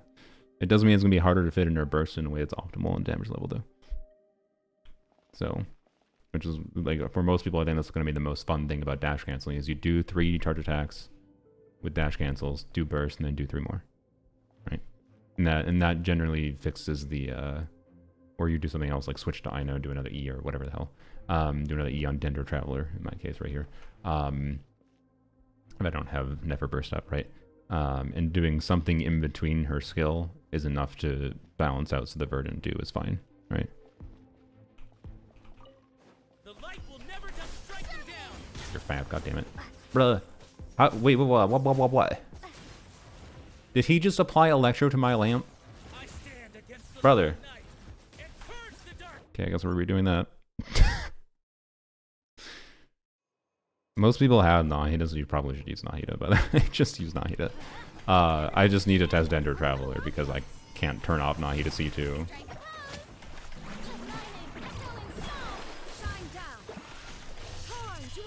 Yeah. So I don't know. Different people will have different amounts of clunkiness tolerance. I'm not saying she has no clunkiness for optimizing her gameplay, but she is a character that is much more engaging for me to play than Flynn's is, I can tell you that. And I like Flynn's more than I thought I would. But Flynn's is so much more rigid in his like gameplay design. I don't know why I didn't first.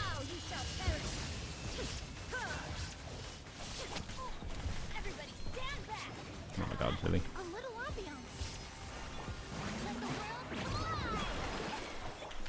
Really? The butthole, come over here. Oh my god, bro. Maybe slightly less cringe.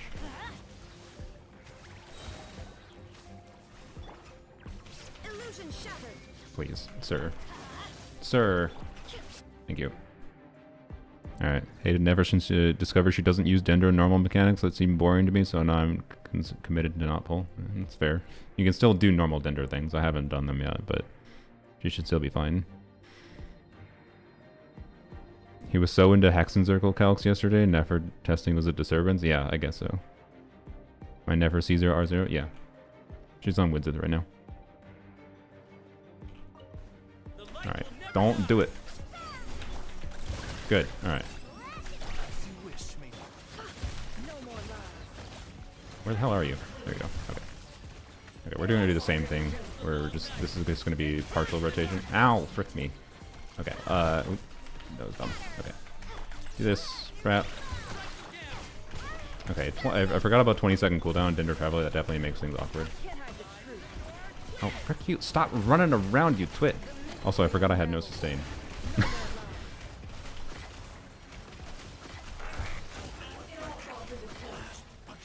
This might take a little bit of redoing to clear with Dendro Traveler then.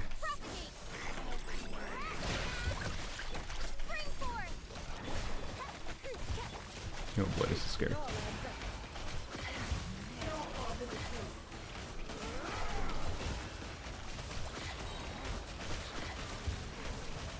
We're gonna do this.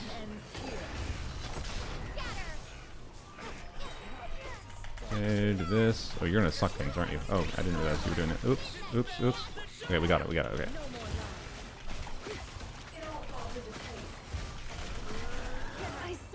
She died! Wait, is she dead in the next chamber or not? Sometimes when you die on like the completion, it sometimes doesn't count you as dying. I know that. We're gonna find out, I guess. Might as well continue. It's either reset or continue. I was like, oh.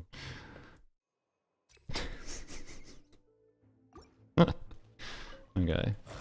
So yeah, I strongly recommend Proto Amber. There's a very big difference between the sustain, like the survivability of that team versus just Prototype Amber and Nahida.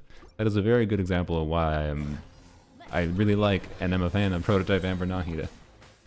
And why it kind of annoys me when people are like, ooh, Prototype Amber, that's not a real way to stay alive. Like, come on.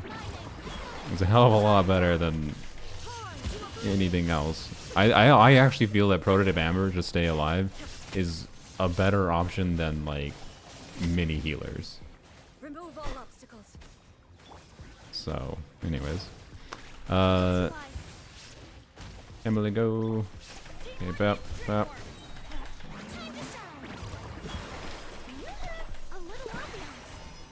Alright. Can we get the bash the shield? No shield, no shield, no shield, no shield. No, it's fine, whatever.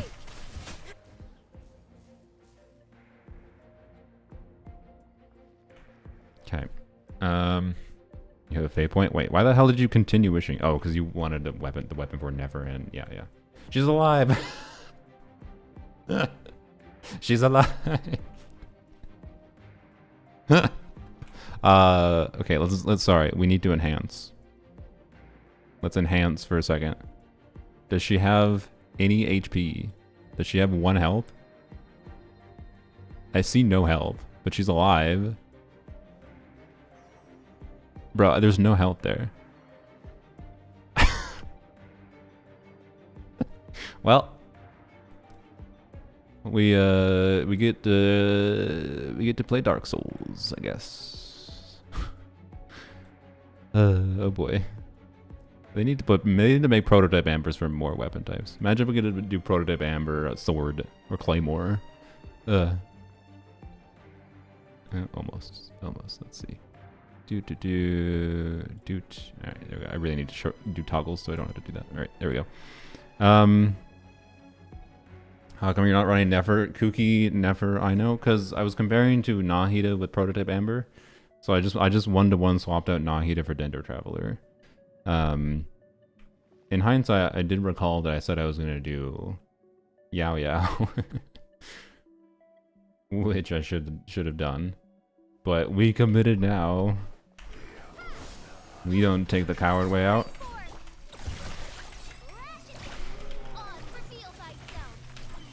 Oop. Wait, she's dead now. How did that happen? What?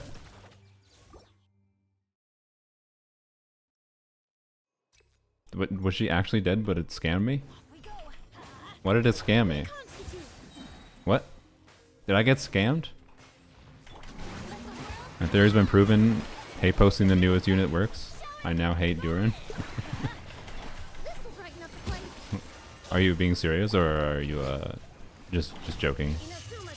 Because you want him to say as he is. I like how he is right now. I think he's balanced.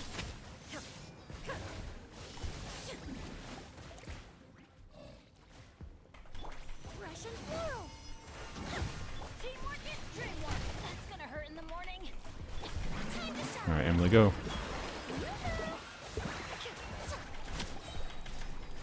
Oh, we have cooldown. Waiting on Emily cooldown is a rarity. Oh. Oops. I got an early pity Nefer. Oh. Why the hell did you... Wait, why were you wishing on the banner, though, Beast?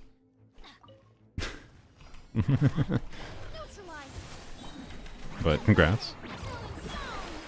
Was it just a YOLO temple of, like, why not? Or... I don't know. Hopefully you end up liking it.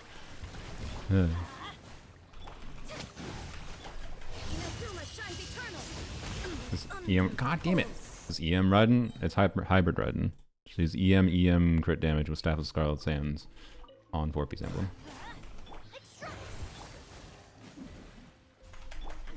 This...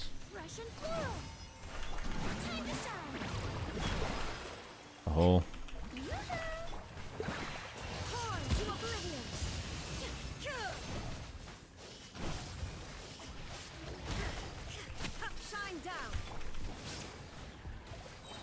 Okay.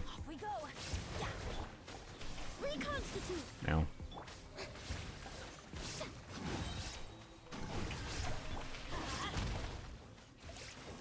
Please.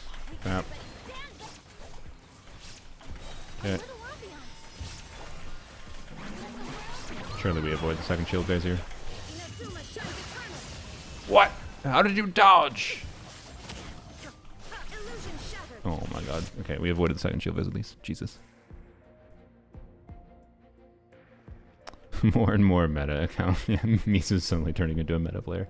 It says she's alive now. Okay, she's alive still.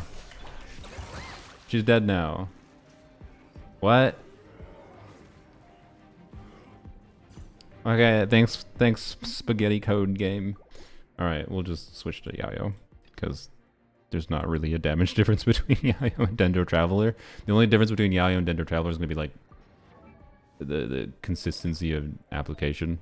It's like C6 Yayo might actually be kind of nice, but look what I didn't get from the banner. So, actually wait, how far am I away from a 4-star? I kind of would not mind having C6 Yayo, but it doesn't really matter. But if I'm like 2 pity from a 4-star, I have 2 wishes. I am kind of 2 pity from a 4-star. Oh, but I should save it for Lanyan. No, never mind. I should save it for Lanyan. What is there, C6? More Dendro application and a little bit of extra healing. Okay. Bap, bap, bap. Bap. Okay. Never. Reddish. I know. Official. Okay. And okay, and Yao Yao. We're going to have not on Dragon's Bane. On we'll give her a level 75. And then we will give Deepwood, yes, duh. Dendro Traveler pieces.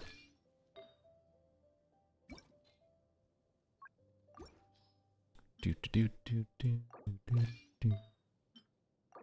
Wrap. HP would be sensible, perhaps. And crit rate also sensible. And wrap. All right, 5-piece Deepwood. Let's go. 51, 237 should be good. All right. Well, bursting is going to be only emergency button. All right. Yeah, C4, C6 Yayo, I don't think it'll matter that much, but we'll see.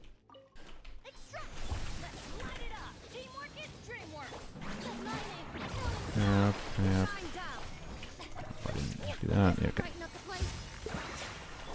It should be a heck of a lot more comfortable play than Dendro Traveler, and the damage we get from Nefer is not going to be any different. The damage we get from Fischl is going to be a little bit lower, because Dendro Traveler will be buffing Fischl. But, alas. Sacrifices must be made sometimes. For buffing.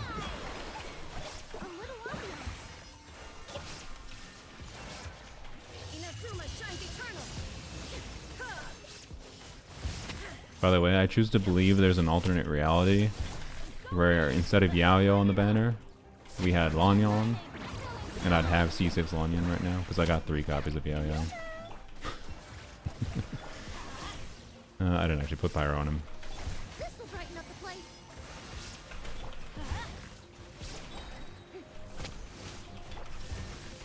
Okay, let's do this. I don't want to burst. Please. Please just die. Please just die, sir. Please just die, sir. Thank you. Never start attacks feel clunky? Not to me. The light will never die.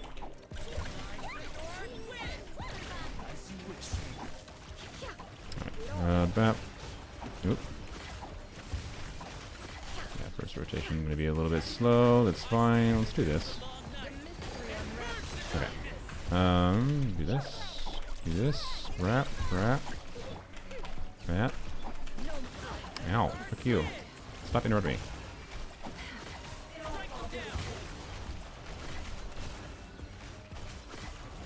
Okay, you're a butthole. You freaking ran outside of the range. Whatever. Bap. Bap.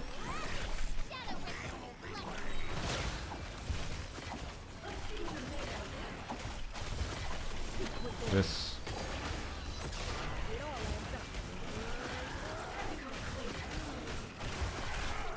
Okay. If that one rotation had gone better with whatever, it would have. This would have been a bit faster. But honestly, I think she feels really good without Llama. It might be a hot take. I think she feels really good without Llama. But like, man, my standard of like good teams, even as they've been power creeping Abysses, has been like, you know, 60 to 60k to 80k teams. I am not down with the mentality that we need 100k DPS teams to be enjoyable. Rage Bait Zajev Varessa's auto target is the most clunky mechanic in the game. It is shit, yeah. Like, yeah, that's actually true. Him liking Varessa as much as he does, but then like saying, thinking that Nefer feels shit to play. Meanwhile, Varessa has like a 80% chance in any individual like Abyss, Stygian Onslaught, whatever, having a janky ass zoop 5 miles away from the enemy. Yeah, completely true. Every Nevercon is worth the pull. I mean, no, the new characters are better than getting cons, generally speaking. So, anyways, wait, manual raid. Am I insulting Zajeff when there's a manual raid going on? If Zajeff is here, I'm sorry. We were insulting you when it comes to Varessa. Why do you give him manually rating, by the way? You weirdo. Anyways, we were only insulting your judgment of your skill issue with Nefer, apparently. Meanwhile, you were completely fine with the pain in the ass that is. Oh, we came here under our own will, I see. Well, welcome, DJ, and others. I'm glad you came here of your free will. Yeah, so what did Zajeff find anything interesting? I know he's mostly been like stuck in the spreadsheet mines for the buffs, which is important work. Did he find anything more interesting from I think he was working on Mona when I glanced at his stream very briefly earlier. You would not do that. Okay.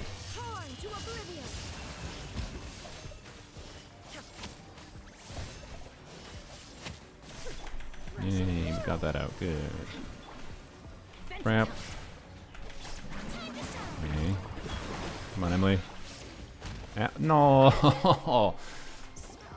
Okay. Razor power grabbed Arlecchino. I mean, yeah. He deserves it. He got tired of his prompt. Okay. Dude. Did he learn anything? Did he have any interesting discoveries as far as like team configurations with Mona? I'm a little bit more curious about Mona personally right now. Why did I do that? That was dumb. Whoops. Let's do this. Okay. Good. God damn it. Mualani setups? My guy hates Mualani, but he theory crafts Mualani all the damn time. He's now a Mualani fan. Okay. Meanwhile, he hates Nefer because the easiest charge cancels in the game apparently are clunky to him. Or the easiest dash cancels in the game, sorry. If he maintains that opinion, I'm gonna make fun of him forever for it. Like, I can't. It's so not hard to do. We hate Nefer too, alright.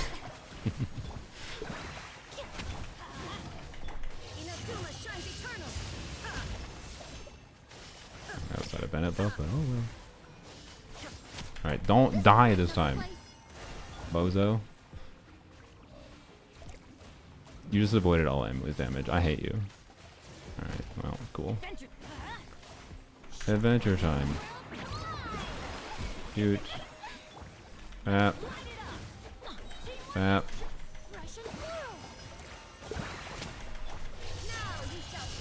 Don't you dare shield. My tolerance for this enemy is waning. Oh. Okay. Yeah. Please, Emily, go. There we go. Okay. Raiden on the wrong build. Your Hyper Balloons are doing very little damage. It's not Hyper Balloon Raiden. This enemy is cringe, and Hyper Balloon Raiden would be better, but yeah. Did you miss the fact that my Raiden hits the same damage as what most people's Raidens do? When they build her for Emblem on a normal build, on like the catch or whatever. But ain't no Bloom Tea. Alright, wrap. Wonder if this matters. Probably doesn't. I don't know why I did it. I'm dumb, it's fine. That.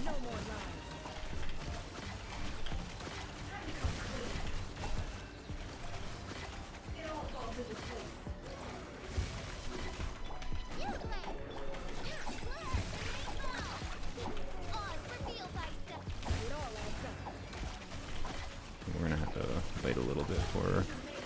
Okay, that's fine. Yep.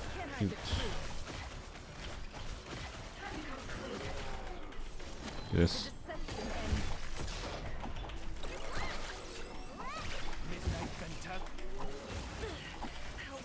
Oh, don't kill me. Oops, I need a skill. Oops.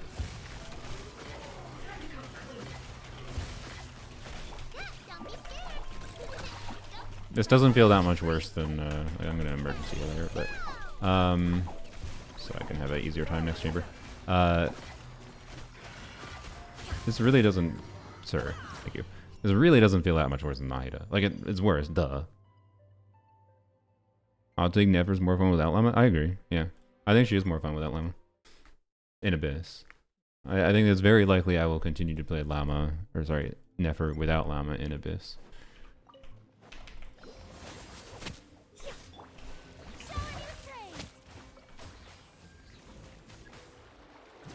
So yeah, I mean, I thought she'd be more than good enough without Llama, but like I was kind of concerned that she'd feel kind of bad without Llama when they announced the 100 EM nerf, right? Honestly, I don't know, it's fine. Like, to be clear, there's more to test, right? Like, we don't have Stygian Onslaught available. We're testing Nefer-less Llama there, which definitely matters, right? But like, it's not even Primogem rewards there, it's a freaking reroll feather. It doesn't really matter. Like, from what I've seen, the kinds of players who wouldn't have Llama for Nefer don't really give a shit about Stygian Onslaught past difficulty 3. Right? But anyways, this chamber second half is gonna be, we're gonna have to go to the shield phase, by the way. God damn it. Fuck. This next chamber, this is gonna be kind of a worst case scenario, is having to go through 2 shield phases. Is going to be, I think, the interesting one for that. What? Oh, god damn it. Okay, you know what? Here, bam. There we go.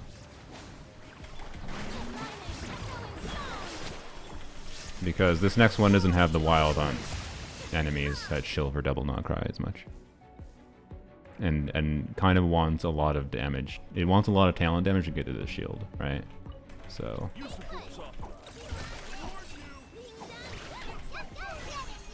I want to generate some verdant dues first. Okay, I'm gonna do this first.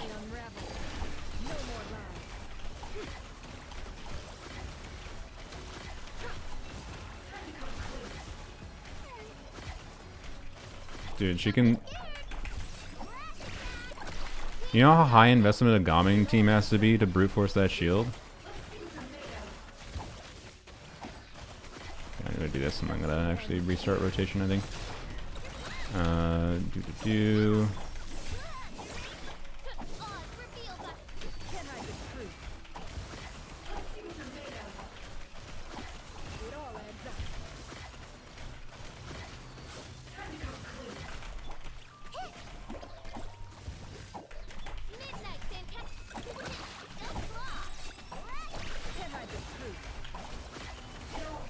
Oops.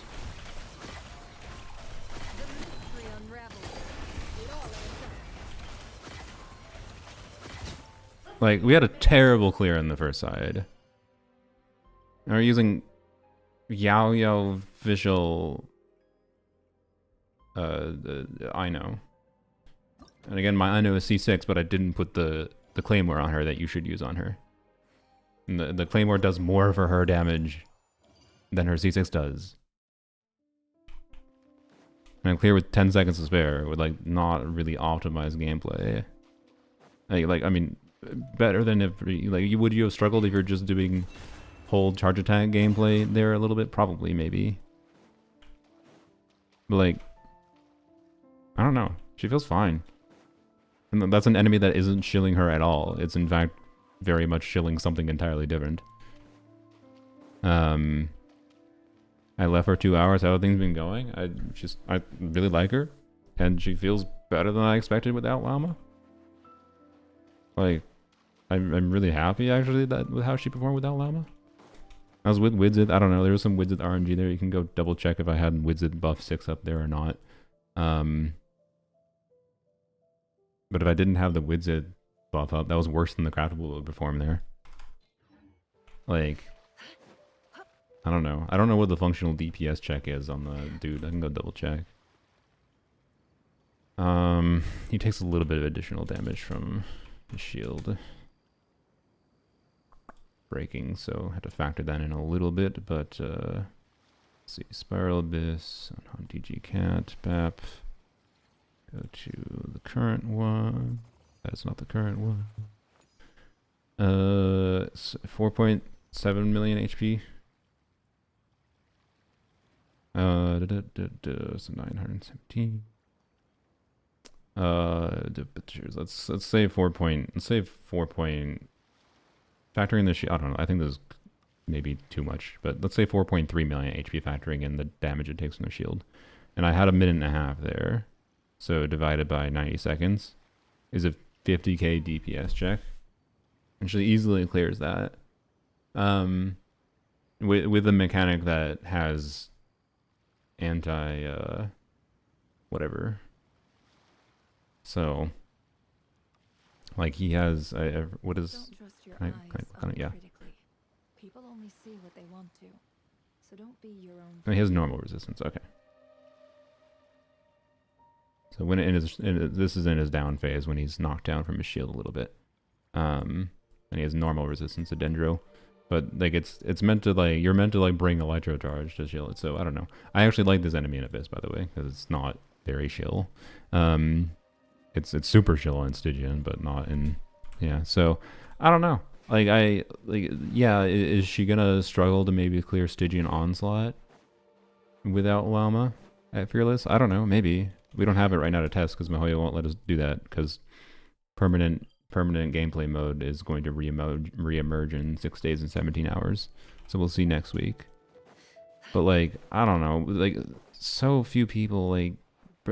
I think acting like a Stygian Onslaught is the only thing that matters for evaluating whether characters are usable or fun or good, whatever words you want to use that are subjective to whatever your experience is in the game, without a particular character, is stupid. Like when it's really clearly evident that a lot of players just don't give a shit about Stygian Onslaught past the Primo Gems and the artifacts they get from it, right?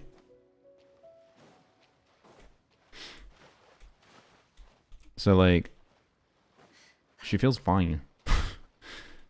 she feels good, even to me. Like I'm surprised how good it feels. And like, yes, I have a good official build, but I don't know. Using Yao Yao, I know C2 might matter. Like I can't really factor that properly. That extra Hydra application might have like caused me to get extra verdant dues at times that are important. I'm not sure. So yeah, that might matter. Don't get me wrong. There's other potential teams here, but you know, she never can be used as a sub DPS for Nilou Bloom teams to replace Nahida. That would be interesting to check, I guess. We can jot that down. So yeah, I don't know. I think that's all like probably the most important things with most people we've tested. We tested like with Llama with various random last slots, and then we've tested without Llama, and she feels good. There's stuff I want to test still. She's meta for Sumeru Wings, yeah. So I don't, but yeah. So the Nefer sub DPS Nilou. So this would be without doing 2 Nod Cries, right? Wait, you want to replace Nahida though? Why are you replacing Nahida? Like you can't if you're gonna use Nefer with a Nilou team, but with like Ino or with Llama, then she's doing then you're turning it into a Nefer team, not into a Nilou team. Nilou would be minorly supporting things potentially. So she's just as restrictive as people said. People just stuck quantifying DPS specials and act like 80k is garbage. Yeah.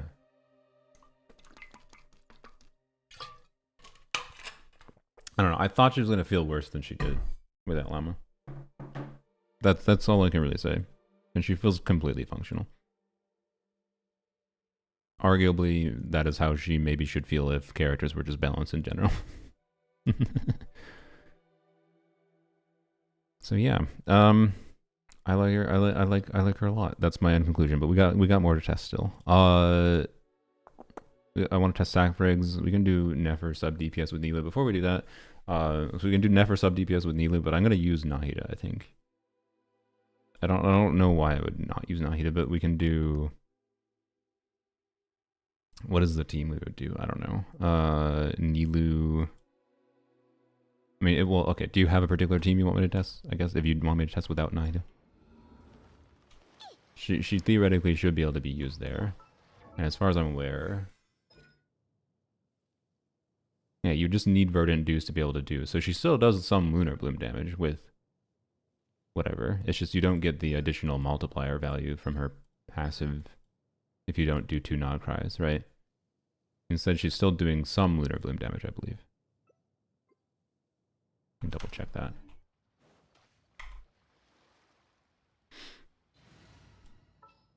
As far as I'm aware. Which should mean she should do some decent damage. But like how much? Probably not that much. Mprekai, hello.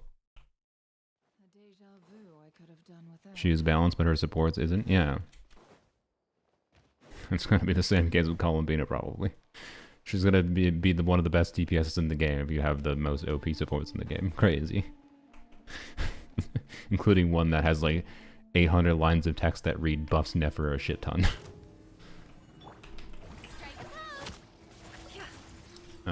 Okay, we have verdant dues. Yeah, she still does lunar bloom damage. So, yeah, she should do some okay damage in a Nilu team.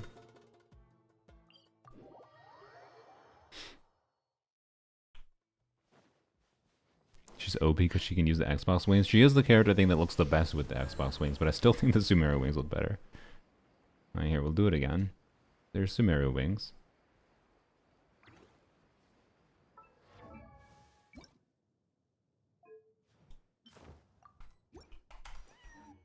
Meow. I think maybe it's just part of it, they're too big. I don't know.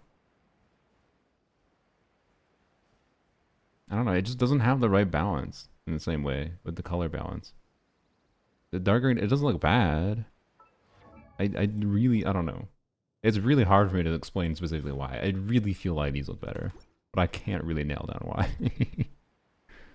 So why not C2 C other things? I will do. Yeah. Yeah, I think the white is just too overpowering.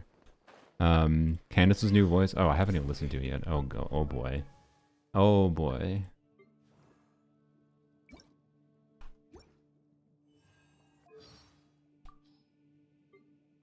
Yield. Is that different? Flee. Wait, voice, Shara, Kirby, and Anonymous. Do your worst. Pin them down. Ha! Too easy. You're exposed. That's the same. What's changed then? What? I am right by your side. That's the same. They kept the old ones? Okay. Just take my hand. Is this the first character they've done that? I thought whenever they've replaced the VAs, they always like replaced all the old stuff. They just didn't with Candace because no one really cares. Yeah, I mean, I get why the VAs would remain anonymous now. Yeah, just probably the event. Yeah. Well, that's okay. That's a win-win for me because I like the VA.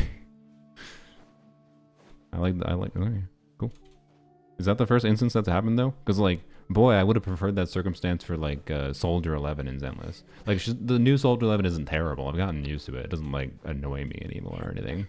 But man, I really liked the voice actor like put like the right amount of energy into like Soldier 11's combat lines. So they eventually do it over time. Ah, okay. Well, oh well. Such is life. Okay. Anyways, what the hell are we doing? Let's go. So we should test high investment things at this point. I want to test. I'm done with testing potentially this, but well, I don't know. I don't even know if I need to test this that much.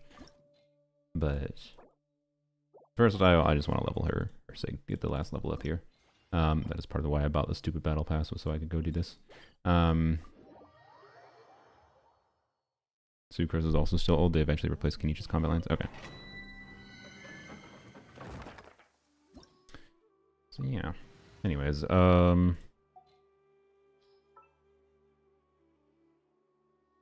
gonna go back to Nilu here because farming doesn't matter. But also, I want to get used to playing Needle with her Where are we dancing today? and get a better feel for that because, where's Ino? There she is. And because brain. Plongertron. Do not be afraid. Okay. Sorry, my brain computing. Yeah, Serenade. Okay, cool. Well, because I'll get C2 Neely next week, and I want to use this team properly to get a feel for what C2 Neely performs like. Also, we want to get a feel for comparing to Seat Lolly, I guess, in a second here.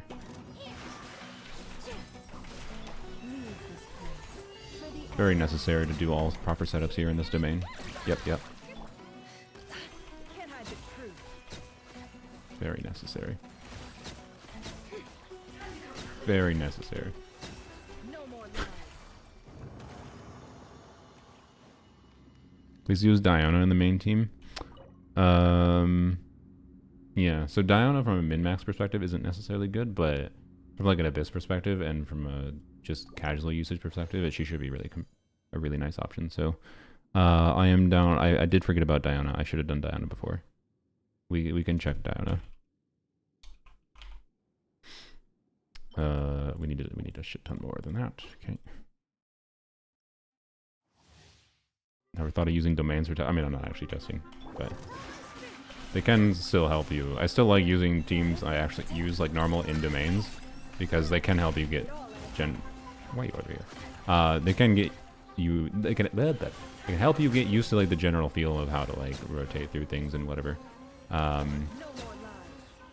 So yeah.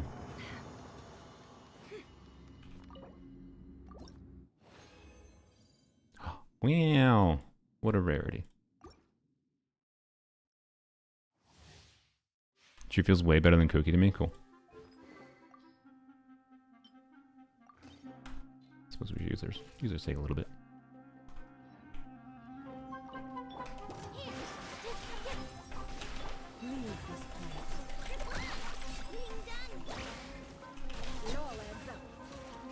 Okay. These enemies are... It's weirdly awkward to kill all these enemies. You see? So they just go all over the place. Alright.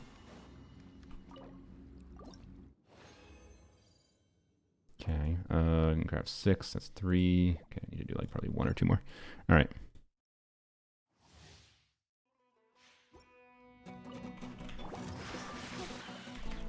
I took too long to do that. Very necessary buff there. Okay, we're dying before the lunar bloom damage happens. Whatever.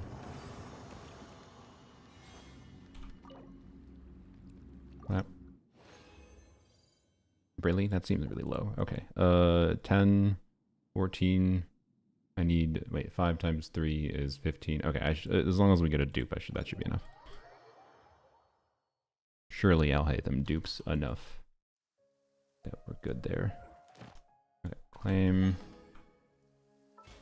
Claim. And then we can maybe level the 4-star 2. Imagine losing a Stygian run because of the lunar bloom damage delay. That is a funny factor that I hadn't considered yet. That will be really annoying if it happens. We'll see. I think with me having Nefer signature weapon, to be clear, I think I should be able to trivially clear dire difficulty, I assume. Although the next Stygian's gonna be weird because of there's being 2 bosses that incentivize doing non-cry teams, so I don't know. But the deer is really interesting. It's weird. Some other people are probably going to cook up that are more interesting teams than I am when it comes for dealing with it. So the Sigurd is the main one that, at least at dire difficulty, is going to be really awkward, but we'll see. Redeemed a character review. Who do you want to review? What are we doing? Oh yeah, I like how mannequin is there. You can't ascend them. You can't do anything with that. Whatever. Hi them. Give me all the dupes. 1 dupe is More than 0.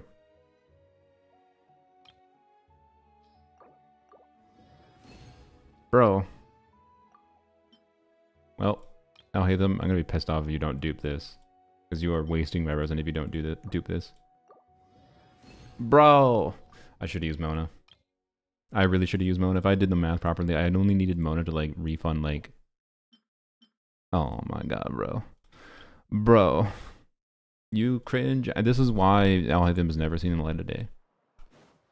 Because he's sometimes rewarded me, but then sometimes he does that shit. You just wasted 60 resin, bro. You actually wasted 60 resin. Actually, wait. No, he didn't waste 60 resin. I'm sorry. Because I can do 20 resin. I just have to do this instead. There we go. Okay. But also still, bro. Does that even work on Nefer? What's that? Deepwood? Let's find out. What set are you using? Layla. Oh, Wanderer's Troop. The damage bonus doesn't do anything for her. So unfortunately, no. But what I am going to test very shortly here is 2PCM, 2PCM. And 2PCM, 2PCM is probably not going to perform much worse than 4 piece of the new set. It's going to be a little bit worse, but like it's not going to be that much worse. So yeah. Got her install the vids, but I'm really struggling to use the charge animation cancel. Just to delay a little bit. Like, we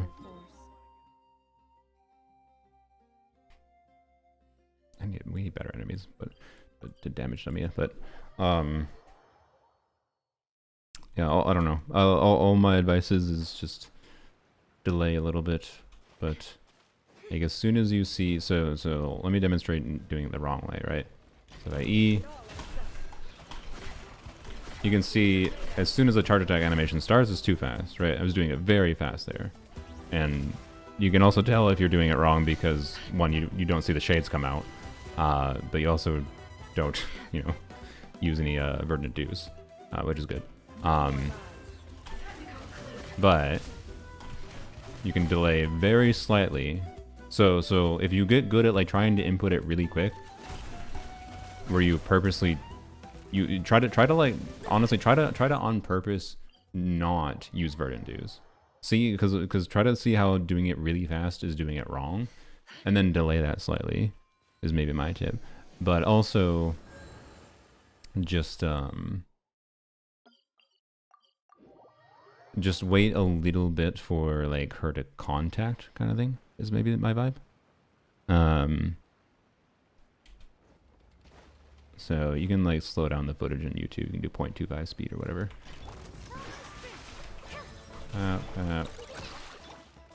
Oops, I should have done Llama, but need to wait for some Winter Bloom charges or Verdant Juice. Bro, can you stop? Okay. Right. It's basically like right after her charge attack actually properly contacts. I believe what it has to be is her like 1 hit here. So she has Phantasm Performance 1 hit, Phantasm Performance 2 hit. And the shades is the Lunar Bloom damage. That's where her main damage output is, right? Oh, the chat's in the way. Right, so the Phantasm Performance hit, the 1 hit, 2 hit here is that says Nefer. That is like her Dendro damage that is not Lunar Bloom damage. The shades is the Lunar Bloom damage. I believe this 1 hit has to contact. But then the 2 hit, if you're doing fast charge attack cancels, the 2nd hit doesn't actually contact. So, yeah. She felt more complex than expected. I mean, keep in mind, you can just...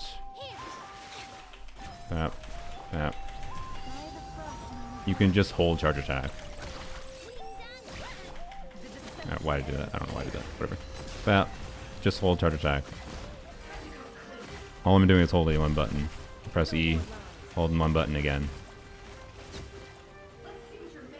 And she executes them. Like, it's not slow, but it does make it like damage unoptimal, or not damage unoptimal, like damage neutral-ish probably to use her burst kind of thing. So, yeah. Like, it's just not really complicated unless you want to make her complicated to try to min-max her. So, anyways, Let's go finish leveling her Sig quick. How do you do the combo? What I just did there? Hold her charge attack. Just hold the button. Hold the button, wait for her shades to come out 3 times. And then you press her skill again, and do it again. It's literally E, hold charge attack, let it happen. E, hold charge attack, let it happen. That's it. And they'll come out automatically. We need to go back here. But anyways, yeah, I would, so for this Never build, sorry, we were talking about before, your timepiece is freaking cracked, and your circlet is pretty good. Your goblet is an offset. So yeah, if you have like 2-piece Gilded Dreams, I would try doing 2-piece though. The 4-piece isn't doing anything for you. I'll test the 2-piece shortly. Isn't there one where you animation cancel with her hold? The one that I animation cancel was what I was doing before I did the hold.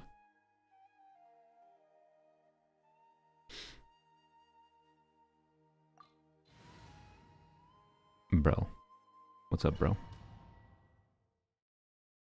Without dash cancels, gameplay is kind of boring, so for me dash cancels are a must. Yeah, I agree. I think dash cancel makes her more fun to play, but... Right. Yeah, let's just hold here. Well, you know, well, okay, if we hold there. Yeah, did it too soon there on purpose. Yeah. Yeah, do it.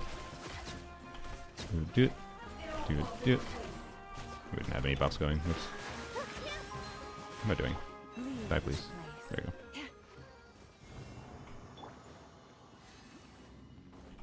go. Alright, use 20 resin. That, I think, is enough. Also, I'm going to let Alhaitham do it again. 100% chance Alhaitham dupes a gold here. There's a 100% chance. Stats in your Nefer? Right now she's on Sig Weapon. I just got done doing a whole shite ton of testing with and without Llama. Without her Sig Weapon, to be clear. But now she's on her Sig. Okay. Yeah, I only need 1. There's a 100% chance I'll hide them dupes this, just to rub it in my face.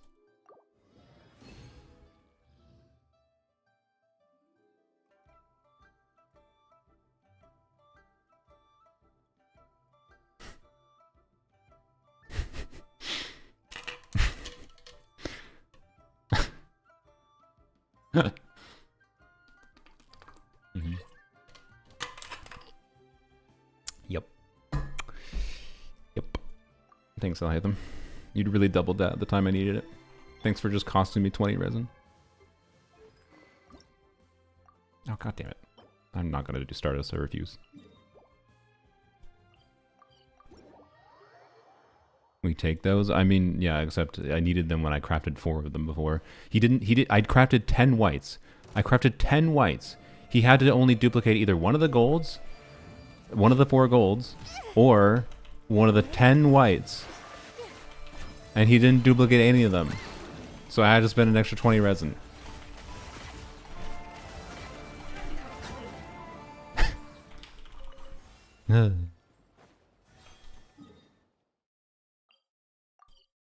And then he did that, where it was pointless. Yeah, Alhaitham help. He's like, no, don't replace me. Too bad, dude. You were replaced by DPS Kirara. Like it's worth a pretty sum. Sorry. Relax. Your secret's safe with me. Honestly, for some people, just hold charger tag. It makes the game easier. Yeah. Leave this place. Oops. It all adds up. Wing.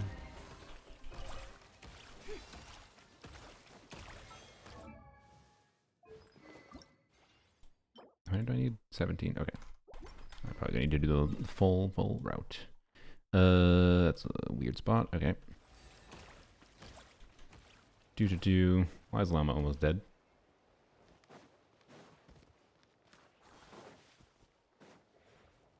When does Llama's heal trigger? Triggers. Okay, just when Lunar Bloom is triggered. Okay, yeah, so. Wasn't sure if you had to do Lunar Bloom damage to get the heal or not.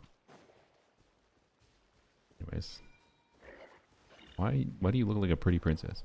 Guess because they want to be. Anyways, Farina's weapon be good for? I mean, it can be good on Farina if you can make the build work, but keep in mind, sometimes you're still going to have to switch to an energy weapon. Like, as much as it is a bad weapon for Farina, in a lot of situations, it's still made for her and still can be good. Wow.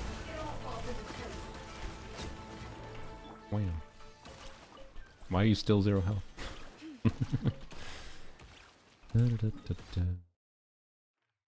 Okay. DPS Kirara, it's fun. Hydro Traveler.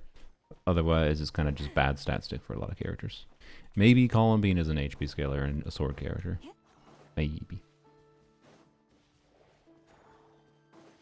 See, when Llama's been a gonzo for me because I'm too busy figuring out Nefer rotation to dodge. Yeah. It is nice to have. It's a nice comfort constellation. I feel like it doesn't make you immortal. I feel like most people who got it probably wouldn't end up feeling bad about having it. Oh, god damn it.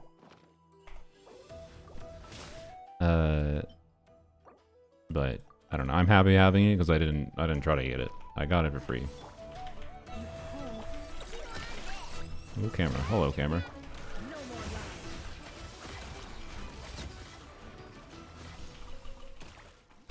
Where's next? Over here. I hope Columbina heals. Yeah, I think there's a non-zero chance that she either shields or heals. I think the implication might be she's a shielder. But that'd be equivalent to most people.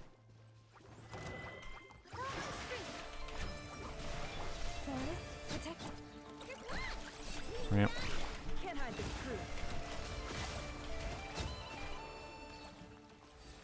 Yep, yep. Okay.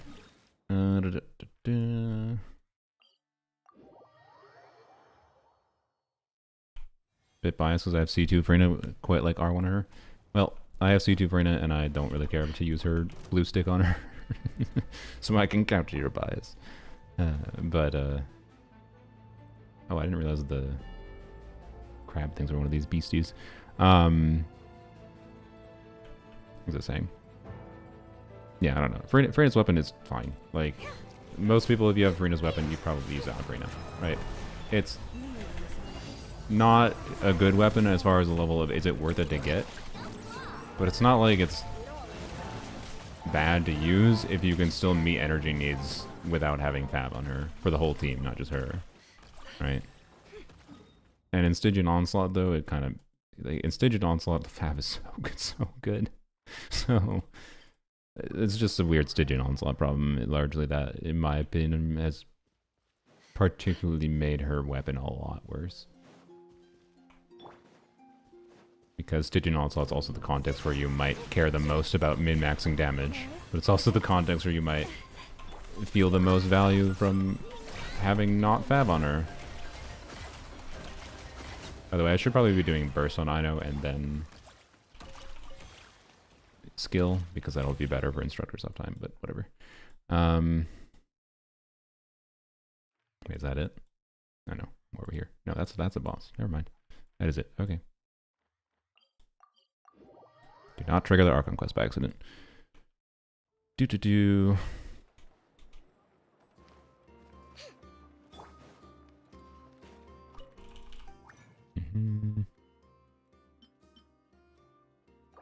Alright. Really, Sucrose? Oh my god, what is... Whatever, I think we'll get enough.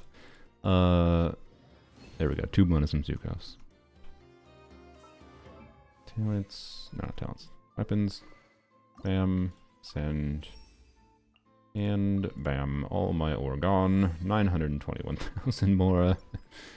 I think I am not going to finish leveling. I kind of want... I don't know. Does anyone really care to see this? I think it would have basically... Like... It's a little bit better than the craftable at R1. It's a bit better than the craftable at R1. So, like, yeah, like, use it. You have it over the craftable, and then you don't have to spend billets and whatever the shit, right? Like, I would have been perfectly happy with the performance on this based on my experience with Wizard there. Like, I wasn't really feeling like I had to optimize Wizard's performance that much. I might feel like I need to optimize.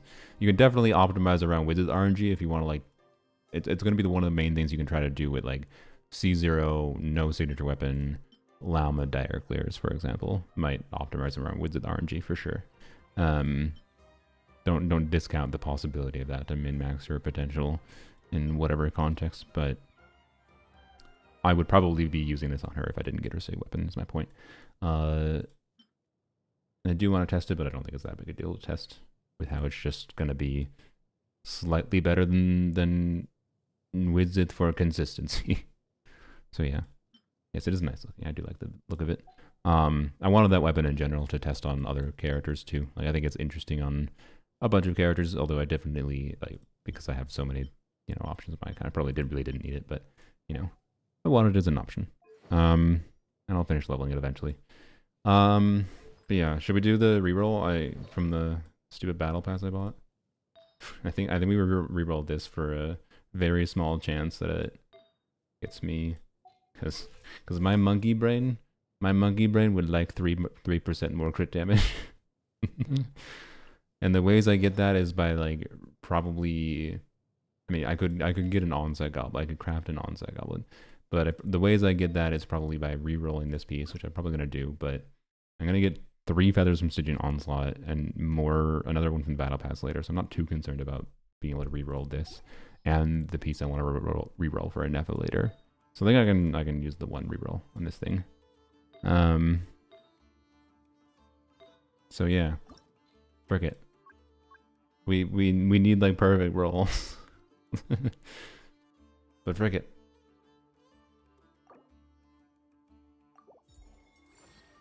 Fuck. Wow, that's ass. Wow, them low rolls. I almost clicked keep the reshape result. Sick. Thanks, game. That was cool. Alright. Exciting. Now I gotta craft an onset goblet. I really want to. I don't know. What do I have? I gotta take a peek. What could an onset goblet do for me? Because it's an EM goblet. It's an EM onset goblet. It could go poorly by being, like, 3-liner minimum rolls though, and then it's kind of cooked potentially. Because this goblet is so damn good, right?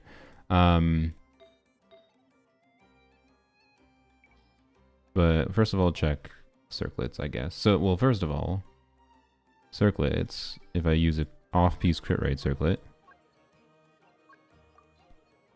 I can use that, but doesn't have more crit damage, it just has more EM. That's good, but not what I'm looking for. Okay, I mean, I have pieces I could level, and that would get her over the threshold. Okay. What about this crit damage EM? Oh, I forgot I had that. And I am trying to move Arlecchino to 4-piece Whimsy. I forgot I had this. This is ridiculous. This is dream piece for her, really. But oh frick. Yeah, I kinda wanna use this on her. Frick it. I think they give enough elixirs now, I'm not worried about it. I like the character, okay? Sue me. Alright. Surely. I like Nefer. Surely this is a 4-liner. I have a 40 CV goblet already though, so I'm just saying this because I might turn this into a short. Honestly, you've got to find a way to switch to a crit damage circlet? No. Not when I have such a good balance of substats in general. I don't think that matters actually for my build. But depending on how this goblet potentially rolls, it would potentially make a crit damage circlet make sense. But I don't have good enough crit damage circlet. Oh boy, it's a lot of elixirs. It's a 4-line high roll. Holy shit. Holy shit. 4-line high roller. Other stats don't even matter because attack does nothing for her. Basically nothing. Technically attack is better than defense, but who the hell cares? Holy shit, it's a 4-line high roller.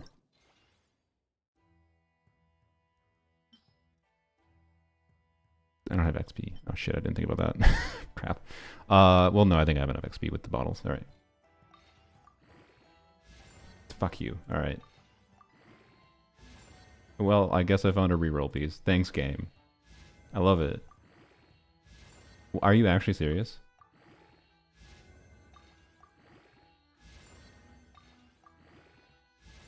Cool. Well, that's not exciting right now, but I'll reroll it in the future.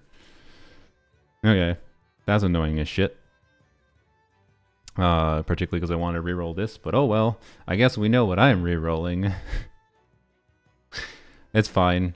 Should have saved the feathers. I mean, it doesn't matter. I'm going to get 4 feathers regardless later. So. Oh boy. Well, that is not going to improve. Well, actually, let's check. Maybe it does. Does it improve the build? Let's see. Okay, so I'm at 682 EM, 6297 with her SIG, obviously. Does this actually improve her build? Because I have this ridiculous piece. A little bit less EM. It does improve her build, technically. She's actually over Captain Crit Rate a little bit, which is funny. Okay. Kind of. It doesn't really improve her build, actually. Because I'm pretty sure 3% more crit damage and being over Captain Crit Rate and losing a little bit of EM is actually bad. I think it's actually worse, technically. But it looks more satisfying. Yeah, no. That's kind of annoying, by the way. That means I kind of need, when I re-roll this, I kind of needed to roll heavily into crit damage and not crit rate. I didn't think about that. But it's a 4-liner, so I'm not actually that upset about this. Particularly because this means Raiden can have the other goblet back later. Not right now. I'm gonna put her back on the other build. It's fine. I do not regret that. It's just gonna take time to refine it. Creator refine me. Although wait. Sorry. We need to look at other things. Keep this, and then let's see. I know I have this really cracked. Yeah, there it is. This is a ridiculously high stat value piece, but it's crit rate, right? So that, and then use the onset. What's your crit balance right now? Okay, so this would be a switch to a crit damage circlet build, right? But I don't have a good crit damage circlet yet. So such is life. So there's some potential I have to switch to a crit damage circlet. This has 750 EM right now. So if we pretend I have a crit damage circlet with crit rate, like that, we'll pretend it's this, but it's onset, right? 730 EM. But no, I don't like that. I don't like. I mean, 90%. No, I prefer the other build, even though it has more EM. Never mind. No, I think it's still crit rate circlet life for me. All right. Whatever. So yeah, that means I want this to reroll into crit damage stats. Freaking 3 HP rolls. Frick you, game. All right. I wonder if I reroll this with the decree reroll. Probably. Or do I reroll? No, I think I actually reroll. I think I do a decree I think I do a advanced reshape with 3 guaranteed stats on this circlet. Compared to the goblet, because the goblet, like I could use the advanced reshape, but it rolls 3 times into crit rate, and that kind of cooks it. Unless I get a really good circlet, right?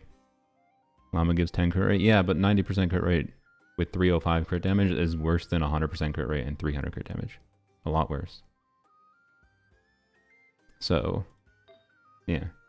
Anyways, wait, I should look at what do I have for the inverse crit damage EM. That's not a 4-line. Yeah, that's a 3-line. I forgot about that. Why have my glad pieces? My gladiators pieces, man. All right. That one's interesting.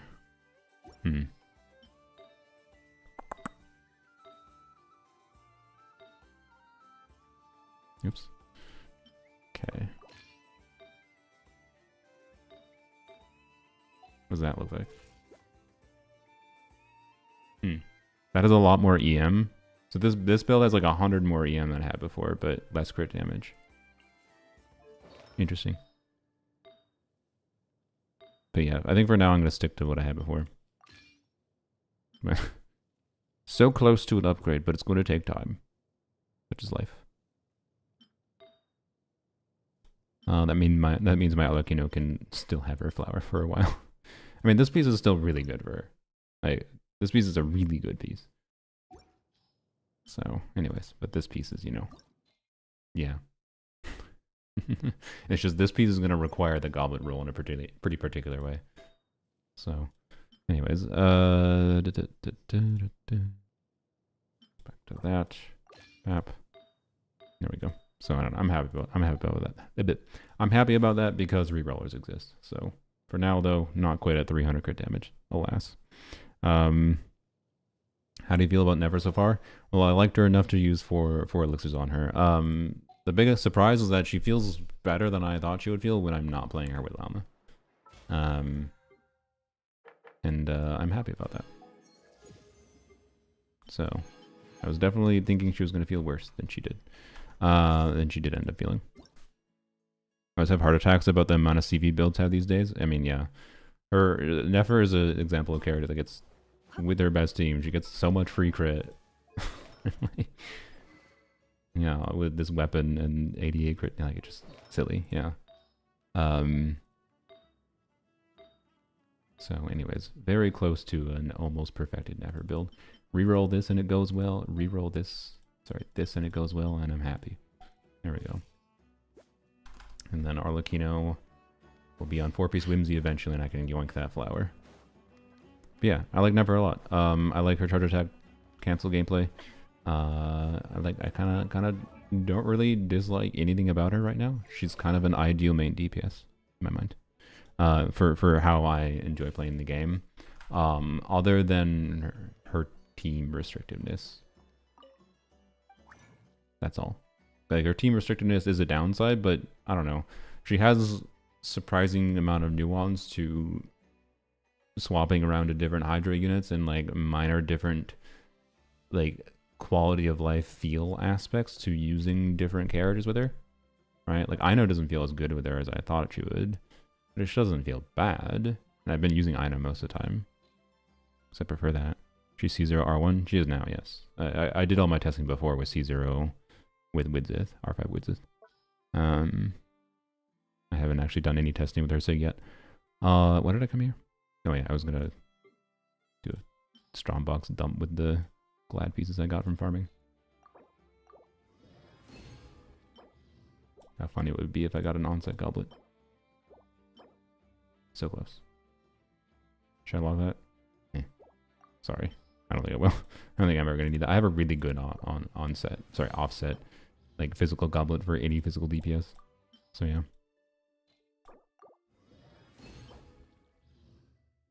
No attack percent, but that's interesting. I can't level it right now, but okay. Not exactly what I was looking for Arlecchino. I was really kind of just, honestly, for me to be able to move Arlecchino over to 4-piece Whimsy, maybe, is just a flower that's double crit. Because I got 2 options for feathers. I got a good enough timepiece. I got a good goblet. Didn't really need that, but it's also not bad to have as an option. Just not going to level right now.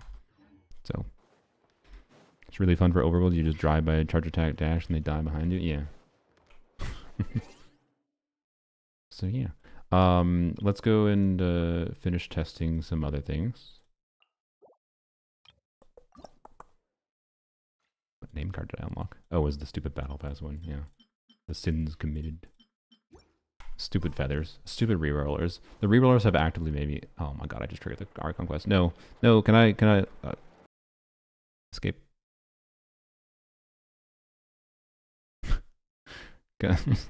Escape. What's your crit damage with the weapon passive? I mean, if we factor in weapon passive plus and Llama crit damage, so I have 297 plus, what is the, I have to double check what the weapon gives. Hopefully I can escape the Archon quest. So Llama crit damage is plus 20. I forget anything else. I'm not playing with Nahida, so no Nahida. It's a 10-second scene? Oh, okay. Well, I guess I just wasted time. What was I saying? Oh yeah, yeah. Weapons. Yep, okay. Oh, it's been a few Mhm. days since. Still no news about Rarer though. If only he was gone for good. Hello. You Who must the hell be are the you? traveler. Mr. Flint has been looking for you. Ah, Unfortunately. a wild hunt. Uh-oh. We've already fought those 100 times. I don't need to fight more right now. Alright, okay, good. Guess I didn't need to alt F4. I panicked a little bit. I was like, no. Leave me. Alright. Good, good. Okay, thank you. Thank you, Hoyo, for not getting locked into there for 10 years. Yeah, so weapon, 24 crit damage, but then when the effects, which should be always up, I believe, on Nefer, basically, you get 50% increase, so 36% crit damage. So 20 plus 36. So functional in combat crit damage is 353 right now. And aiming for 300 crit damage is just so self-satisfying, my brain is happy type thing. So anyways, let's go test with Sig Weapon. We'll test, I guess we should test with, we're gonna do one run with Diona, because I forgot to test with Diona earlier. We'll do one run with Diona. I guess I'll save these fragiles for Stygian. But, Amber. We'll do one run with Diona with it, and then we'll go start testing unrelatable things. But I also want to test sac frags on her. So we'll test with Diona, test Nefer sub DPS with Nilu, test 2-piece build, and then we can test with Sea Lolly. And then from there, it's like testing shenanigans, which, being that I've already been streaming for 5 hours, I think I'm not going to test shenanigans much this stream. Because I need to not be streaming for another 5 hours, because I actually want to record a video today to hopefully have out tomorrow. A video is going to be based on some of my learnings here, right? But, yeah. So the Llama with Rhino, and then Diona. So Diona, the downside of Diona is restricting to 20-second rotation cooldowns. Which means, like, with Diona, I think is the most casually friendly last slot option, probably. With Cecil's Diona, I should say. Where the hell is she? There she is. She has to be built for attack if you want to maximize the stupid DEI resonance thing. Which is annoying as shite, but oh well. Let's see if I can do that. But yeah, anyways, her burst cooldown is 20 seconds, and like, generally don't want to be restricted to doing 20-second rotations with her, so it's kind of, you know, but it's not necessarily that big a deal. Particularly from like just a average player context, if you just play her without trying to min-max or whatever. And will be more comfortable because shielding and a little bit of healing, right? But she does have the downside of the DEI resonance. It's basically not going to be very easy to max out, and I think I'm just going to ignore the DEI resonance. I'm just going to throw her on the Nilu pieces, I guess, because I think that'll be enough ER. Crap. We'll figure out that in a second. Yoink. Yoink. Okay. Nilu pieces. Should just keep her on crit, I guess. Sure. Wait. I feel like that's so little ER. Oh, I didn't put her on ER typies, yeah. Let's see. Yeah, get that. Do I not have an ER typies leveled? Don't. Okie dokie. I do an off-piece ER piece then. Yeah, bam, there we go. Okay. So yeah, we're gonna get nothing from the DEI resonance, but that's fine. We're testing with Widzith, right? Yes. Back to Widzith, because that's what I was using before. Bap. Okay. There we go. Okie dokie. See, all AC2 solos and is very free to play. Yeah, for sure. We'll test Sea Lolly next. Yeah, wrong side. Although when we do really unrelatable with Sea Lolly and her Sig Weapon, we can we can see how fast we can steamroll for a side. Yeah, we'll try with Sea Lolly C2 in just a second. First half we'll do Hyper Verdant again. Having fun playing Hyper Verdant today. Yep. Just 300 ER and R5 on my team. Oh, good lord. I hope I'm fine.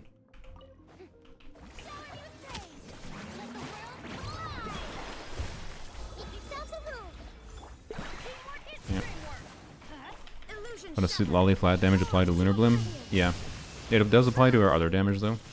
So, like, it should still increase her damage. But she does do damage that isn't just Lunar Blim damage. I just don't know how much of the suit lolly buff we're actually going to end up now using. So, it'll be a little weird. Oops, that's the wrong character. Yeah.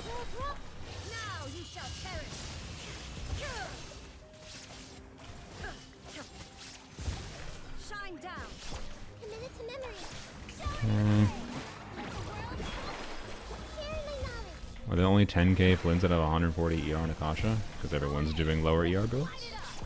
Because those are... It's a lot... Like, 40 ER is, like, the most awkward ER threshold requirement to hit. Because it's, like... 40 ER requirements is low enough that you don't... It's below what ER timepiece is, where, like, ER timepiece is more than you need. So you don't want to, like, sacrifice... all the attack percent from an attack percent main stat, right? But then 40 ER in substats is a lot. That's 8 ER substats, right? In conjunction with all the crit you want. So that's why. It's really hard to build 40 ER characters. Alright. Ow. Ow. Oh my god. Okay. Why is Never on the first slot? I just wasted EM buff. Or wasted part of it. It's still gonna be up a little bit, but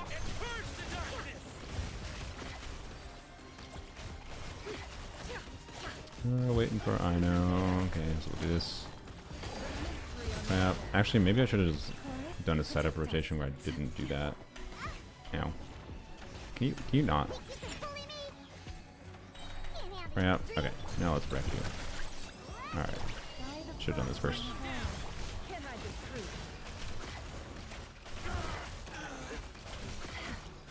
Oops, it helps with skill. Don't worry, I forgot. Okay. I could have done that better. Almost killed it. Yeah, in Abyss, I think Diona is the best option. Like...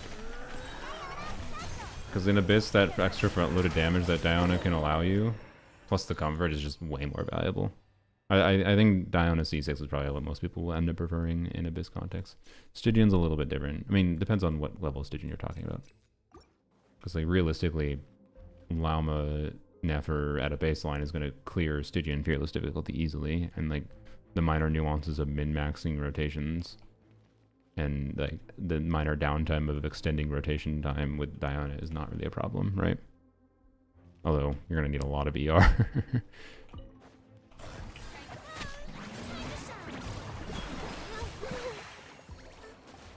Every time I poke into the stream, there is Llama. Bro, I literally tested it for like an hour and a half or more without Llama. There wasn't that much to test without Llama because I don't think. I mean, like I tested only like 3 teams to be clear without Llama, but like I don't think I really needed to test much more than that. Like I could have tested with Kuki, I guess, but why? I don't think you use Kuki with Llama. Sorry, I don't think you use Kuki with Nefer. If you're doing Never, I know.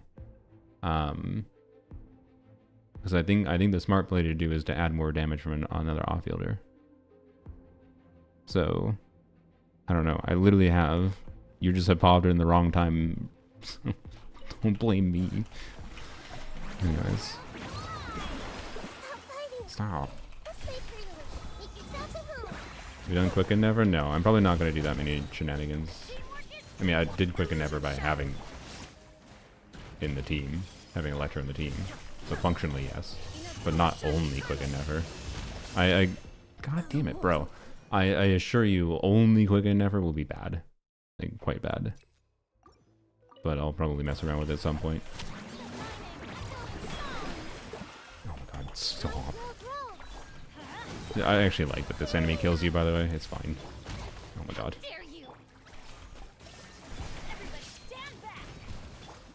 This enemy is actually at least somewhat fun to fight because I have to worry about death. Raiden, what did you just... You just successfully hit nothing and then killed yourself.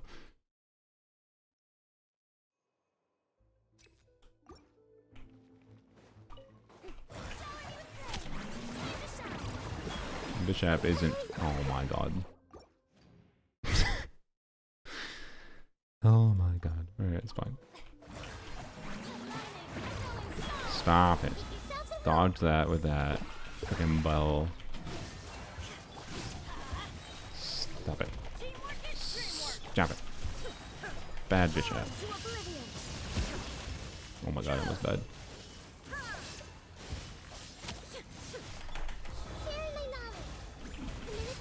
Oh my god, are you serious?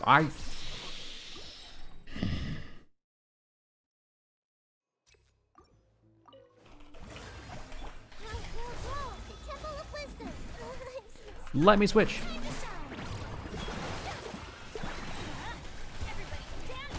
There is no escape. Inazuma shines eternal.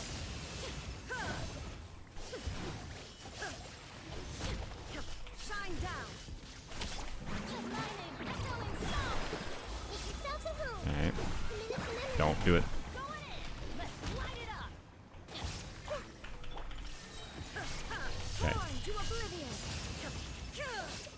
It was actually fastest clear I got against this thing today with that team. Alright.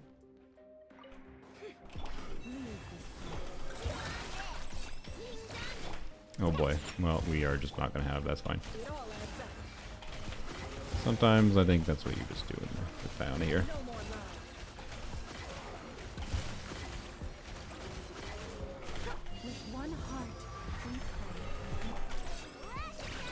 Short rotation, and then we can have a rotation. I mean, honestly, maybe alternating rotation is what you do consistently with Diana.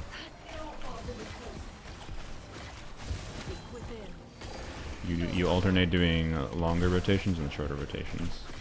Because you can do things like sustain the rotation here a little bit, do that. That might actually probably make sense to me. I'm just like, maybe, I don't know. Just thoughts popping in my head about how to min-max utility of a Diana. She definitely feels very, very good with her in Abyss. It might feel worse in Stygian, again, with longer sustained situation where, you know, the front-loaded damage value is less valuable and optimized rotations is a bit more important.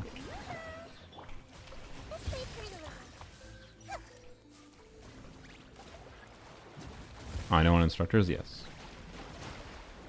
This means I should probably do Diana first, but there's going to be uptime problems lost for some buff or another.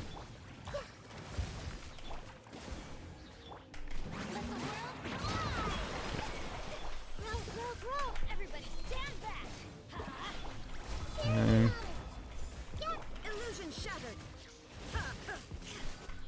Should funnel some particles.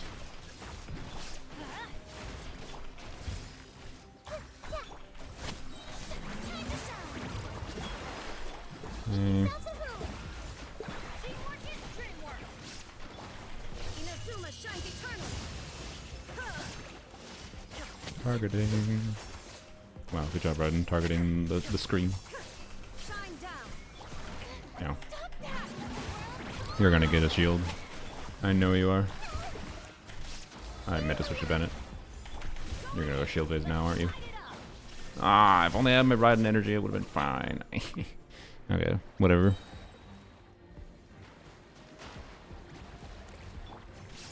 Oh, okay, well that works.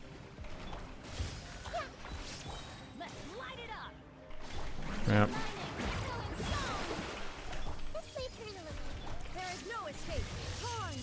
And bam. Alright. Farm elites for instructors, good luck, yeah. Yeah, theoretically instructors Diana would be maybe ideal here with Reverie on Ino, but you instructors down.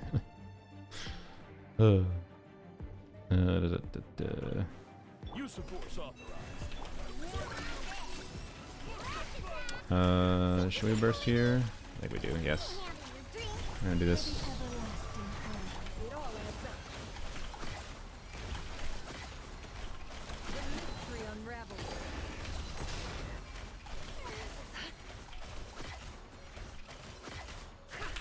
That. That. Okay, good. One heart. This. Look at this. Look at this.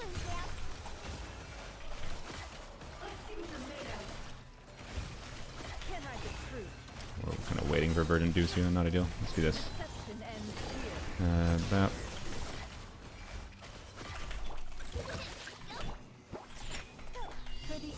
Okay. This chamber felt a little bit worse, but may have been down to me.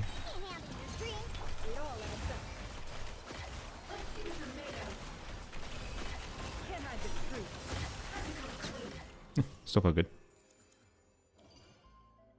So yeah, I don't know. Diana feels really good. And like, there's plenty of instances where like in between doing like trying to do like Nefer initial skill activation, she has interruption resistance while she's doing her thing, right? But she can get interrupted in the in between. In particular, before I pressed a skill was the most annoying. So like having a shield is going to be valuable to a lot of people. So yeah. C-Lolly C2 should be feel pretty similar. I mean, yeah, C-Lolly C2 should feel better because I can do faster rotations more consistently. As long as I can burst every rotation. So yeah. That feels good. Alright, let's test, we'll go do testing on Sig now. See if it feels crazy better. Worth the pulse. Maybe. Maybe not. Alright. Should we start with should we start with Z? Sure, why not? Let's start with Z-Lolly. Oh, but I have to artifact sets. How the hell is Instructor selected here? Okay, definitely need ER. Pap. Okay, we'll come back to Feather. I probably need. Oh no, I don't have any ER substats in my. Oh no. Oh no. Okay, I'm gonna do that. And then keep that, I guess.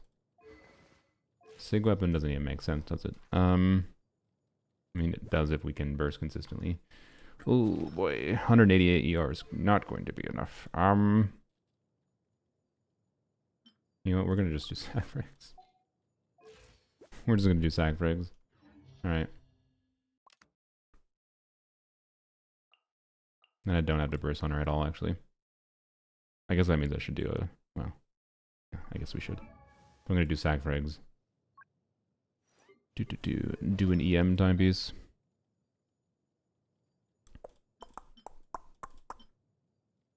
How far do I have to scroll? Let's see.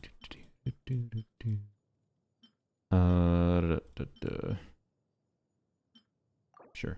There we go. Bap. Perfect. 912 EM. Alright. Let's give her Wandering Even Star, but it doesn't do anything. The attack doesn't do anything with the team. Wrong side. And I know. Actually, I think starting rotation we want to do you into you into you. Okay. No,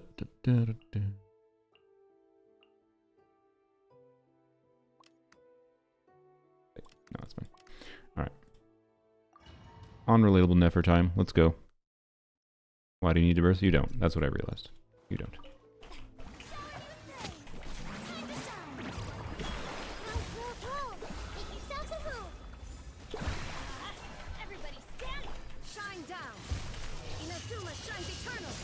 Is Yehoda going to be best in slot for Nefer? Not as it currently stands.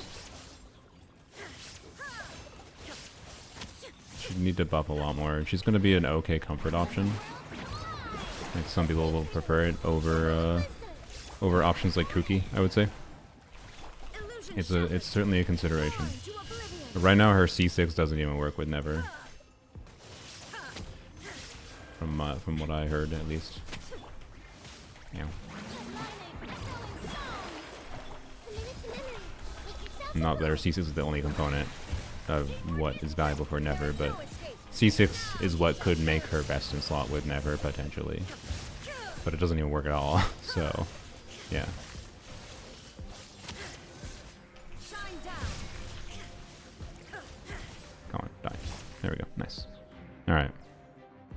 do you mean unrelatable? Everyone should have C2 Synth Ollie? Yeah. Everyone should get C2 Synth Ollie by pulling Sethos copies. Ding dong, weather bomb. Show no mercy. Get to work. No more lies. I stand against the long night and purge the Waiting for Lunar Bloom things. Wrap, wrap, wrap. Okay. Her last lap with one heart. Show no mercy. Oh, I didn't get a sock razor set. Okay. I didn't do a third one. Whoops. Yeah, it feels strong. Crazy. To be clear, we're testing Llama-less C2 and the SIG weapon at the same time.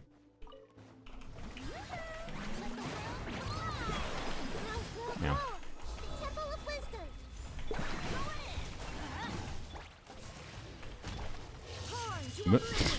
You got a face full of crab.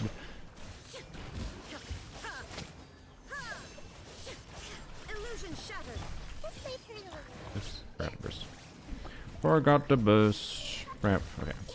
Commit it to memory. Everybody stand back. Time to shine. There is no escape. Now. Nefer so satisfying in multi-target? Yeah, but didn't you hear that Nefer has no AoE? Oh my god, I wasn't paying attention.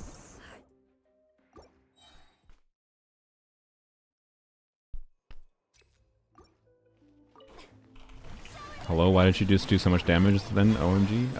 Never? I mean, I now have her on her SIG and... Yep. And, and I was using C2 Synth Ollie. So like C2 Synth Ollie is not giving that much more damage, by the way, than, Let's wait for the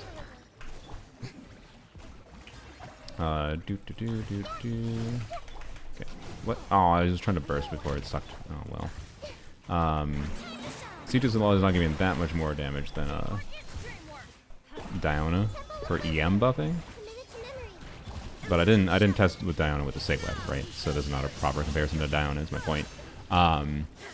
But the better balance for like rotation uptime and the fact that it's having Llama-less C2 means Llama-less C1 is also buffing some of her non-Lunar Bloom damage is maybe relevant and part of what is having an effect there. Maybe. Yeah, so if you account for rotation length, like in Stygian, Llama-less C2 should be a lot better. No more lies. Can't hide the truth. With one heart, we play. Get to work. Show no mercy. It all adds up.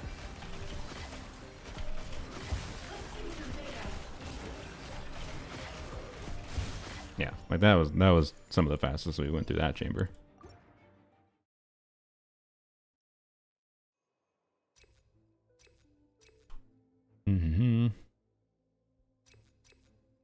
No, I don't want X and then watch a lot of I don't want X and then watch a lot of gameplay and end up pulling. Someone stop me. Indeed. That is the loop with gacha games.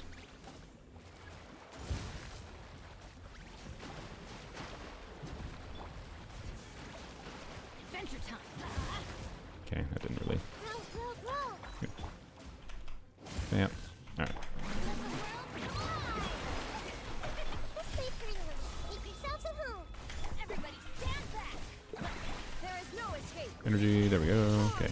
Surely we can beat this without it going to second shield.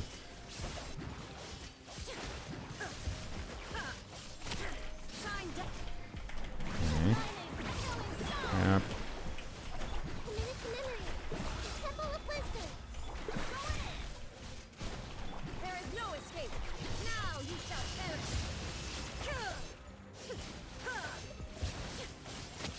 Back, please. Thank you. Alright. What do I do with second reliquary, Llama, or save for future characters crit EM static? Is that you got a second copy of Never weapon? I don't know. It's good. And it's good. It's a really good generic static weapon. It's one of the better generic statics catalyst weapons. So that is Never's Sig, right? I assume. Or are we talking like the 4-star? I don't remember what the names of them are. You hit a double on it? Okay, yeah. So yeah, like there's not many catalyst units that don't gain value from having some EM and crit, right? So yeah. Crap. I'm gonna do this and then do this. Because we had like no verdant do. Crap. Oh, didn't trigger. Is this worth it? I don't know if that's actually worth it, but whatever. But okay. Yep, that was fast.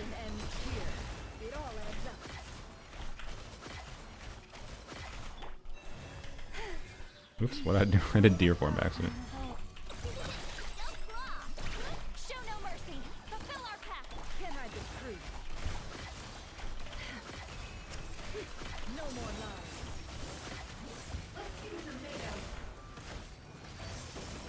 lies. Wow. Yep. Ollie C2 with Sig weapon on C0 R1 Nefer is strong. Let's compare that though to Nilu on key. The Nilu on key will have some advantages with like verdant dew timing of things, I think. But we'll see.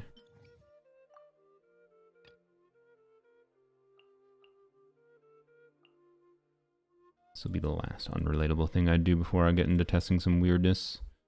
By weirdness, I mean in particular. Two piece.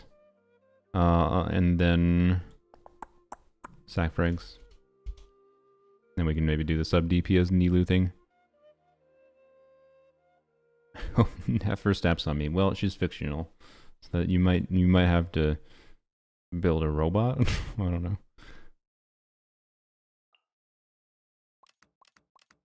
And then oh wait. So no, sorry. We'll do one more unrelatable thing at least. Of whatever one of these performs better.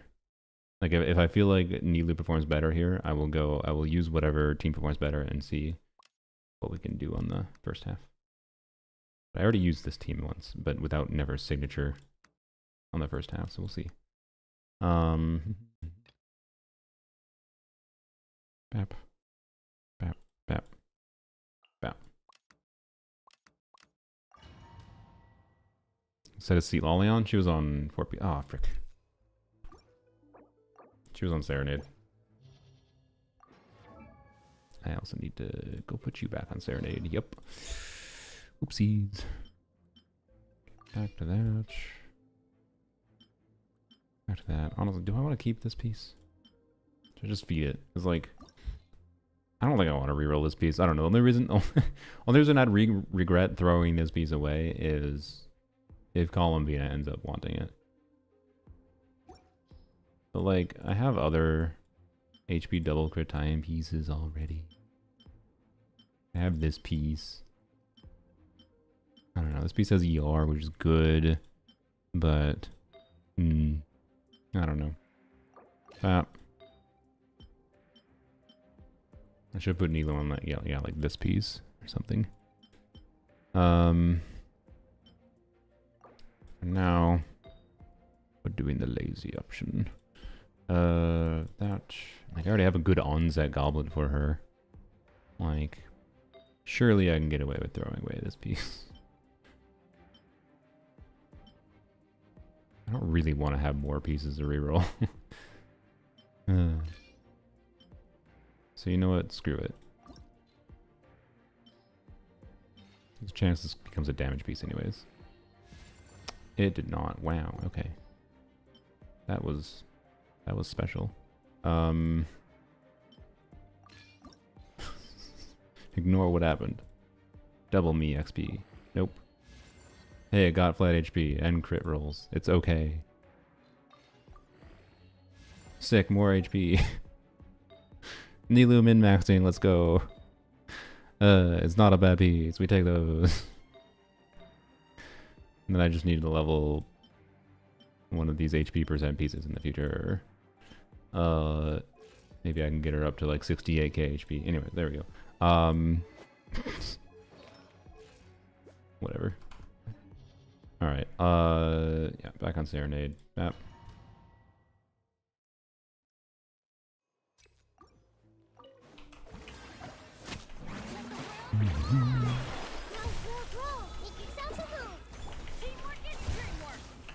Don't forget to do ride and yield start, whatever. Torn to oblivion.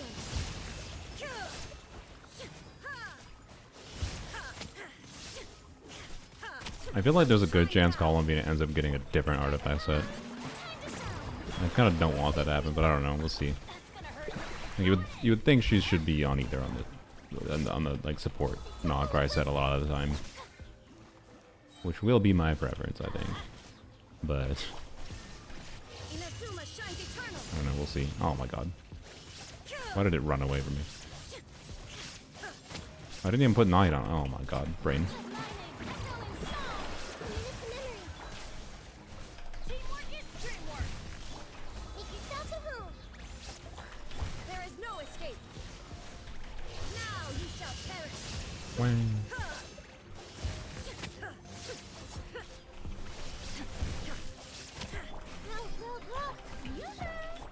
yeah, bye please. Thank you. All right. The light will never die. Hello, where are you?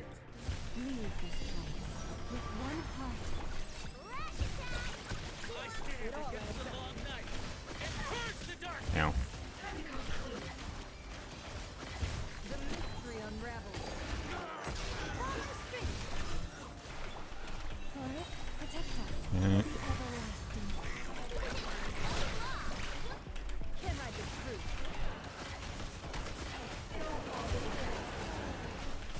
Let's see if we can match them. Okay, well, Can I be truth? other than that accidental targeting issue, that felt stronger than Sea Lolly, I think. A little bit of interruption issues, so yeah, but I think that was better than Sea Lolly. I do think that some mix of like the better Instructor situation might matter. Torn to oblivion.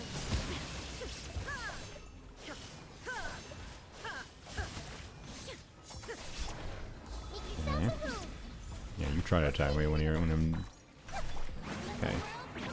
Tap, tap, tap, ramp. Alright. Don't you dare shield. Now you shall perish. Oh, I still got the damage through. Get wrecked.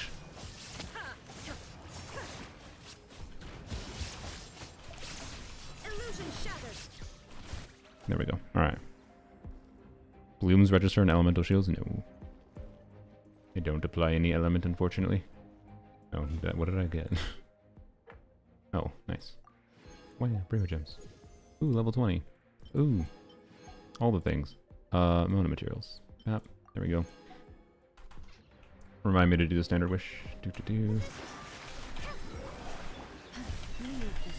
Yay. Crap.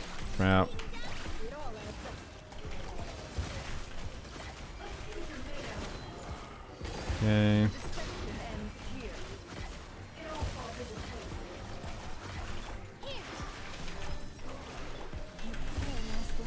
Yeah, Nilo feels really good. Like when you do her quick execution of her circle.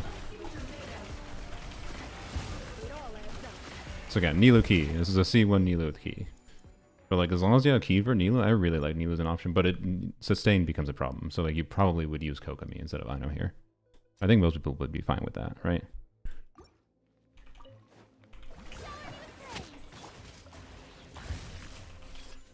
I missed with the E. Oh my gosh, that actually might be a problem. But no, it's not a problem. All right. Oh well, maybe it is a problem. Let's light it up. There we go. All right. Time to shine. A minute to memory. Everybody stand back. The temple of Yep. wisdom. There is no escape. Oh my god, my energy. Oh yeah, because I used it at the end. Whoops. Let's light it up. Well, we bloomin'. Illusion shattered. A minute to memory. How the heck are you level 20? Wait, level 20? What? Oh wait, is someone level 20 in Melee Astra? Yeah, how the hell? How long that? How many games of things do you have to pay? Play. Shine down. Oh my gosh, please die. No, die. Thank you. Okay. Battle Pass? Oh, the Battle Pass. Because I committed sins. Because I wanted Fragile Resin so that I could properly level things. Yeah, that's why. I committed a sin, I'm sorry. I spent $10 extra for the Battle Pass to get more resin and a reroller. The reroller was useless, but we ignore that. You support something. I warned you. Okay, do this, wrap.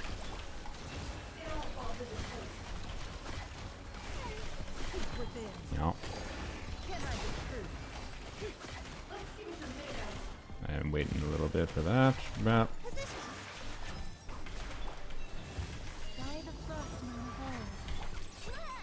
Yeah, we'll just say it's content creator decisions. I would have waited a day if I wasn't a content creator, but I wanted to test for Sig Weapon today. What we're doing right now. How did I bungle that, by the way? That should have been dead already.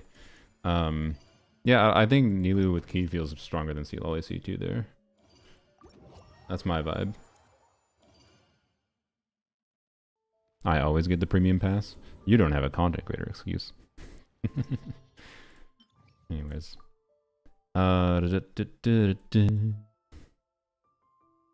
yeah, and part of the decision rationalization was also because of like, getting that extra resin so that I can start working on, because I want to level up Mona and probably Razor in preparation for next patch with the buffs. So yeah, no, you're mentally ill instead.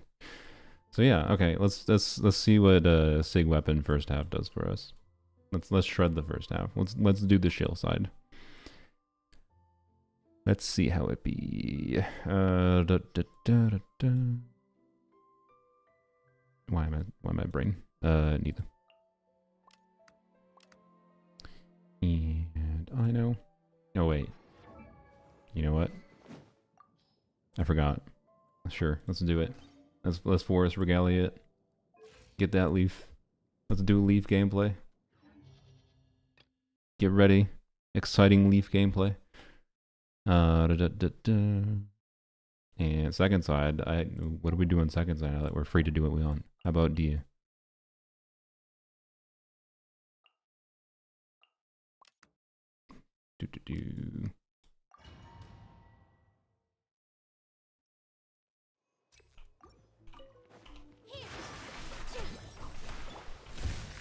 Why did I just did a whole E there, but that didn't matter because I didn't have balloons yet. Can't trigger instructors here. Oh well, such is life. The deception ends here. Can I be true? Can we one rotate? I mean, can kind of one rotate. Kind of. Let's try again. I think we can one rotate. We have to. One rotate-ish with using an extra skill.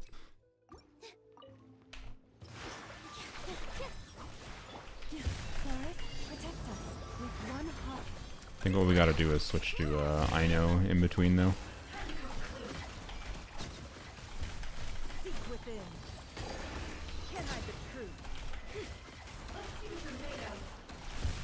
Do Ino here, right? And do this. Yep. There you go. Why wouldn't you use a C2 Synergy with Nefer? Because, I don't know, I'm finding Kyo, Cognitive Suit, and Elu to be better. I think it's just a matter of the better consistency with Verdant Dew generation. Did I lose to Freena's Sword? Nope. The light will never die.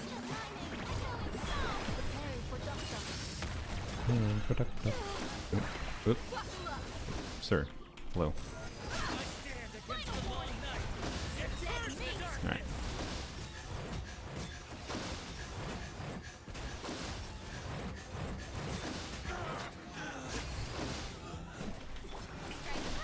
Okay. Fab. Did I not trigger Fab? I did not. God dang it. Where are you? Where the hell are you? There you are. Hydra on you? No. God damn it. This is why I like Ino more than Freena.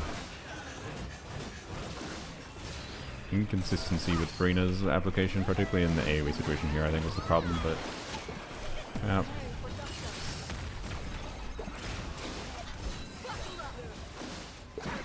Wow.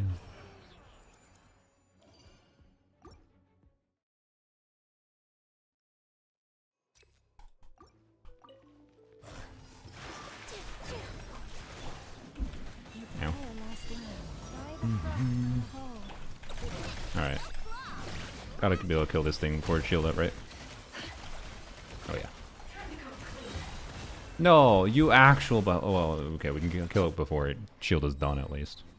We didn't even do like we didn't even finish 6 starter attacks. Okay.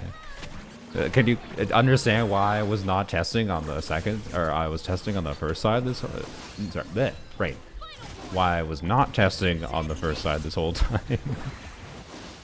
It's a little bit too chill to be able to properly actually test the character. Especially with the buffs. The buff on the first side for Lunar Bloom. Just 75% damage bonus. It's probably like there's a good chance that like how Nefer is performing there, like with the damage numbers you see, not like the clear times. Clear times is going to be relative to the enemy. I bet you that that performance is similar to how she will perform if I had Columbina instead of what's her bucket? Milu.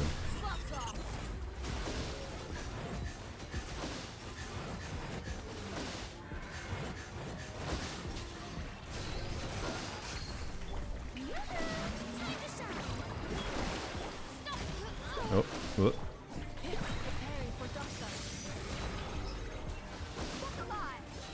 Okay. Nahida, Aino, Llama, no verdant generation.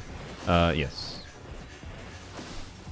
It is, but with Aino alone, just expect minor awkwardness with trying to get verdant generation. If you're not doing like, if you're not doing like fast cancels, it doesn't matter. I don't think.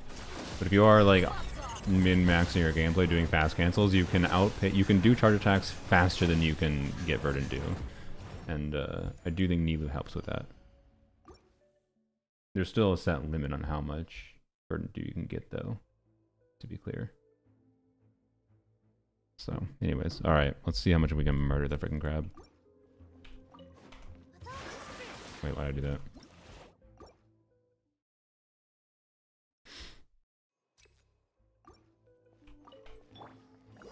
Oh, we don't have, oh frick.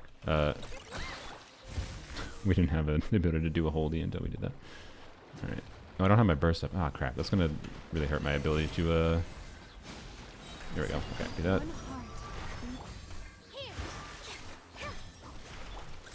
Oh, frick, I don't know if I get... Okay, shoot. I don't think I got Instructor buff.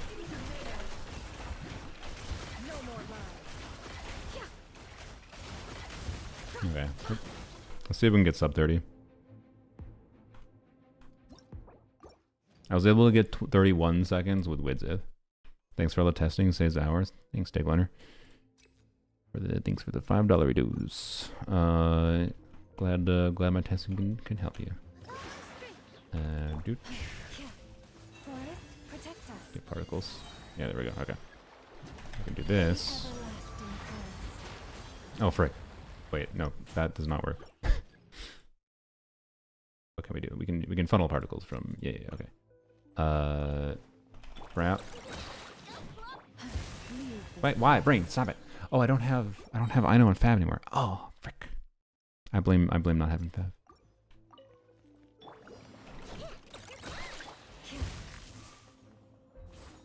Frick.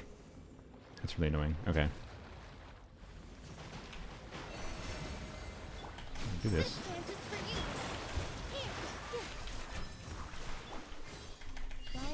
Okay. I don't think we're gonna get sub.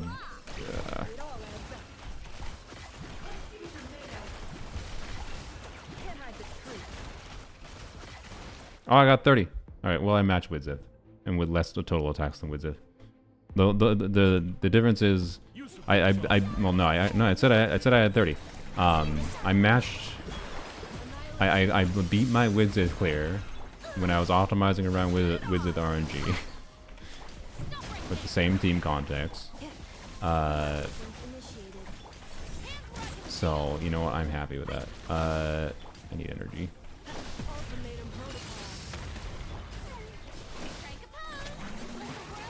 Crap. Okay. Let's do this. Yeah, beat my Widget clear. I got 30 seconds. That's what my goal was. And if I had energy on Llama at the start, that would have been a couple seconds faster. So wow. Crazy. Are you tired by chance? I'm mostly fine right now. Crap. Alright. Yeah, verdant dew problem, just get C4. Wait. Does C4 Llama increase our verdant dew generation? You lose HP bountiful core buff, do anything for Nefer? Yes, but no. Like, it does for like initial setup things, but then no, in a generalized sense. Like, this doesn't do much. Nilu's here for key, and then for convenient, fast hydro application that follows me around. I am surprised Nilu feels as better as she does, to be clear, with key. If so, So I don't know. Like someone let me know if you enjoy it, because like it's worth mentioning that you can do Ino on Fav, right, and then Nilu on R5 Sapwood, and get 120 EM from that. By the way, I wasn't like intentionally trying to pick up the friggin' thing at all there, but I probably should have. So, anyways, do you not use Freena over Nilu? Yeah, you can. You have to delay. You have to delay when you do things, but yes. I don't want to, because I can actually leave Nilu on this build permanently and be perfectly happy. Even if I want to play Nilu in a normal team, it's not like this build is much worse for Nilu than a 2-piece HP build. Like, I have a little bit less HP. This is without having a min-max HP build, right? So, anyways, key to Kuki. I think Kuki's a little bit more tricky. You'd probably have to swap to her at weird times. Whereas Verena's just a matter of let her be off field for a second. So, anyways, I don't know. I think Nilu can actually be surprisingly compelling, maybe. If you want to do like Llama, Kokomi, Nefer with Nilu, either with Key or with Nilu with Sapwood Blade. Right? Sapwood Blade's not, in the Kokomi context, Sapwood's Blade's not going to be that much worse than Key. It's going to be worse, but not much worse. How different is the new Candace V? I haven't heard it. So, yeah. Anyways, so yeah. There's the high investment BS. I guess before we test two-piece and sack frags, we'll end off on sack frags. And sack frags nuance, I'm not going to be able to test this full. I feel like I need Stygian, to be completely honest, to test the true nuance of sack frags. Because my vibe is sack frags is going to be the fact that I've already encountered being limited by verdant dew generation means I think sack frags max potential is going to be locked behind just being limited by verdant dew generation rather than like ability to execute charge attacks really quickly. So it's probably just going to be a more flexibility thing that it enables. And it's probably like I think I would prefer sack frags over R5 the craftable, but I don't have R5 the craftable, right? But sack frags is probably going to be worse than like min-maxing around Widget buff. That's my guess. So I don't know. Why so rich? What do you mean? What does that mean? What's limiting the dew generation? The time it takes for dews to generate. There's an inherent time limit. So Nefer has a passive that makes it a little bit faster. The generation, but it only happens while you're in her skill state, or while charge attacks land and whatever.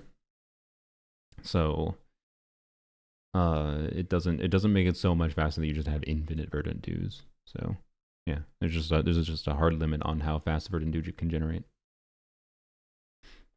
Oh yeah, I was gonna look at her C4.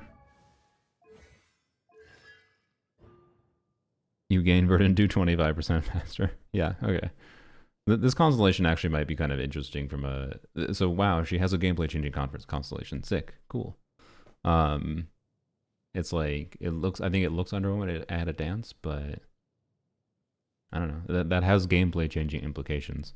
Sackfrag's is... Maybe Sackfrag's true potential... Oops.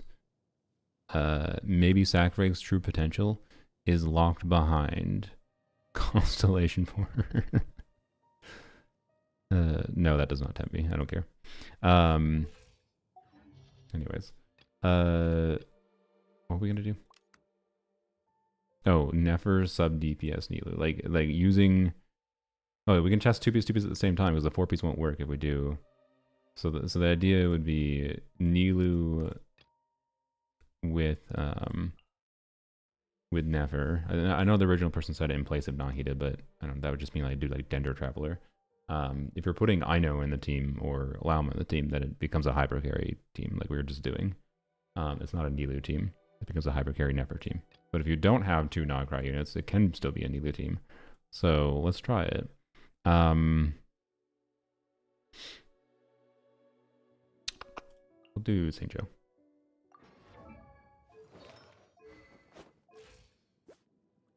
Okay.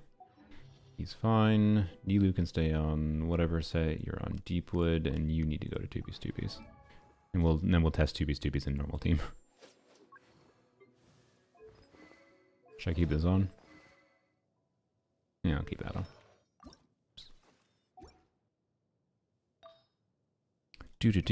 So for me, it's definitely going to be 2-piece Gilded Dreams.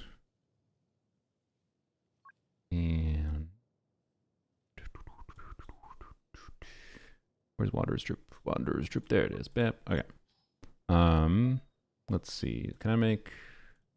We'll go to Circle in a second. Okay, Goblet will probably stay the same. I'll take this piece. And then probably this piece. And then...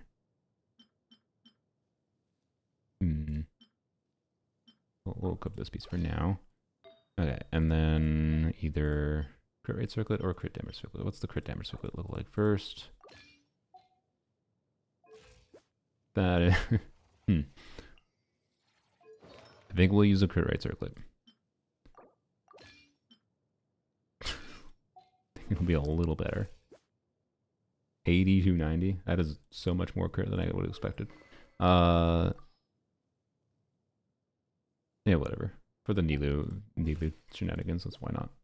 80 to 90 on 2-piece. So like the main difference here versus like my 4-piece build is so to be clear, right now it's just better because we're not doing 2 Nogcry units, right? But when we are doing like with Llama or just with Ino, the difference between this and the 4-piece set is just that we don't have 100% crit rate, so it's going to be more inconsistent. And then we don't have like the additional Lunar Bloom damage bonus from the 4-piece as well, which is not going to be that crazy. Like 2-piece will perform really well. So, yeah. Why do you not use the quick swap feature? What do you mean the quick swap feature? You mean the artifacts? Because it's shit, and it's going to take me more time to configure than it will actually save. So, yeah. In my experience so far, I don't know. If I pre-configure things ahead of time, maybe it would have saved me a little bit of time today, but like, anyways, yeah, we're not testing the first side because that would be cheating. So back to this Emily this time.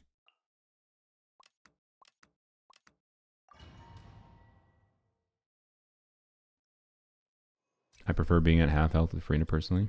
Yeah, that's fair. I'll have to mess around with more with Frina, but I kind of just don't want to have to change my Frina build for Nefer. And there's no other, like, substantial advantage that Frina has.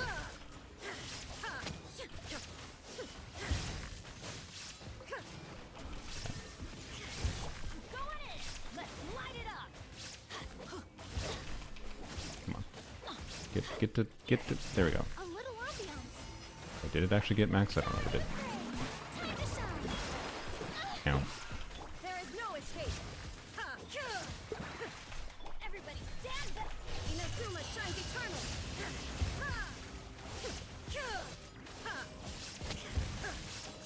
Shine down. Okay. Oh, you ran away from all my shite. Oh well. Okay. How much DPS is the first team? The team we're doing with Nilu? I have no idea.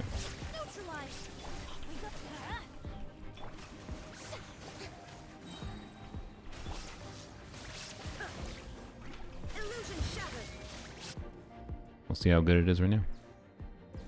Freedom Sworn good on the Nefer team. Nilu, Ki, Kuki on sword.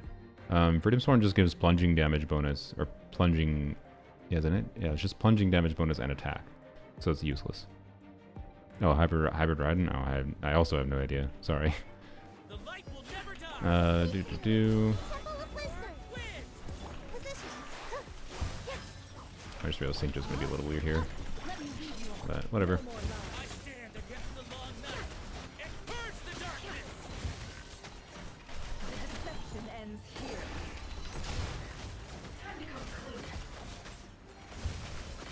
Can't hide the truth. Oh, I shouldn't have done that yet. Whatever. Hey, Bap. Oops, I did not mean to skill there. I think I just... Ooh, that was bad. I meant to switch my character and skill on Nahida. Know my soul. Witness the power. No more lies.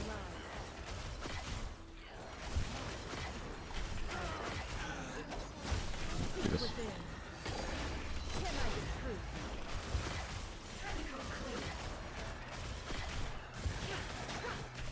Yeah, I think it's pretty safe to say you can use Neela. You can use her as a as an on-field. You can use her like you would use Alhaitham in a Neela team,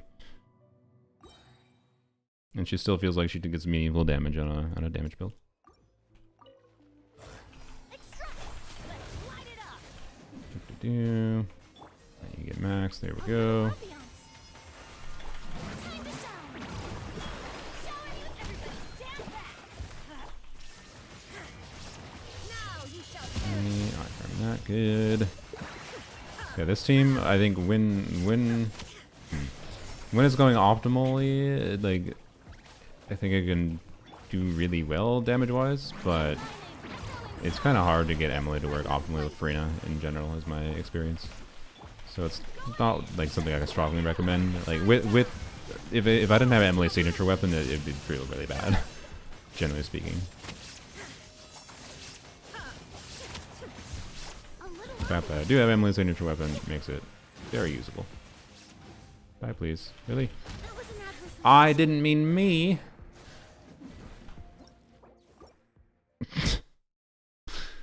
Swarm buffs normal attack and charge attack too. She doesn't do normal and charge. Well, she does a little bit of normal and charge attack damage that's scaled by damage bonus, but she doesn't get any value from damage bonus from for her bloom damage, which is the majority component of her damage. Everybody stand. Hello? Let's light it up. Fresh and thorough. Illusion shattered. Now you shall perish. Oh my god. Go in. Lightning, echoing sound. Showing you things. There is no escape. A little ambiance. Yeah.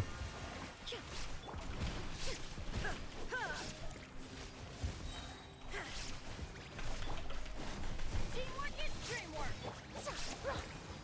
Do this. Fresh and floral. Let the world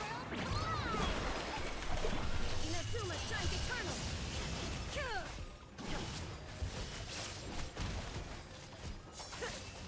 Bye, please. There we go. Okay.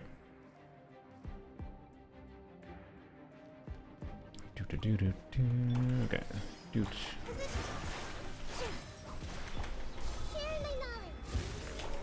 Not good. No. Time to let me read you a verse. It all adds up. How farcical. The mystery unravels. No more lies. Okay, I need to heal. Wisdom. Roll. Rain cutter. Can't hide the truth. Oh, I did. Rip. Okay.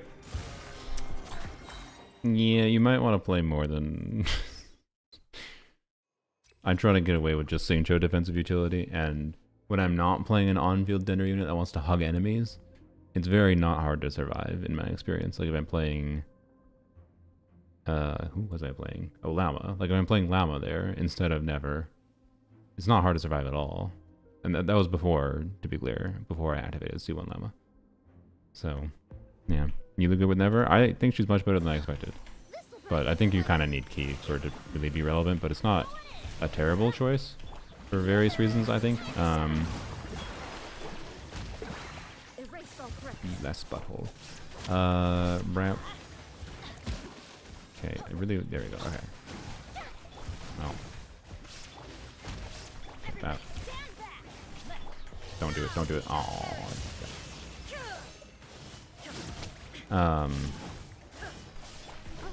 Yeah, Nilu is more convenient than Ino for keeping up verdant dew, I would say. Oh my god. Oh my god. Nilu is more convenient for keeping up verdant dews. So if you have Nefer, you can use Ino, or you can use Nilu, and I think even a Nilu with like just Sap of Blade might be compelling if you wanted to like do like Nilu Kokomi. So yeah. Nefer needs Ascending Gleam to disable Bloom Explosions. We're not playing Hyper Carry Nefer right now. We are very purposely playing Nefer not Hyper Carry. Does the Fox need all that space, or where's Twitch chat? Where is Twitch chat? Why is Twitch chat dead? I don't know why Twitch chat is dead. It's not invisible. Well, okay. Sorry, Twitch chat. You're dead now.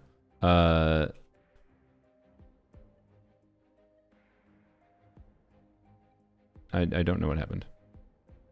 I think the site that runs it, which is Night Dev, is maybe down.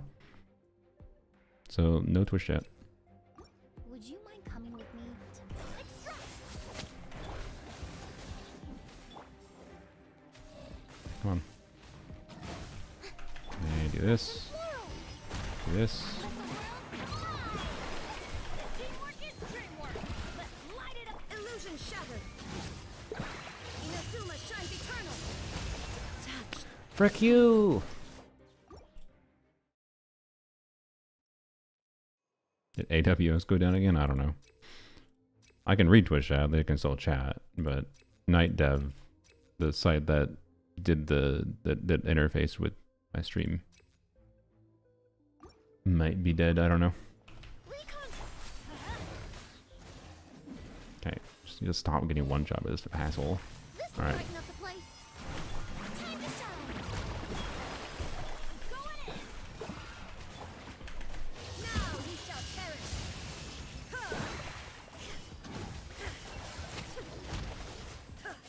There is no escape. Let the world fly. A little Okay. teamwork is dreamwork. Let's light it up. Strike a pose. Illusion shattered.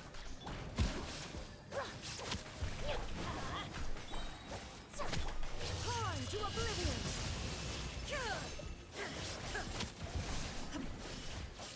Please die. Well, we killed it before it got a shield. Alright. What is the mechanic on that boss? If you it randomly does a one shot? I think it's hitting me when I have Pyro Infusion. I think it does Hydro damage. Pyro on me from like Bennett.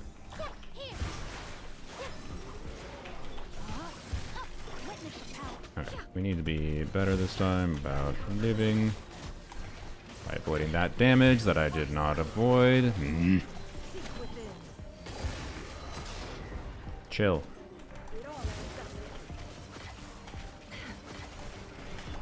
Just be more aggressive with healing. All eyes on me. Know my soul. Let me read you a verse. Now, Give some purpose to get more healing. Okay. Can't hide this truth. Stop! God, it's really annoying to dodge this dude. Good, rain sword healing. Make yourselves at home. Call my strength. Oh my god. Time to act. Witness the power. Let's play through the line. No more lies.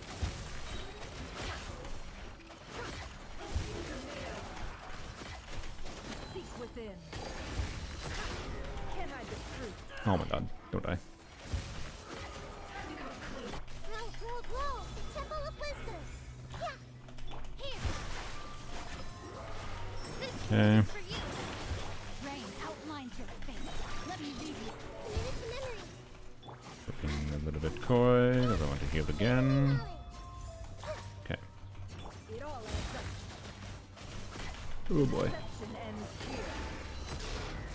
Okay, there we go. We can do damage without risking that. Oops, let's not forget to do a skill. This way through the Temple of Wisdom. Ow.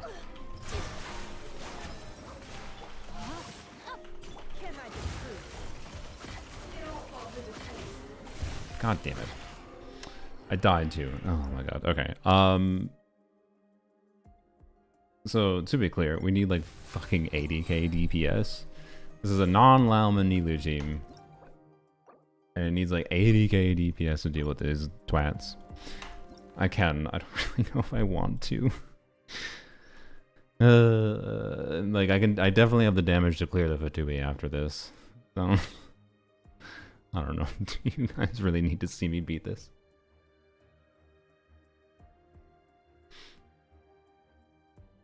Where did Twitch chat go? Yes, you died. I'm tweaking Bountiful Core, something that goes past Nefer's core generation. What? We're not playing with 2 Not Cries. we're purposely playing her as like a Dendro driver that's doing a little bit of additional talent damage. Because all that Nefer needs to do some talent damage, some decent talent damage at the baseline is have Hydro, technically. It's much, much less talent damage than with 2 Not Cries, but I'll learn how to win if you stop here. We're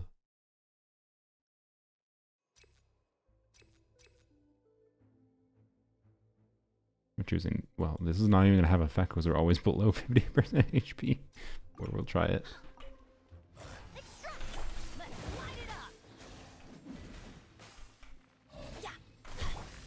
Alright.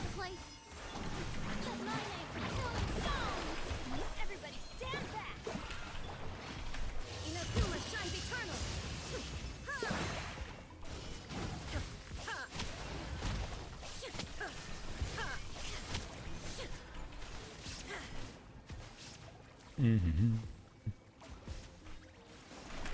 Russian plural. Let the world collide. Go in. Shine down. Torn to oblivion. Okay, good clear on the first side.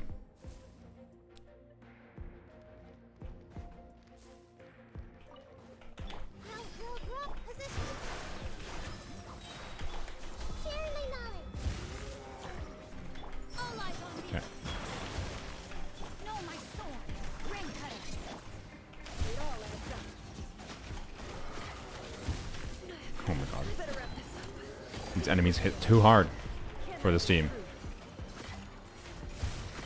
And Nefer likes hugging enemies too much.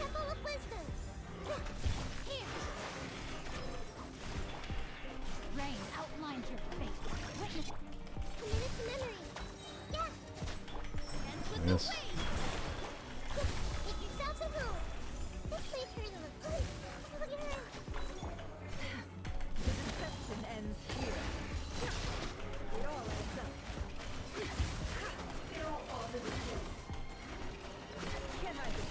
God damn it. Let me This is a cooked attempt. Completely cooked attempt. Oh, I don't want to do this, guys. I need the... No, I'm overriding. I'm not doing it. I think it's possible, but it's pain. If you're going to play Nilu... If you're going to play Nefer with Nilu... just play like Kokomi or Barbara instead of Xingqiu. That's all. But yeah, like that being an 80k DPS check, like I don't think you clear that if you don't have a Key of Caution suit Nilu. With a Key of Caution suit Nilu and a C2 Nahida, mind you, there, I can reach the 80k threshold there, but like it's very not recommended. Don't do it. It's a funny thing to do, but yeah, if you're gonna, yeah, no, just don't. I don't know. If you're someone who enjoys or has enjoyed the idea of like some other Dendra on-fielder in a Nilu team, don't let me stop you from trying it, but don't expect it to be that good. It's probably like a little bit better than doing Alhaitham, I imagine, right? Like it's got to be better than Alhaitham because she can get actual... Alhaitham can't really get real talent damage dealt without Electro. She can, so yeah. But The DPS checking on the freaking wild enemies is too high. It's too high. Oh, we have 2Bs on it right now. Oh yeah, yeah. So let's check. We'll just go back to the Nilu team. The Nilu like actual hyper carry team with the Sending Gleam. Yep.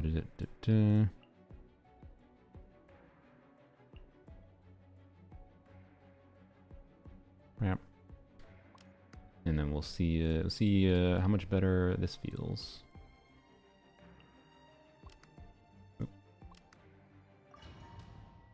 Or better, not better. How much worse?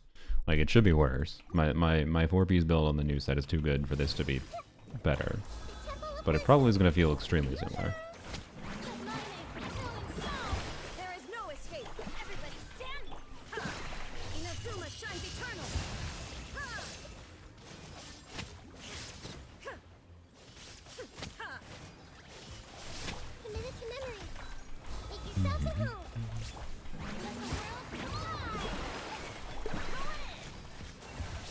Illusion shattered.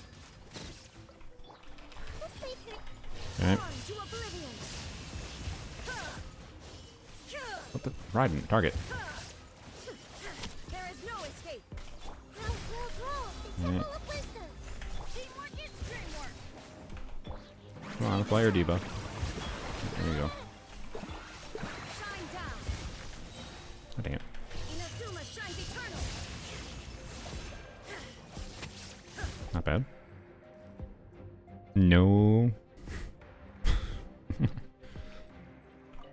Light will never die. Oh my gosh. Stop. Protect us with one heart.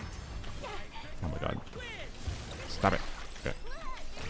I stand against the long night and purge the darkness. I'm gonna do the same thing I was doing before. Unravel. Alright, I think we just cut that rotation short. We can do that. Why did I hold it? Oh, that was real dumb. Whoops. Brain Durbin. It's fine. I think we're fine. No more lies. Oh my god. Where is he? Where the hell did he go? There he is. Okay. Oh my god. Can't hide this truth. There we go. Yeah, 2P doesn't really feel that much different. I'd probably notice it in Stygian. But like, I don't really notice the inconsistency that much here.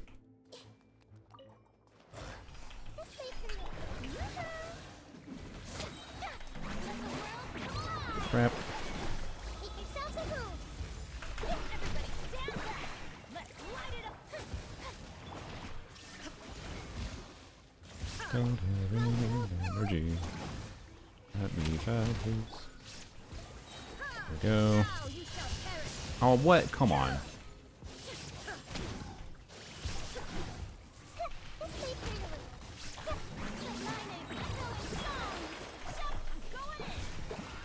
There is no escape. Don't you do it. To oblivion. Oh, did I fail a crit? Oh my god. Shine down. Crap. Crap. Grow, grow, grow. Just die, please. Thank you. All I got from stream is Llama's broke AF. I mean, you actively chose not to watch when I cleared without any issue without Llama. Like in a biz context, I feel like Llama doesn't really matter at all. I was surprised how good she feels with just I know plus whatever. But anyways. But yes, Llama is broken as fuck and made to buff Nefer way too much. With one heart. It all adds up. It all falls into place. The deception ends here. No more lies. And with the No, that was probably not worth doing. Leave this place for the everlasting.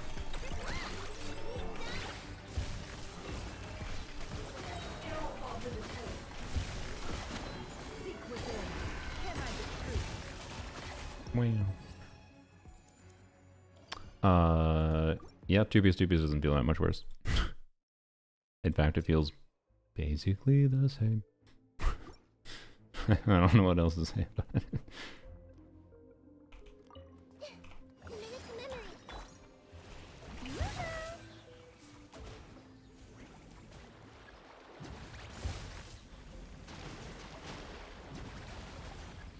It feels good enough, like it's worth mentioning that like it feels good enough that depending on what your 2-piece artifacts are, it's possible that it could end up being better than your 4-piece set. So, you know. Teamwork is dreamwork. Illusion shattered. Inazuma shines eternal. Not worth discounting at least.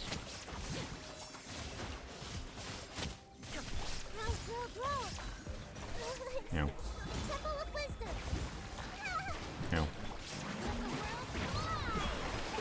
Everybody stand back. Shine down. I need to have shit done that earlier. Alright. Raiden, stop missing. Ah. We're gonna have to do a shield phase because you missed there. No. No. No, kill it. No. Raiden, why did you miss your burst?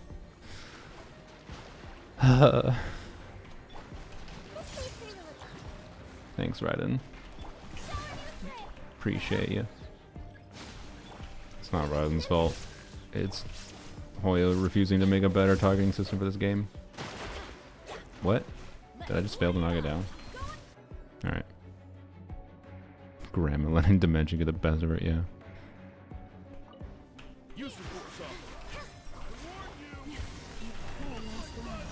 Do your shield battle, ramp.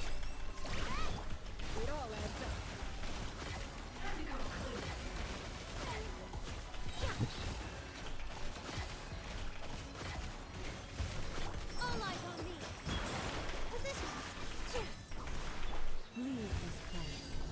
Hey, ramp.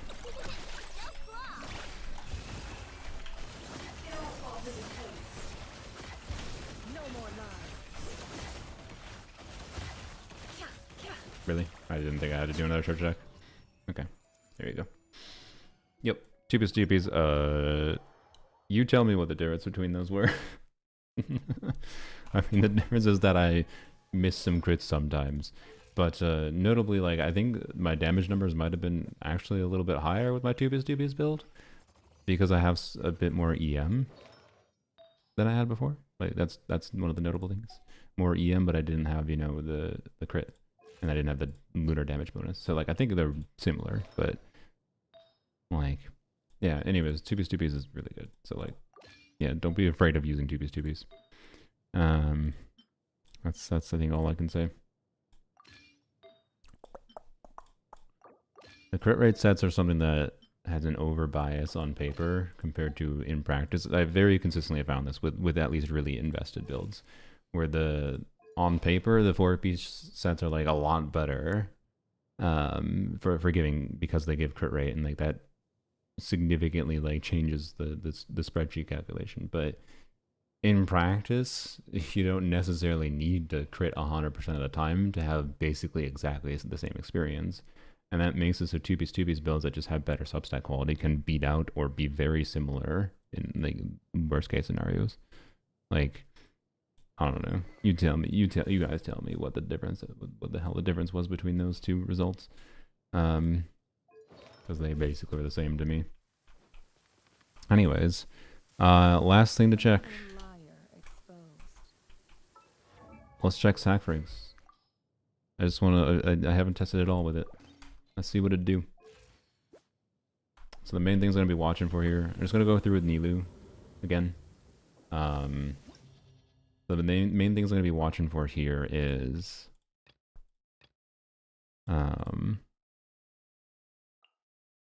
how the verdant dude generation is, and if I can use sack frags to do an extra skill at various rotations to clear faster. Like, it's possible I could end it. Like, the stack frags giving skill resets, it's possible it could result in faster clear times than I was clearing with Resig. Possible. Probably not, but possible. Because the skill usages and being able to do more charge attacks at earlier times can matter. But I don't know. I think it's gonna be sus just because of the limitation of verdant degeneration. Also, one thing I'm not gonna test because again, I haven't gotten a good enough. There is times where like I did the whole D there before by accident with Llama, and it wasn't really that bad, right? It wasn't really a problem that whole D. Oh, by the way, actually, I think I am gonna kind of just permanently switch over to this piece. I think I prefer the higher ER. There we go. I should have done that earlier, but what was it saying? I don't know what it's saying. Whatever. Sacrifice has high potential on her for weird min-max potential, but it probably isn't going to. It probably is not going to result in faster clear times than her Sig, but I think could easily result in faster clear times than the Craftable or Widzith or whatever. So I think it's a strong consideration if you're willing to work around the weirdness of thinking about how to use an extra skill at different times. But it's going to change the dynamic to a not insignificant degree, and I think it's going to heavily push you towards doing double Hydro with teams that are flexible with it. Like I think Farina becomes meaningfully better than Nilu here, actually, if I want to min-max around sack rigs. But I'm just going to test this because I'm used to how this team feels enough. I played this team enough that I can get a good vibe, I think, at least at a baseline, but I'll have to do more. So Llama Holdy, there is some nuance to like min-maxing Llama's damage that I might mess around with in the future. Put someone else on Deepwood, put her on Serenade, try to do a Holdy every rotation and get extra damage out of her. I don't know if I'm gonna bother. I think it's gonna cause too many issues. It'll be like, ah, frick, now I don't have the Verdant do when I wanted it for Nefer. But you could theoretically do that smartly at certain times to get extra damage out. So, yeah. Nefer Premium compared to Llama Hyperbloom, I think meaningfully better. Like in a strict single target scenario, it's not necessarily going to out DPS if you're talking like optimal play, Joe, Llama, Yelan, whatever. It's not necessarily going to out DPS at C0, all C0 investment levels, right? But like one thing that, for example, that KQM standards doesn't factor in is how much more damage can your Nefer deal depending on how good of artifacts you have, because Nefer is a hyper carry. Like I don't know. I'll have to do some measurement like of what my Nefer DPS can perform. Like I'll probably test like in the future with this weapon when it's leveled up fully. And try to measure what my C0 Nefer DPS is. Maybe in Stygian Onslaught, I'll try to measure it out there. And in that context, I'm willing to bet that, Never will out DPS Llama Hyperbloom because I have such a good build available, right? So, yeah. Thought it wasn't possible to do that even with the 50% gen increase.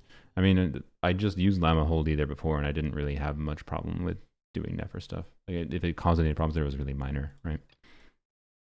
So, I think there is potential for it, but it's usually not worth considering. And Sacrifice is going to be like a weird, similar story, but in a little different way. Got it. All right. But yeah, this might be my last few runs for the stream. Does anyone else? Well, let me know if anyone's still hanging around, because I know the stream's been going a long while. Any last minute things? Any ideas you have for testing that makes sense with? There is shenanigans obviously to test with Never. Spread DPSing Never without Hydro, whatever. Testing Nefer with quick swap DPSing like someone else doing short field time damage, while I try to get out Nefer start attacks as soon as possible, and then spend more field time on someone else, like I don't know, Tignari, whatever. There's more to do, but I think I've covered the what I think makes sense so far. Quick swap Nefer Lisa. I'm gonna work on Sylveon, kind of. the buff characters now take priority. Sorry. But yes, something like Quickswap Lisa would be interesting. With a C6 Lisa trying to get extra damage out. Lisa's the last slot. But sadly though, Lisa's Death Shred doesn't do anything for Nefer, right? But Sethos. I mean, I could probably do some quick swap with Sethos doing like 3 charge attacks. I just don't know if Sethos' charge attacks will do enough damage to actually matter, really. But I don't know. I could try it.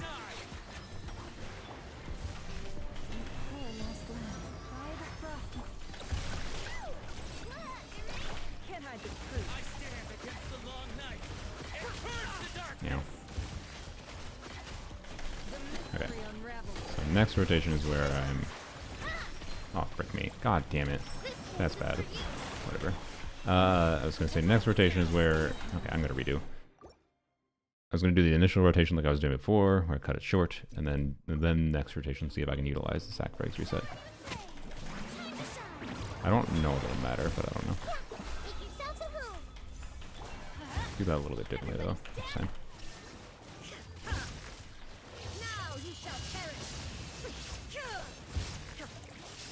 Yay, caught a Saloon stream. Welcome.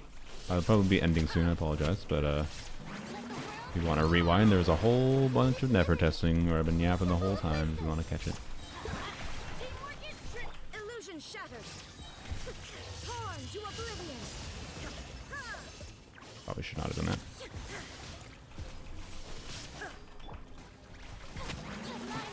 Yep.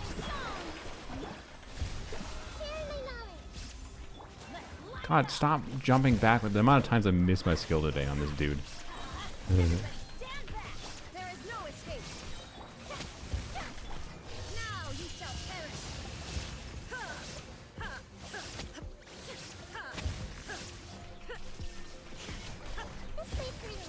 Let's light it up. Guess I've been getting value out of having Nahida on the account.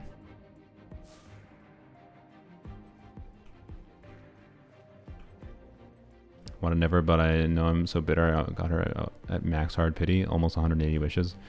I almost assure you didn't get her at almost 180 wishes, but it might have been 160. Like going anything past like I'd say 170 actually is like astronomically unlikely. But I understand your feeling though. And the gacha game makes you feel like shit. Possible dual DPS with Lanya. If only there was a catalyst that buffed EM.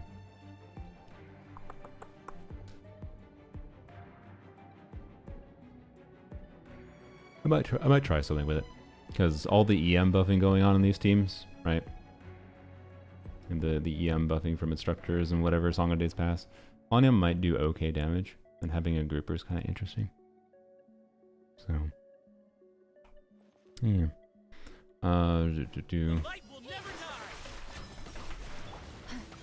Please. Do this. I'm purposely stockpiling some verdant do before I do things. Alright.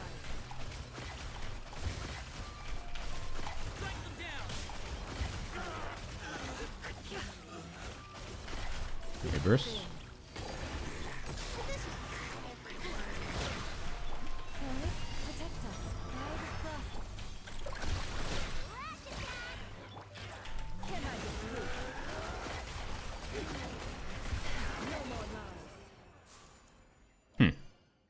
Interesting.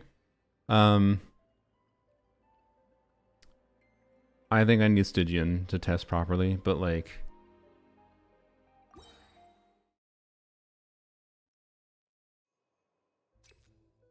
Sackfrag's pretty good.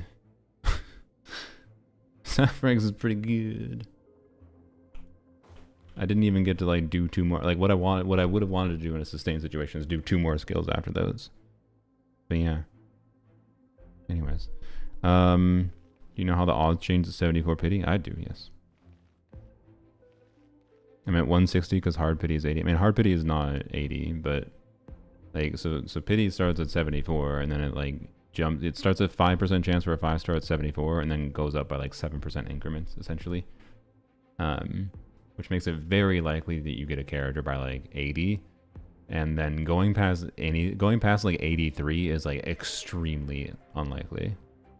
Like and so going past like 83, 84, 85 multiple times in a row is insanely unlikely, and going to 90 twice in a row is almost impossible. Like it's going to 90 once is like 1 in millions of chances. So going to 90 twice in a row is 1 in millions squared.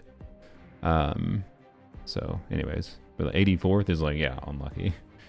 Mine was a little unlucky. I got her at 80, but yeah. Anyways, Llama weapon or Dawning Frost R3, is that the craftable? Or not the craftable, the 4-star? Yeah, it is. This way, if you had R1 of Dawning Frost, I would use it over the craftable. So yes. Yeah, odds of going to set 90 is 7 out of 100 million. Yeah, there you go. Thanks, Freedom, man. 88 pity Kokomi, Jesus Christ. But yeah. Anyways, Ramp. I wonder how many deaths I had in against this dude. This whole stream, by the way. I like it. I was worried about this. I was skeptical about this being an Abyss, because Hydro Shield annoying, but no, the Hydro Shield wasn't that bad. It's I think a fun enemy to have an Abyss, even if it's a little bit of a butthole. Yeah, get your shield up. I'm gonna burst. I'm gonna burst. Never mind. Oh, I should have. Man, I could have. Whatever. I don't know why I was quiet. I thought he was gonna get his burst fast or his shield faster, and he didn't. And now I'm just sad. Oh well. Heal up a little bit. We don't need it for the next chamber. All right. Llama's better off using R5 craftable. Yeah, she's not. That's what I was saying. Use if you had R1 of Dawning Frost, you should use it over the craftable. So the fact that you have R3 means, I think, definitely. Yeah.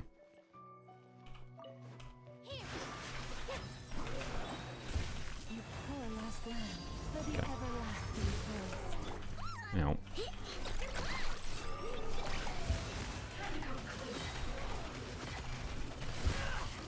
Wait, I'm using sacrifice. I shouldn't do that.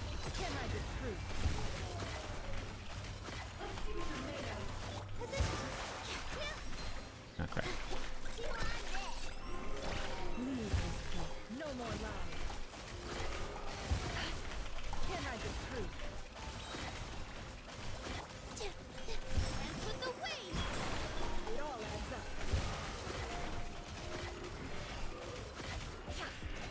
Goddamn. Dang it.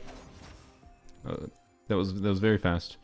Yeah, I don't know. I'm really gonna. It's like Sacrifice feels really good on her, but I feel like mostly it's just that EM stat stick feels good on her. like I probably feel like, oh, if this is the craftable, I'd be like, oh, craftable feels really good on her, right? So I think I need Stygian to truly test Sac Frags, unless I purposely power down her build a shit ton in order to try to test rotations, which I might do, but I don't think I need to do that on stream. Why'd I do that?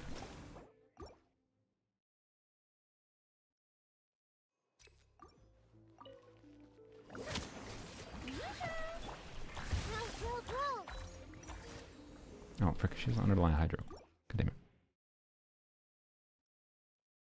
No, give Llama her weapon and you can give R3 Frost to Nefer. Yes, yeah. Oh, Llama using the Alpha Craftable. No, yeah. If you have Llama's signature weapon, just give Llama her signature weapon and then give Nefer the 4-star. Yeah, that would be better.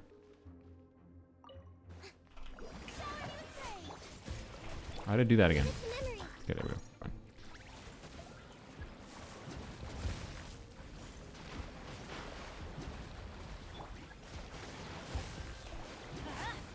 Oh, we didn't trigger the one.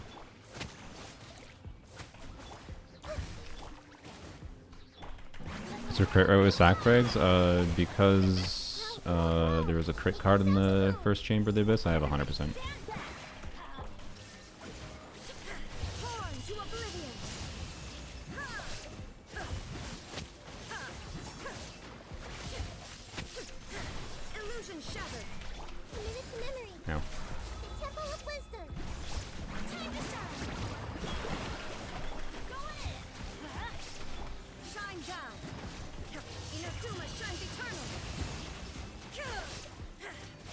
I just see a hyper bloom go off to hyperspace. There we go.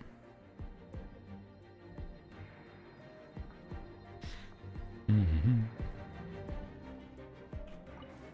Useful stuff. I warned you. You pull us down with one heart. It all adds up.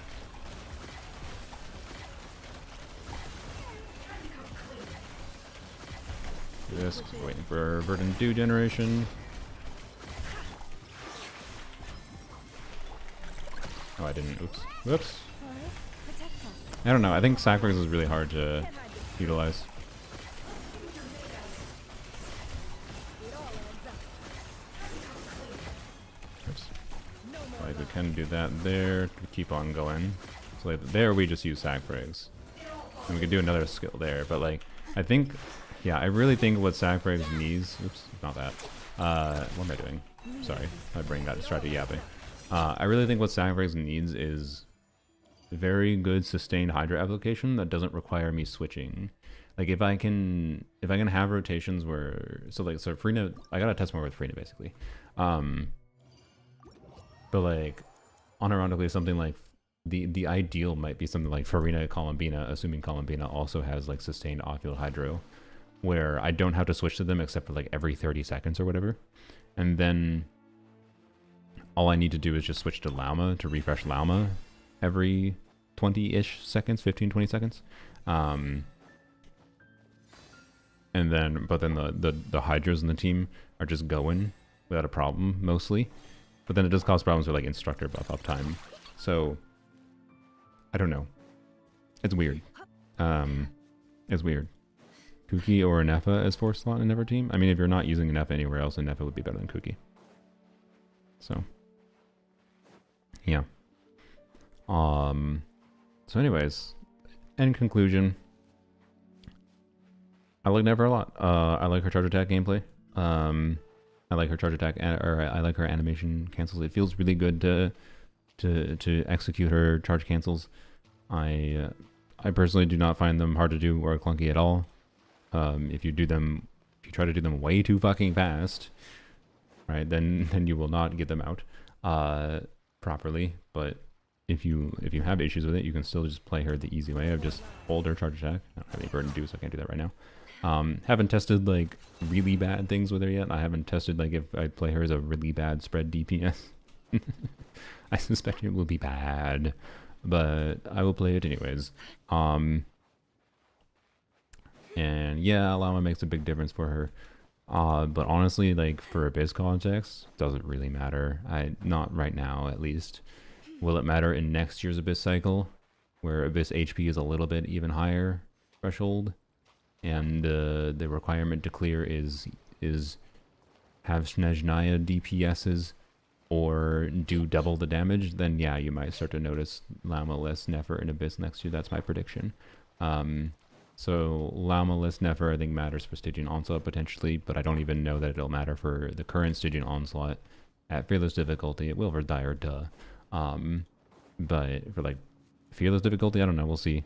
There's more to test. We can't test the full nuance of full power Nefer.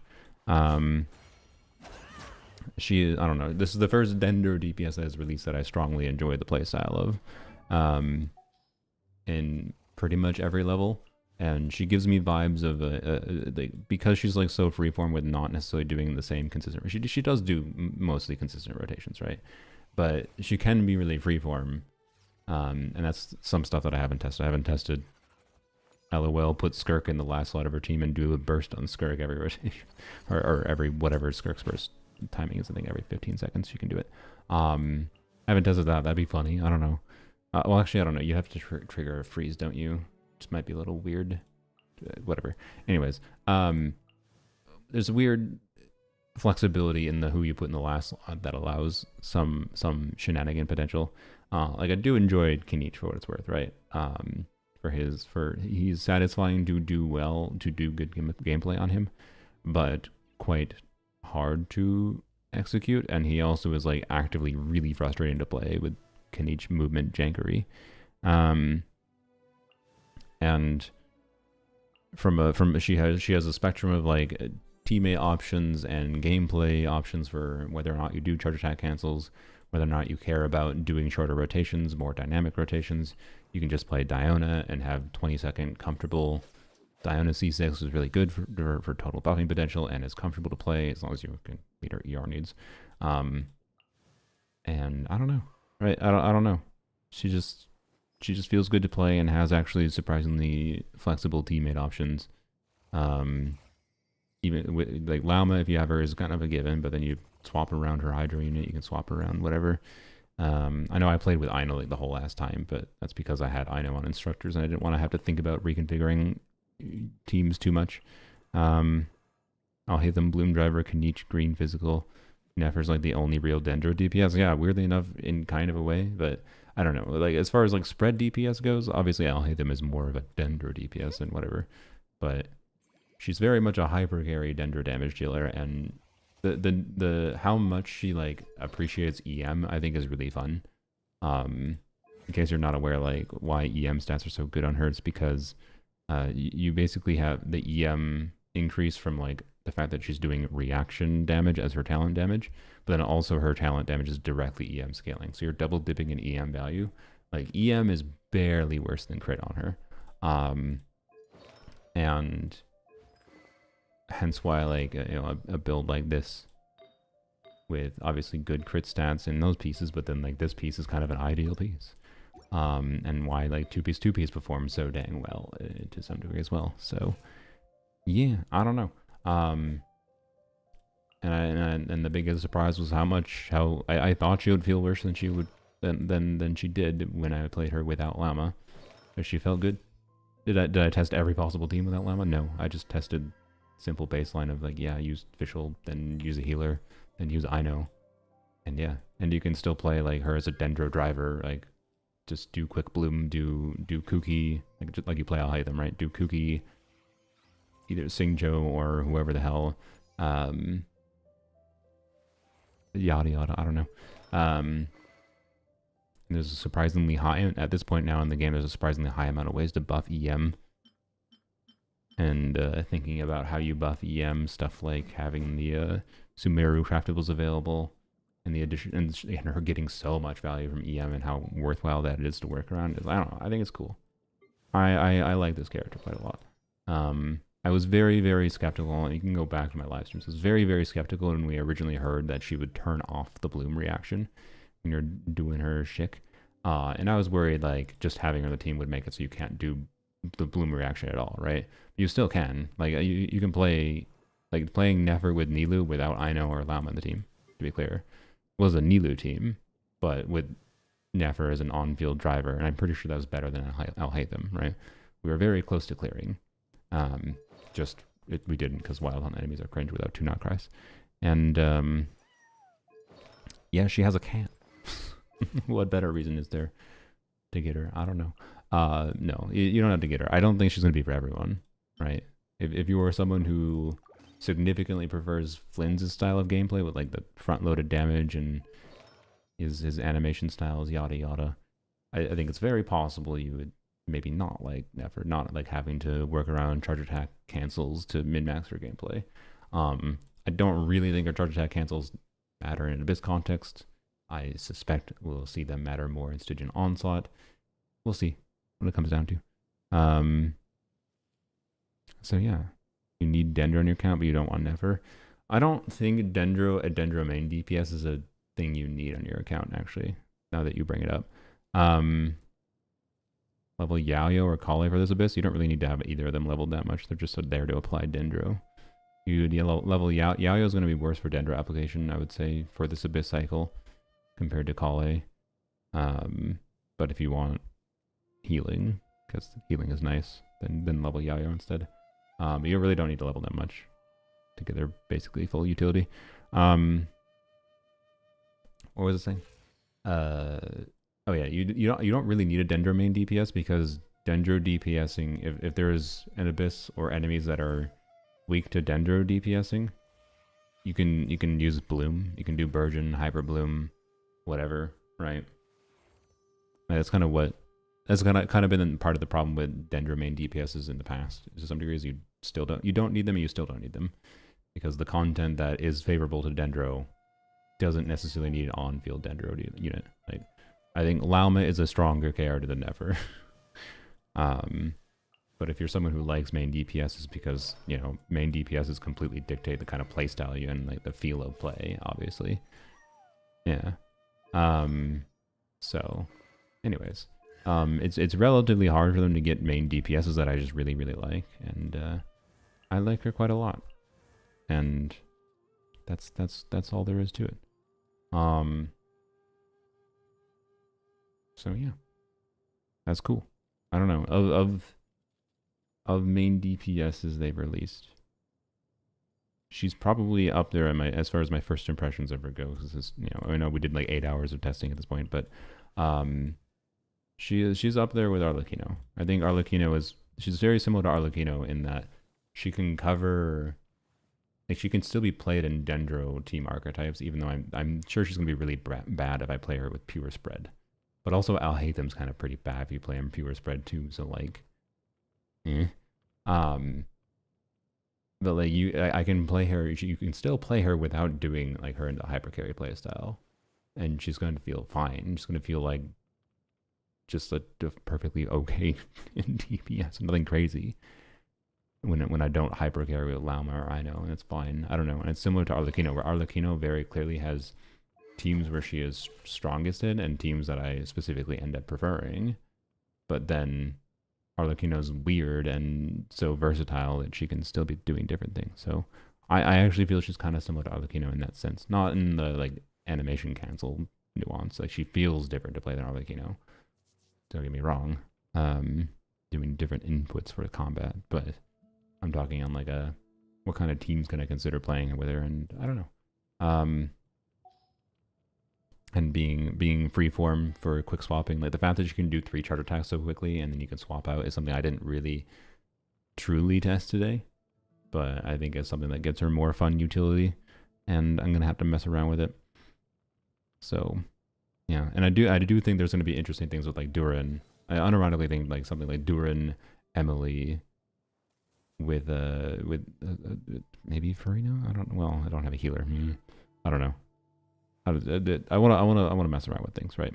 I think Duran maybe just with her normal hyper carry as the last slot might actually be surprisingly compelling, just because do some damage on field plus give red shred, plus more fun colors on screen. I don't know. So yeah, I'll test more with her in the future. Test her as a shitty spread DPS, and I'm sure it's gonna be bad, but it still might be able to clear. But yeah, I don't know. This kind of sucks balls for testing though, for testing like really bad things, because like she might be a shitty spread DPS, but shitty spread DPS might still reach like, I don't know, let's say 50k, 60k DPS, right? You know, like worse than doing Ino hyper carry with her is my expectation, but not but not so bad that, you know, it shouldn't clear, except for it won't clear in this current Abyss cycle because of the wild on enemies, right? Try the Miliastra thing. I did last night, after during the waiting room stream when the patch went live. I played a little bit of stuff with Tars. I think Miliastra needs a little bit of time to cook, so I'm gonna keep an eye on it. I'll do more with Miliastra. Like, I don't want to say much negative about it, other than like, I think Hoyo may have effed up in like not improving their netcode for it, and there seems to be other problems that might limit the kinds of games that are actually fun in it. But I think people will inevitably make cool things in it, and I also think there's problems in discoverability. Like, I strongly feel there should be a random button, and there's no random button. So, anyways, it seems like they're launching it early because it's a creator. It's a community creation mode. They have to launch it early if they want it to become something. They can't just keep it. Yeah. So, anyways, I understand why they went with their structure of releasing features over time, and I don't know. We'll see. I'm gonna let Miliastra cook a little bit. I'm not gonna have meaningful commentary on it, other than I might play some more in it, and then I might make a video that's like my thoughts on what I think it needs to be successful. And part of that is just going to be people, a big part of that is just going to be people need to figure out the ways, like even if it has limitations on what we can make in it, people are going to have to figure out ways to create cool stuff regardless. Right? Oftentimes human creativity can weirdly enough shine more strongly when there is a system that the tools for creating things limit you, right? And but that is not to say that I want them to limit us. I do think Astra could probably be better if the tools were not limited. But yeah. Maybe one day it can make a damage dummy, I know, right? Imagine being able to press this button and then having a damage dummy. Crazy. Anyways. So, yeah, I'm sure I'll do the stream just doing Astra stuff at some point, but yeah, I don't know. I like Nefer a lot. I was skeptical when we first heard about her kit, but then the more I thought about, more we learned about our kit works, the more I thought it should seem like she'd be fun to play, and that does indeed seem to be the case. So good job, Hoyo. You made me go from I was considering this year just skipping all main DPSs to you released a main DPS I really liked. So clap, clap, clap, clap, clap, clap. Good job. Good job. Now I need to figure out from this 7 hours of testing and yapping what I want to... I think I'm going to make a first impressions... I think maybe I'll just try to make a first impressions Nefer video. I don't know. What do you guys think? You that have stuck here the whole last time. What do you think I should make the Nefer video about? Should it just be... I think the obvious video I could make is probably something like titled, "Is Nefer really that bad without Llama?" Because that video could cover a lot of my first impressions and a lot of the experience I had with Llama here, or with Nefer here. But I can go play some specific teams and play more variants of teams that I even potentially played in the stream with Nefer without Llama. And maybe some meme teams too. Should I just make that video? Because right now on my docket is like maybe Nefer without Llama video, which is kind of a first impressions video.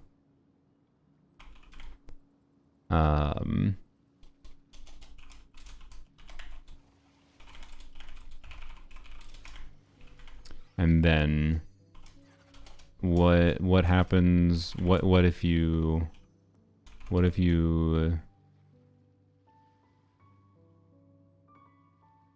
don't, I would say, what if you do bloom with Nefer? So that would be, well, that's kind of boring because I don't know. Maybe one of those two videos is probably the video I'd maybe make. I think I like the idea of just doing a simple Nefer that bad without Llama. A lot of people have made the Nefer without Llama video. Yeah, but they didn't have the goddamn character. It's all the fucking people doing spreadsheet bullshittery. And being like, this is 80k DPS, this is 70k DPS. And, you know, that's gonna feel like shit garbage if you dare play the content of the game. So Jeff, sorry. So Jeff drawing like a hard line of this character is not worth without Llama. I think it's just stupid, right? So anyways, my videos I make are in practice things. Because like with all the rhetoric, because what people are probably experiencing right now is a whole lot of rhetoric that like, oh, Nefer is really ass without Llama. So if I just make a video be like, I don't know, here's Nefer without Llama and she clears without a problem and she's still enjoyable and feels really good to play still. So I don't know. So yeah, I don't know. There's also, I don't know if I'm going to make 3 Nefer videos, but I think a Nefer Flynn's video would be funny.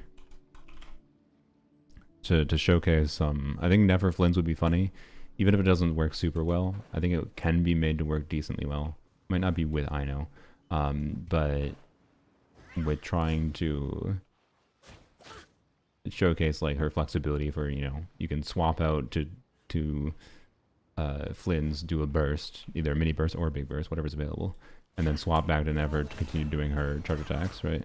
So, is she clunky or do you just have a skill issue?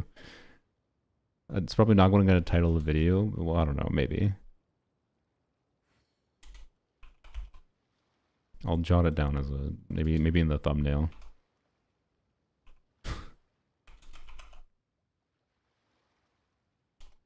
Is Nefer that clunky? I don't know. So yeah.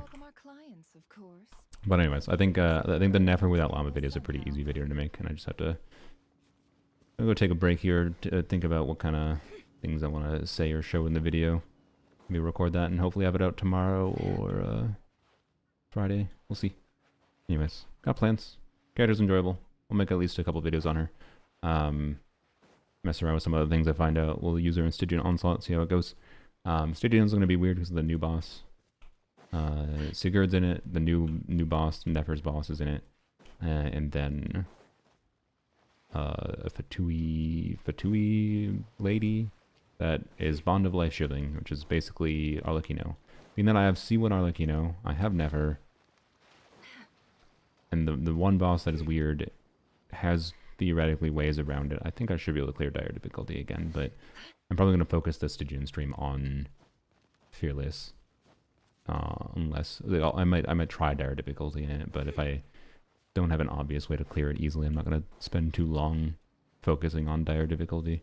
So I think Fearless is where it's more fun actually, but anyways. So hope you got some value out of my Nefer testing. I'm going to go take a break and see if I can make a video for tomorrow or not. We'll see. It's been a busy day for me. 7 hours of streaming straight and now potentially another few hours of recording and editing.